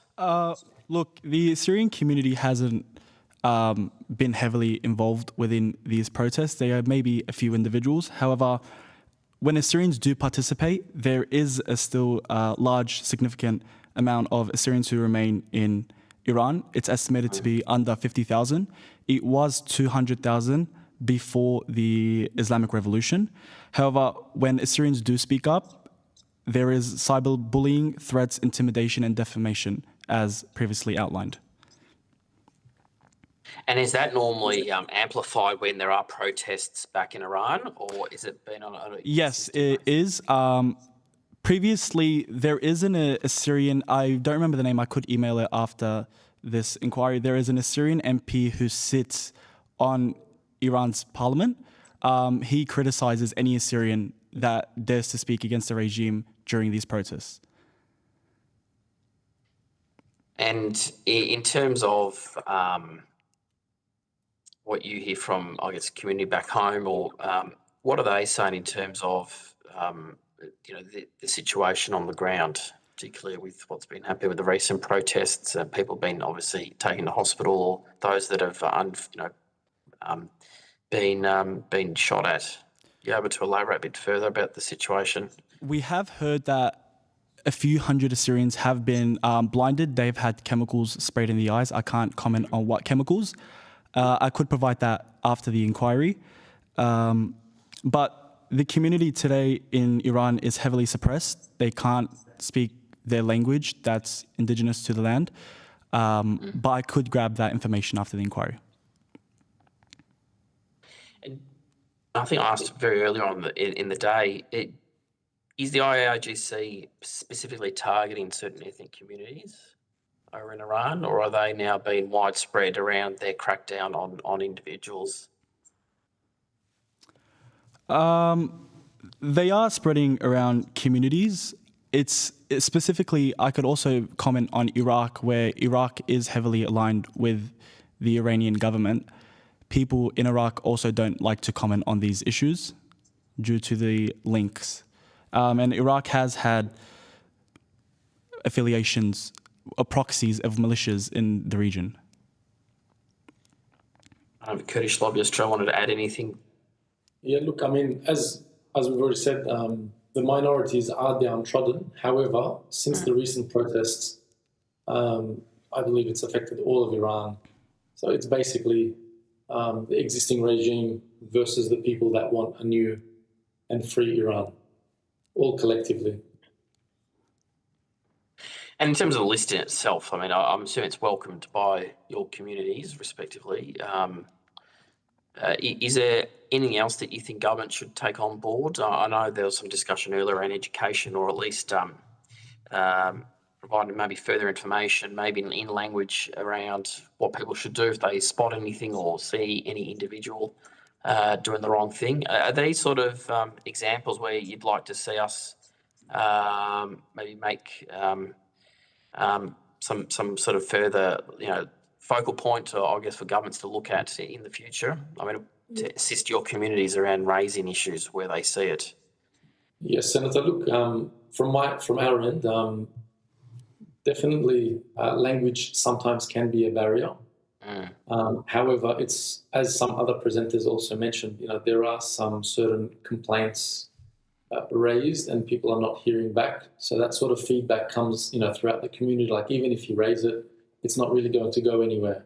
So people are disheartened. So the more simple this process, the less convoluted it is, the more submissions you would definitely be seeing, and that would assist everyone. Dennis, did you have anything to add? Yes, Senator. Ongoing consultations with our community is very essential.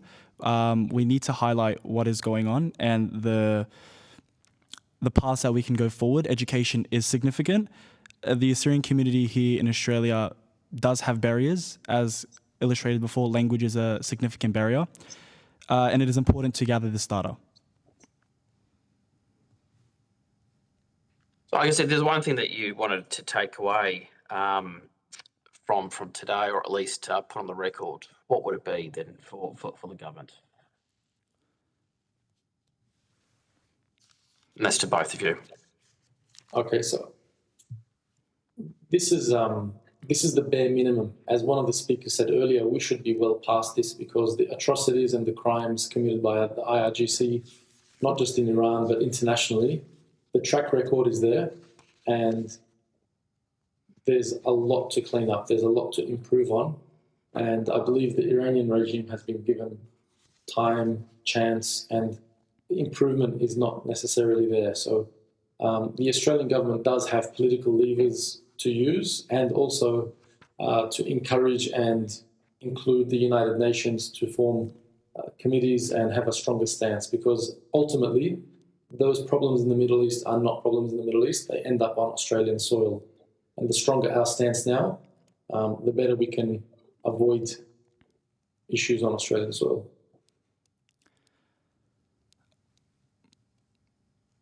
Dennis, did you need to add anything there? I think national security is the biggest concern for us as minority communities from the Middle East, whether you are Jewish, whether you are Syrian, whether you're a Mandean, you're a Yazidi, or a Kurd. We've ran away from this region because of the IRGC and its proxies. And we need to reiterate, it's arriving on our soil, and it is these minorities and Australians who are being targeted. It's happened to us in the Middle East, and now it's happening to us here on Australian soil. That's why it is essential that the Islamic Revolutionary Guard Corps is remained as a state sponsor of terrorism. Yeah, indeed. And I think this is why the government's signed off on these regulations. But can I thank the two of you for your time today? Your submissions and oral evidence is very important for us when we finalise our report to the Parliament for next month. So can I thank you again?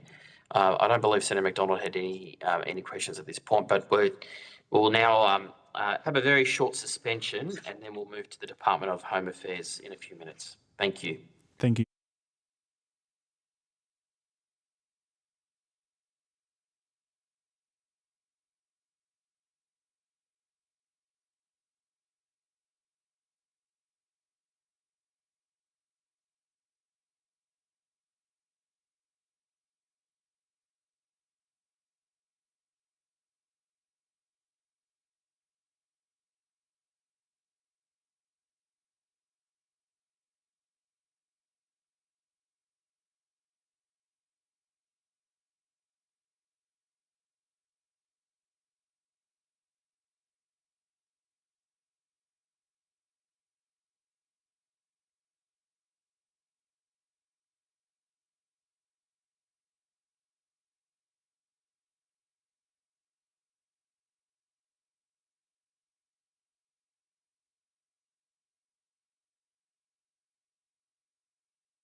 Everyone, I now would like to welcome representatives of the Department of Home Affairs to give evidence at this public hearing.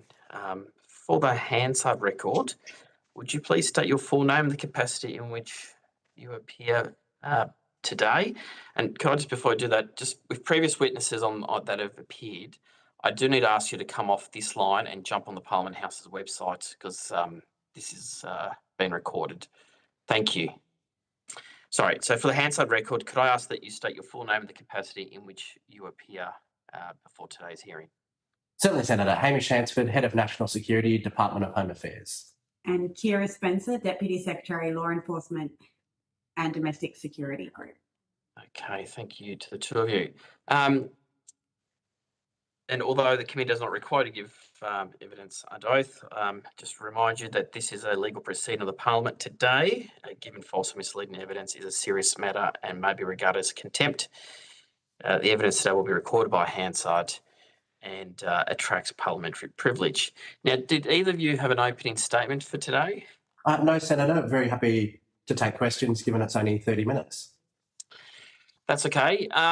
Can I just kick off with a couple of questions? I just want to ask, in light of some of the evidence today, can you just talk us through the process for the listing of state sponsors of terrorism under the new framework, and how does this listing differ from previous listings of terrorist organisations?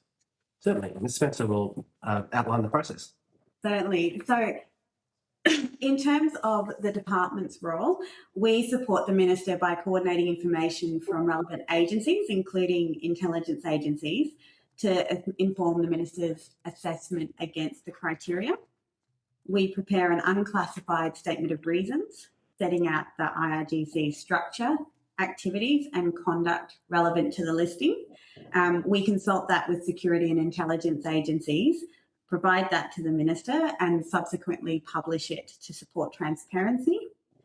On occasions, there's also classified intelligence that's provided directly to the Minister. In terms of the next step, there is no requirement to consult states and territories prior to the listing, but we can undertake additional consultation if we decide to. In terms of your question, sorry, the question was about the different thresholds between terrorism and state. How does it differ from previous listings of terrorist organisations? So this is an entirely separate regime. So previously, other listings of terrorist groups have been done under the Criminal Code listing of a terrorist organisation. Advice provided to Parliamentary Committee in 2023 by Attorney General's Department made it clear that it's not possible to list a state entity under the Terrorist Organisation regime, which is why the State Sponsors of Terrorism Act was introduced. The key differences is a requirement for a nexus to Australia for the impacts of the organisation. It excludes conduct that occurs in the context of and in association with an armed conflict. It includes a role for the Minister of Foreign Affairs to provide views on the listing. It limits the extension of criminality to listed entities, and it has a separate delisting mechanism and some additional defences. And that's all in recognition of the fact that we're dealing with sovereign states and entities of sovereign states. And then I guess I'm assuming that's why the IRGC was not listed under the previous framework or existing frameworks for terrorist organisations. Is that right? That's right. So there was legal advice provided to Parliamentary Committee that it's not possible to list a state entity. So I guess my next question then goes to what's the impact of this listing on the IRGC and people who are associated with the organisation, and how does this listing keep Australians safe from threats? So as with many of the frameworks we have, it is one piece of a wider toolkit, but the key intention of the listing regime is as a deterrence method, as a means of publicly calling out the activities of the state entity, and that Australia will not accept that behaviour. And it also has impacts in terms of the way we can manage some threats of that behaviour, I think the other thing it is worth making clear is that we have had sanctions in place in a range of other mechanisms to take action in relation to this previously. And in terms of the consultations that occurred across departments and agencies in the listing, the IRGC, you able to elaborate a bit further, and maybe how did the intelligence and assessments contribute to this listing, if you're able to? So as I said, we work with security and intelligence agencies very closely. They provide publicly available material that we can put in the statement of reasons to support the listing of the organisation, but also they are able to provide classified material which is provided to the Minister to support his consideration as well. And how does this scheme compare to others around the world? There are only a couple of other countries who have state sponsors of terrorism schemes. The US is one. Other countries have looked at similar mechanisms and are continuing to. I know that the UK is looking at something similar. And have these countries listed the IRGC, or have you got a list of other countries that have listed the IRGC? I do, sorry. Under a terrorist organisation scheme? Bear with me for one moment. Senator, I think the oldest listing is from the United States, and they had a particular threat from both Iran as a country, but the IRGC specifically. And then lots of different countries have taken action, including most recently some of the Nordic countries. Israel, I think, is considering it. And there are a range of different countries that are calling out IRGC as a particular threat from a state-based sponsoring of terrorism perspective. So, as Mr. Hansford said, the United States added Iran to its state sponsors of terrorism framework in January 1984. Canada has listed IRGC most recently under their Anti-Terrorism Act on 19th of June 2024, and the European Parliament has passed a non-binding resolution. That was in 2023. Okay. And what other actions has the Australian government taken against the IRGC to date? Sorry, could you repeat that? What other actions has the government taken against the IRGC? As I said, there's been sanctions in place for a number of years now, and there is also diplomatic mechanisms that have been utilised as well. I think as far back as the 14th of February 2023, Senator, the former Minister for Home Affairs called out Iran's action in relation to foreign interference. So if you like, that was an escalation in the government's public calling out of activity, a statement by a minister. As Ms Spencer said, sanctions have been in place for some time and progressively implemented. And then I guess the most important escalation was on the 26th of August, where the Prime Minister and the Foreign Minister and the Minister for Home Affairs, the Commissioner of the Police and the Director General of ASIO called out the actions which fundamentally underpin the listing of IRGC, particularly the anti-Semitic attacks against two institutions in Australia that the Director General of Security highlighted. And I think that was the catalyst for outlining the significant action that we would put in place a listing regime and then the subsequent listing of IRGC. And of course, that was combined with the Australian government's actions to remove the Iranian ambassador from Australia.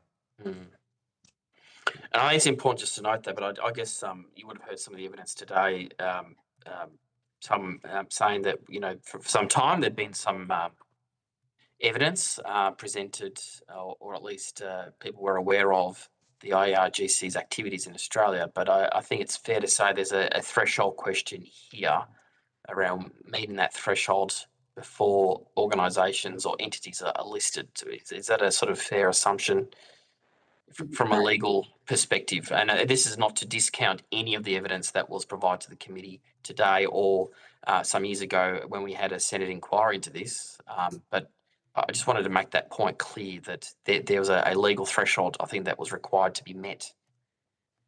That's right. And so I think when Minister Burke in the press conference in August last year said this sends the strongest possible signal that this conduct has reached a new and totally unacceptable low, and he made the point that the existing regime designed decades ago was not intended to deal with the current threats that we're facing. You've seen effectively since the 2023 comment by the former minister that I mentioned, an escalation in activity in terms of public commentary from the government, sanctions, and then ultimately the action that the government announced in August last year in a new regime based on the two events that ASIO publicly outlined and that reached a tipping point of impact to Australia in a new low, if you take the words of the press conference, and it tipped it over an edge for the need to take significant action, which is why this has resulted in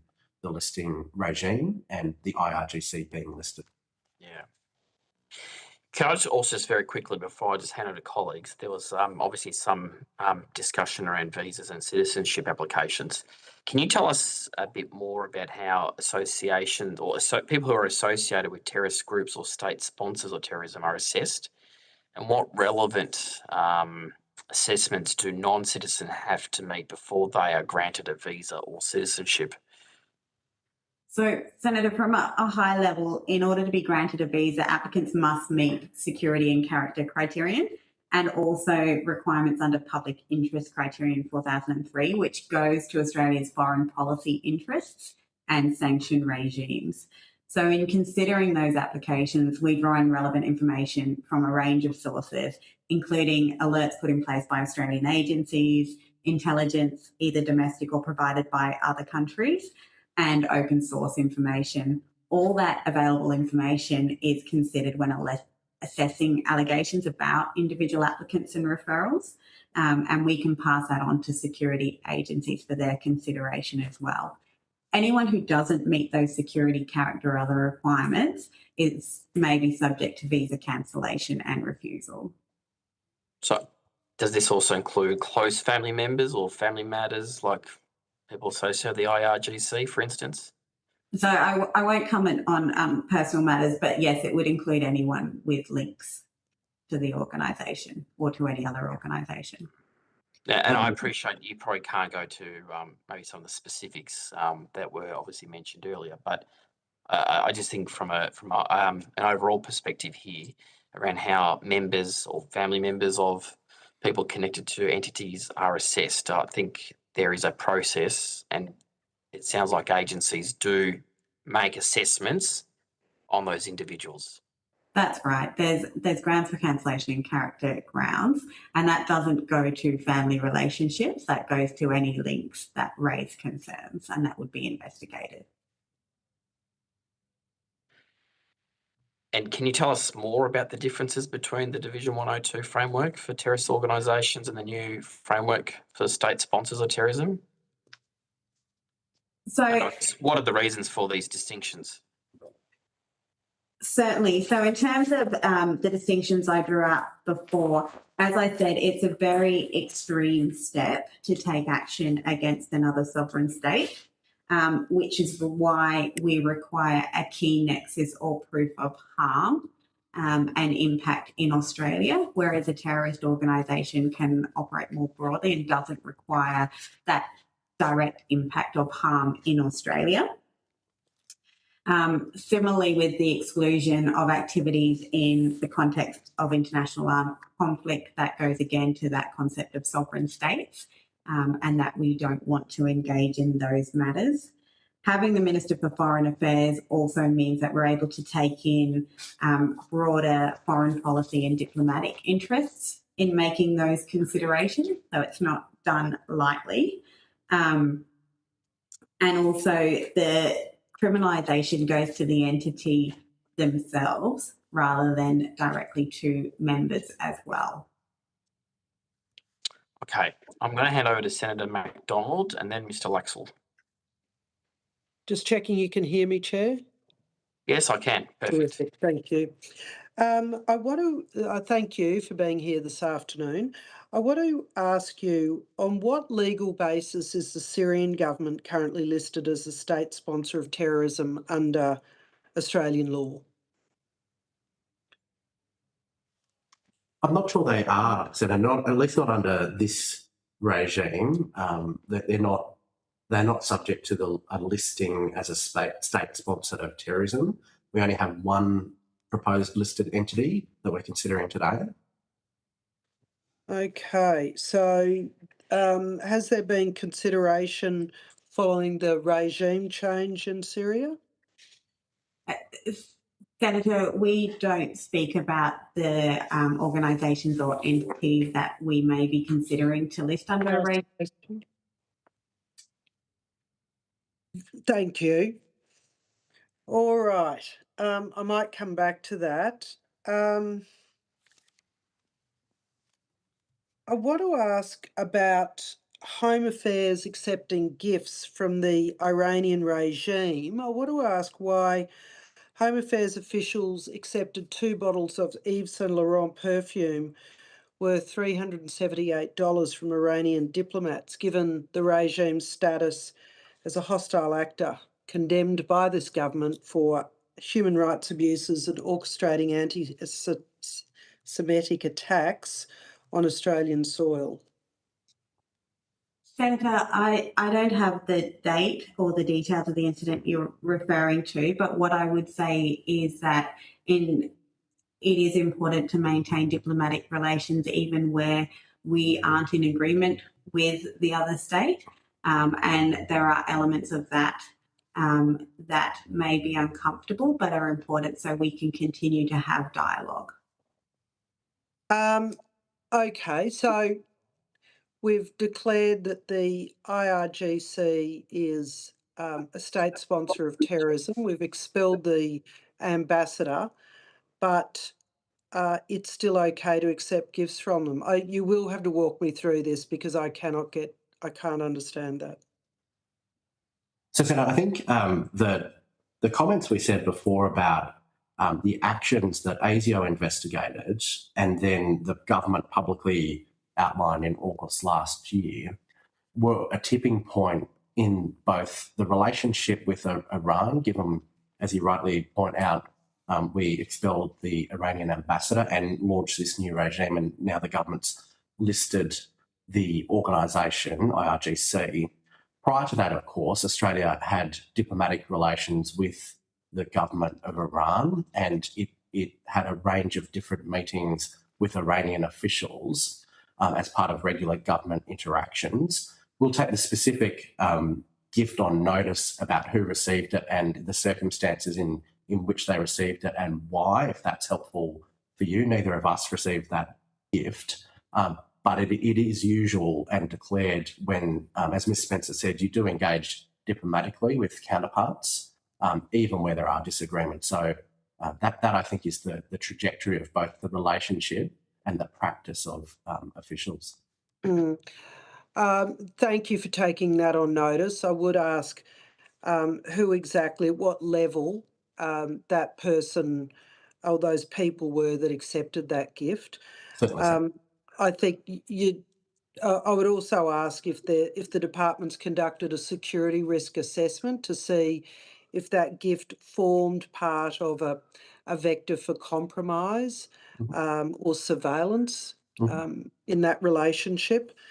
And I would ask if the department has a new policy, given the how circumstances have changed, whether or not there's a department policy around accepting gifts from Iranian diplomats now. Certainly, Senator, we can take all of that on notice. Thank you. I'll turn now to the IRGC's involvement in the illicit tobacco trade in Australia. ASIO's publicly described the IRGC directing attacks through cutouts and noted involvements of offshore organised crime. Can you confirm whether or not any of these cutouts are assessed to be participants in Australia's illicit tobacco supply chain? That's the importation or distribution or retail control or associated money laundering. Senator, those are questions that would need to be put to operational or intelligence agencies. Okay. I've got some more questions around that, so I will have to ask the committee if we're going to ask those other groups back at any point to ask those questions. The AFP has been publicly reporting as alleging that IRGC orchestrated the Adass Israel synagogue firebombing and naming Hamad's organised crime networks as alleged facilitators. What is the AFP's current assessment of the nature and extent of any IRGC contact with that network?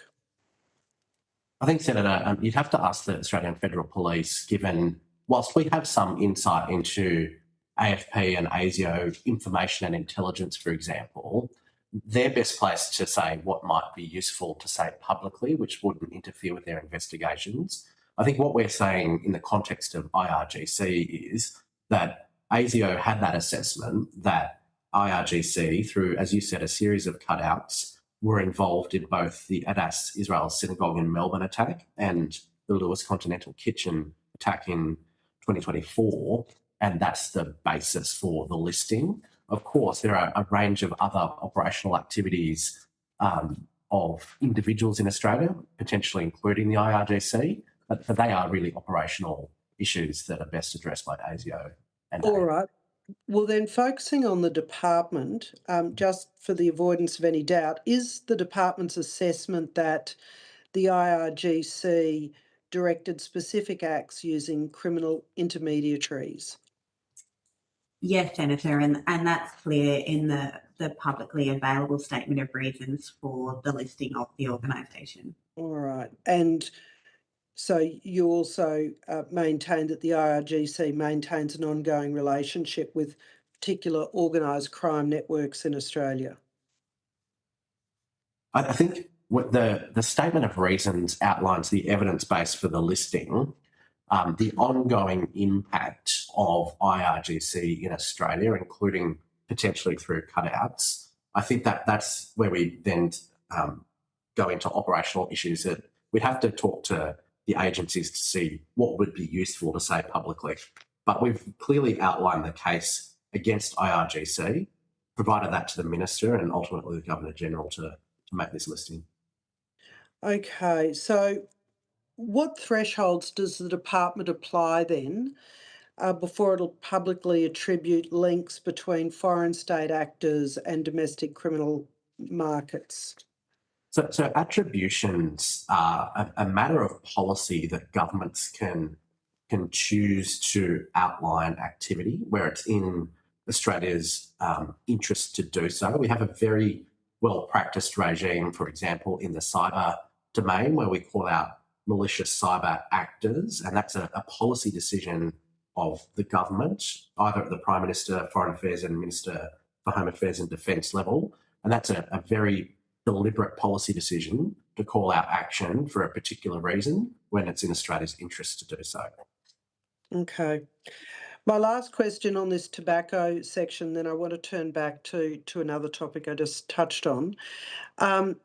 Given the scale and cash intensity of the illicit tobacco trade in Australia, has the department detected movements in finances consistent with foreign state involvement?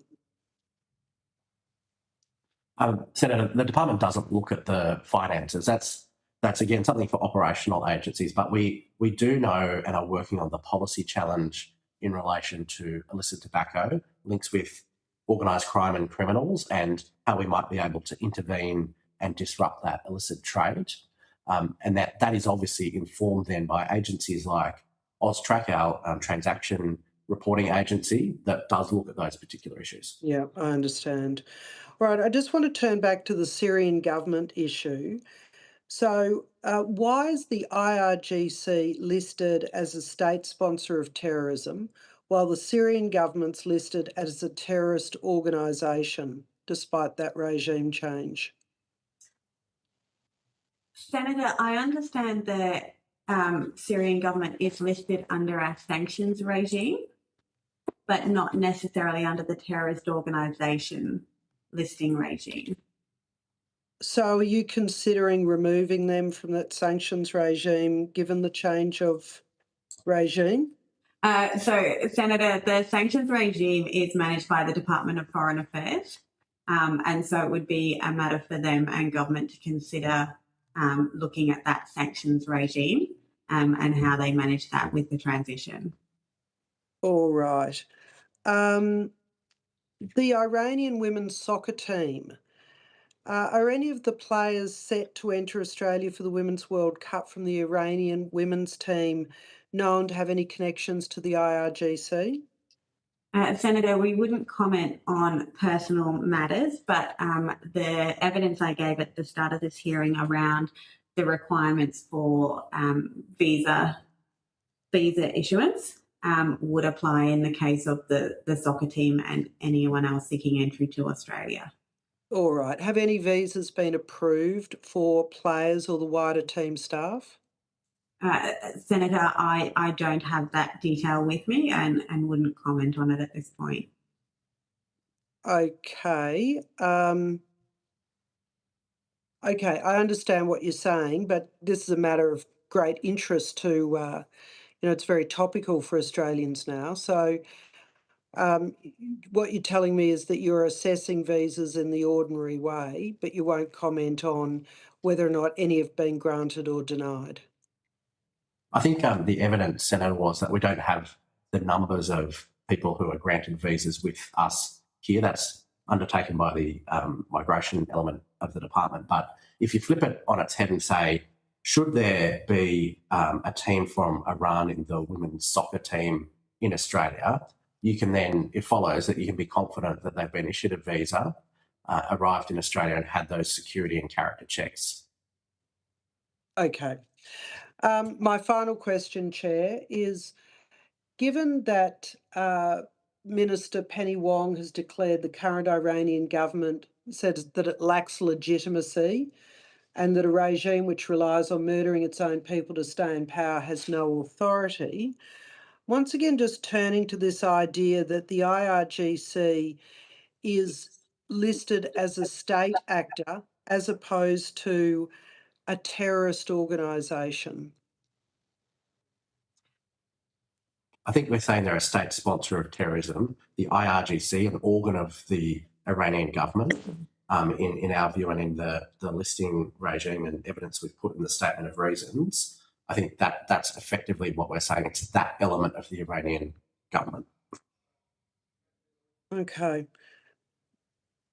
All right, I've got some more questions, Chair, but I appreciate that Mr. Laxal's got questions too. So off you go, Mr. Laxall. You've got the call.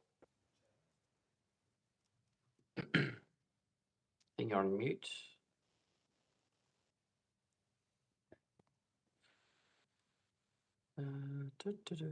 Hear me? Yeah, I can now. Okay, Yes. sorry, yeah, just that same issue I had before. Apologies, and thank you, Senator McDonald. Just some questions in regards to just some of the evidence we've received today, and mainly about sort of education towards the Iranian Australian community on sort of the next steps post a listing, how they can either report information they have and the best way to do that and what type of information to report. Does Home Affairs have a program of education, or is one under development, or has one been considered?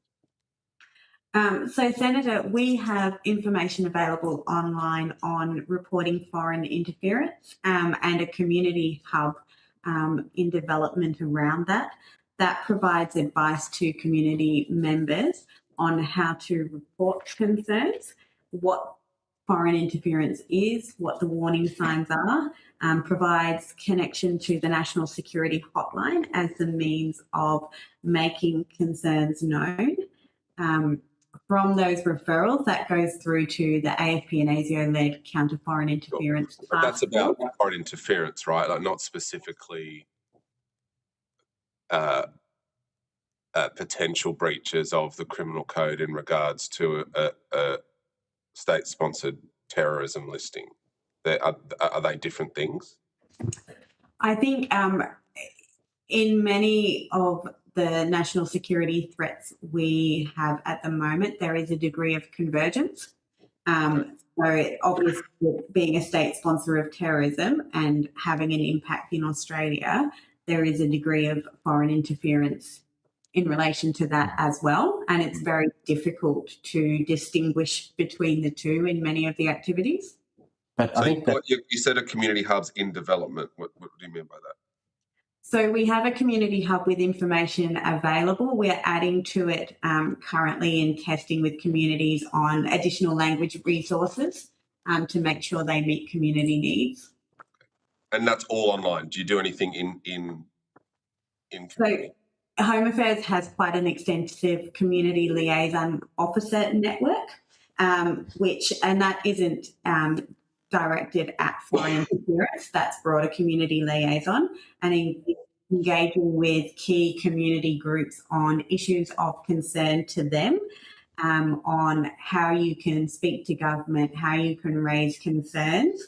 And they have a number of language trained staff and called staff who do that work and have done that work over a long time and have really deep, long, lasting relationships with community groups. And are they doing that, or have they done that since the listing, or have they made representations to the Iranian Australian community about the listing? Yes, Senator. So this has been an area of interest for the Iranian community, and obviously there have been calls from elements of that community for a long time for their concerns to be raised and recognised, and so we have spoken to them directly on these issues. Okay, and do you have someone speaking available to provide language in Farsi for the community? Yes, we do. Okay. And in Yep, that's fine. Last question. Some people who gave evidence expressed frustration that when they have provided evidence in the past, there's no, they'll use their terms, feedback loop. Now, obviously, Home Affairs, ASIO, AFP aren't going to come and say, yep, we got it, thanks, we'll be investigating. But is there any way through these liaisons that you can provide assurances that information is being assessed and is welcome? I think in general engagement, we can provide that reassurance. As you said, there are some operational and security concerns about talking directly with community members about what we are doing with that information and the steps that we are taking. But we are very focused on ensuring that the community understands that we take this threat seriously, and that not only is it important for us to understand the concerns and the threats that they're facing, but also that they know we are there to support them, and that information is incredibly important for us in being able to manage these threats. So, in regards to the Iranian football officials, what's your advice to members of the public here in Australia that may have information in regards to some of these officials? Is it to go through the AFP or the Foreign Interference Community Hub? Is that it? For any national security issue, Senator, the best port of call is our National Security Hotline, and people who are listening can find that on 1-800 123 400, or there's an SMS number or an email, which is hotline@nationalsecurity.gov.au. That's effectively the best way to report. But equally, there's a range of government agencies that could receive reporting, but that for us is the best, most public way for reporting that is then provided to the right area of government for further information and investigation. And that nationalsecurity.gov.au website also includes the information on what is foreign interference and other aspects of national security. Sure. I just think that given that there's this new law and there's a new threshold, not just about foreign interference, I think if any more information could be provided either to members of the committee or to members of the committee and those who gave evidence today, just on, I guess, the impacts of these new, of those who support terrorist organisations, like what it means, I guess, on the ground, and what it is people should be looking for or aware of, would be helpful, I think, based on the evidence we've received so far. Certainly, Senator. And the statement of reasons and further information on the listing regime is also publicly available online. Yeah, great. Thank you. Thanks, Chair. Thanks, Mr. Laxall. And I guess just to reiterate what Mr. Laxall and others have been saying too, I think it'd be worth just maybe having some consideration around maybe something in language. I think it just sounds like from the evidence today, community is eager to assist our authorities and law enforcement agencies. But there's sometimes either a bit uncertain about where to go or understanding what legislation has been passed. So I think there's some good feedback there from everyone's perspective. Absolutely. Just on the translation point, Senator, people can call the translating and interpreting service on 131 450 and ask them to call the National Security Hotline. So that's a way anyone can use, if they have a different language, to be able to still provide information. And you still can remain anonymous if you talk to the National Security Hotline. So that is the best way to make contact. Okay. I'll just check in. No other questions. Can I thank the department for making your appearance today as well? Also, no other further witnesses today. I just wanted to say thank you to everyone that made an appearance, particularly those earlier in the day that provided very personal and, heartfelt, evidence, which was quite concerning, but also helpful for the committee in terms of us drafting our report that we'll table next month to the Parliament. And I just wanted to sort of pass on my thanks to everyone today and everyone who's made a written submission. And any other further information that we might receive, I'd ask that you get in contact with the Secretariat by the end of tomorrow. We'll also provide you, as in the department, with a copy of the transcript to make sure that your evidence has been captured correctly. If there's any errors, please get in touch with the Secretariat. And if there's any additional information, please do so by 4 p.m. tomorrow. Okay, on that note, I now declare this public hearing closed. Thanks, everyone. Thanks, Senator.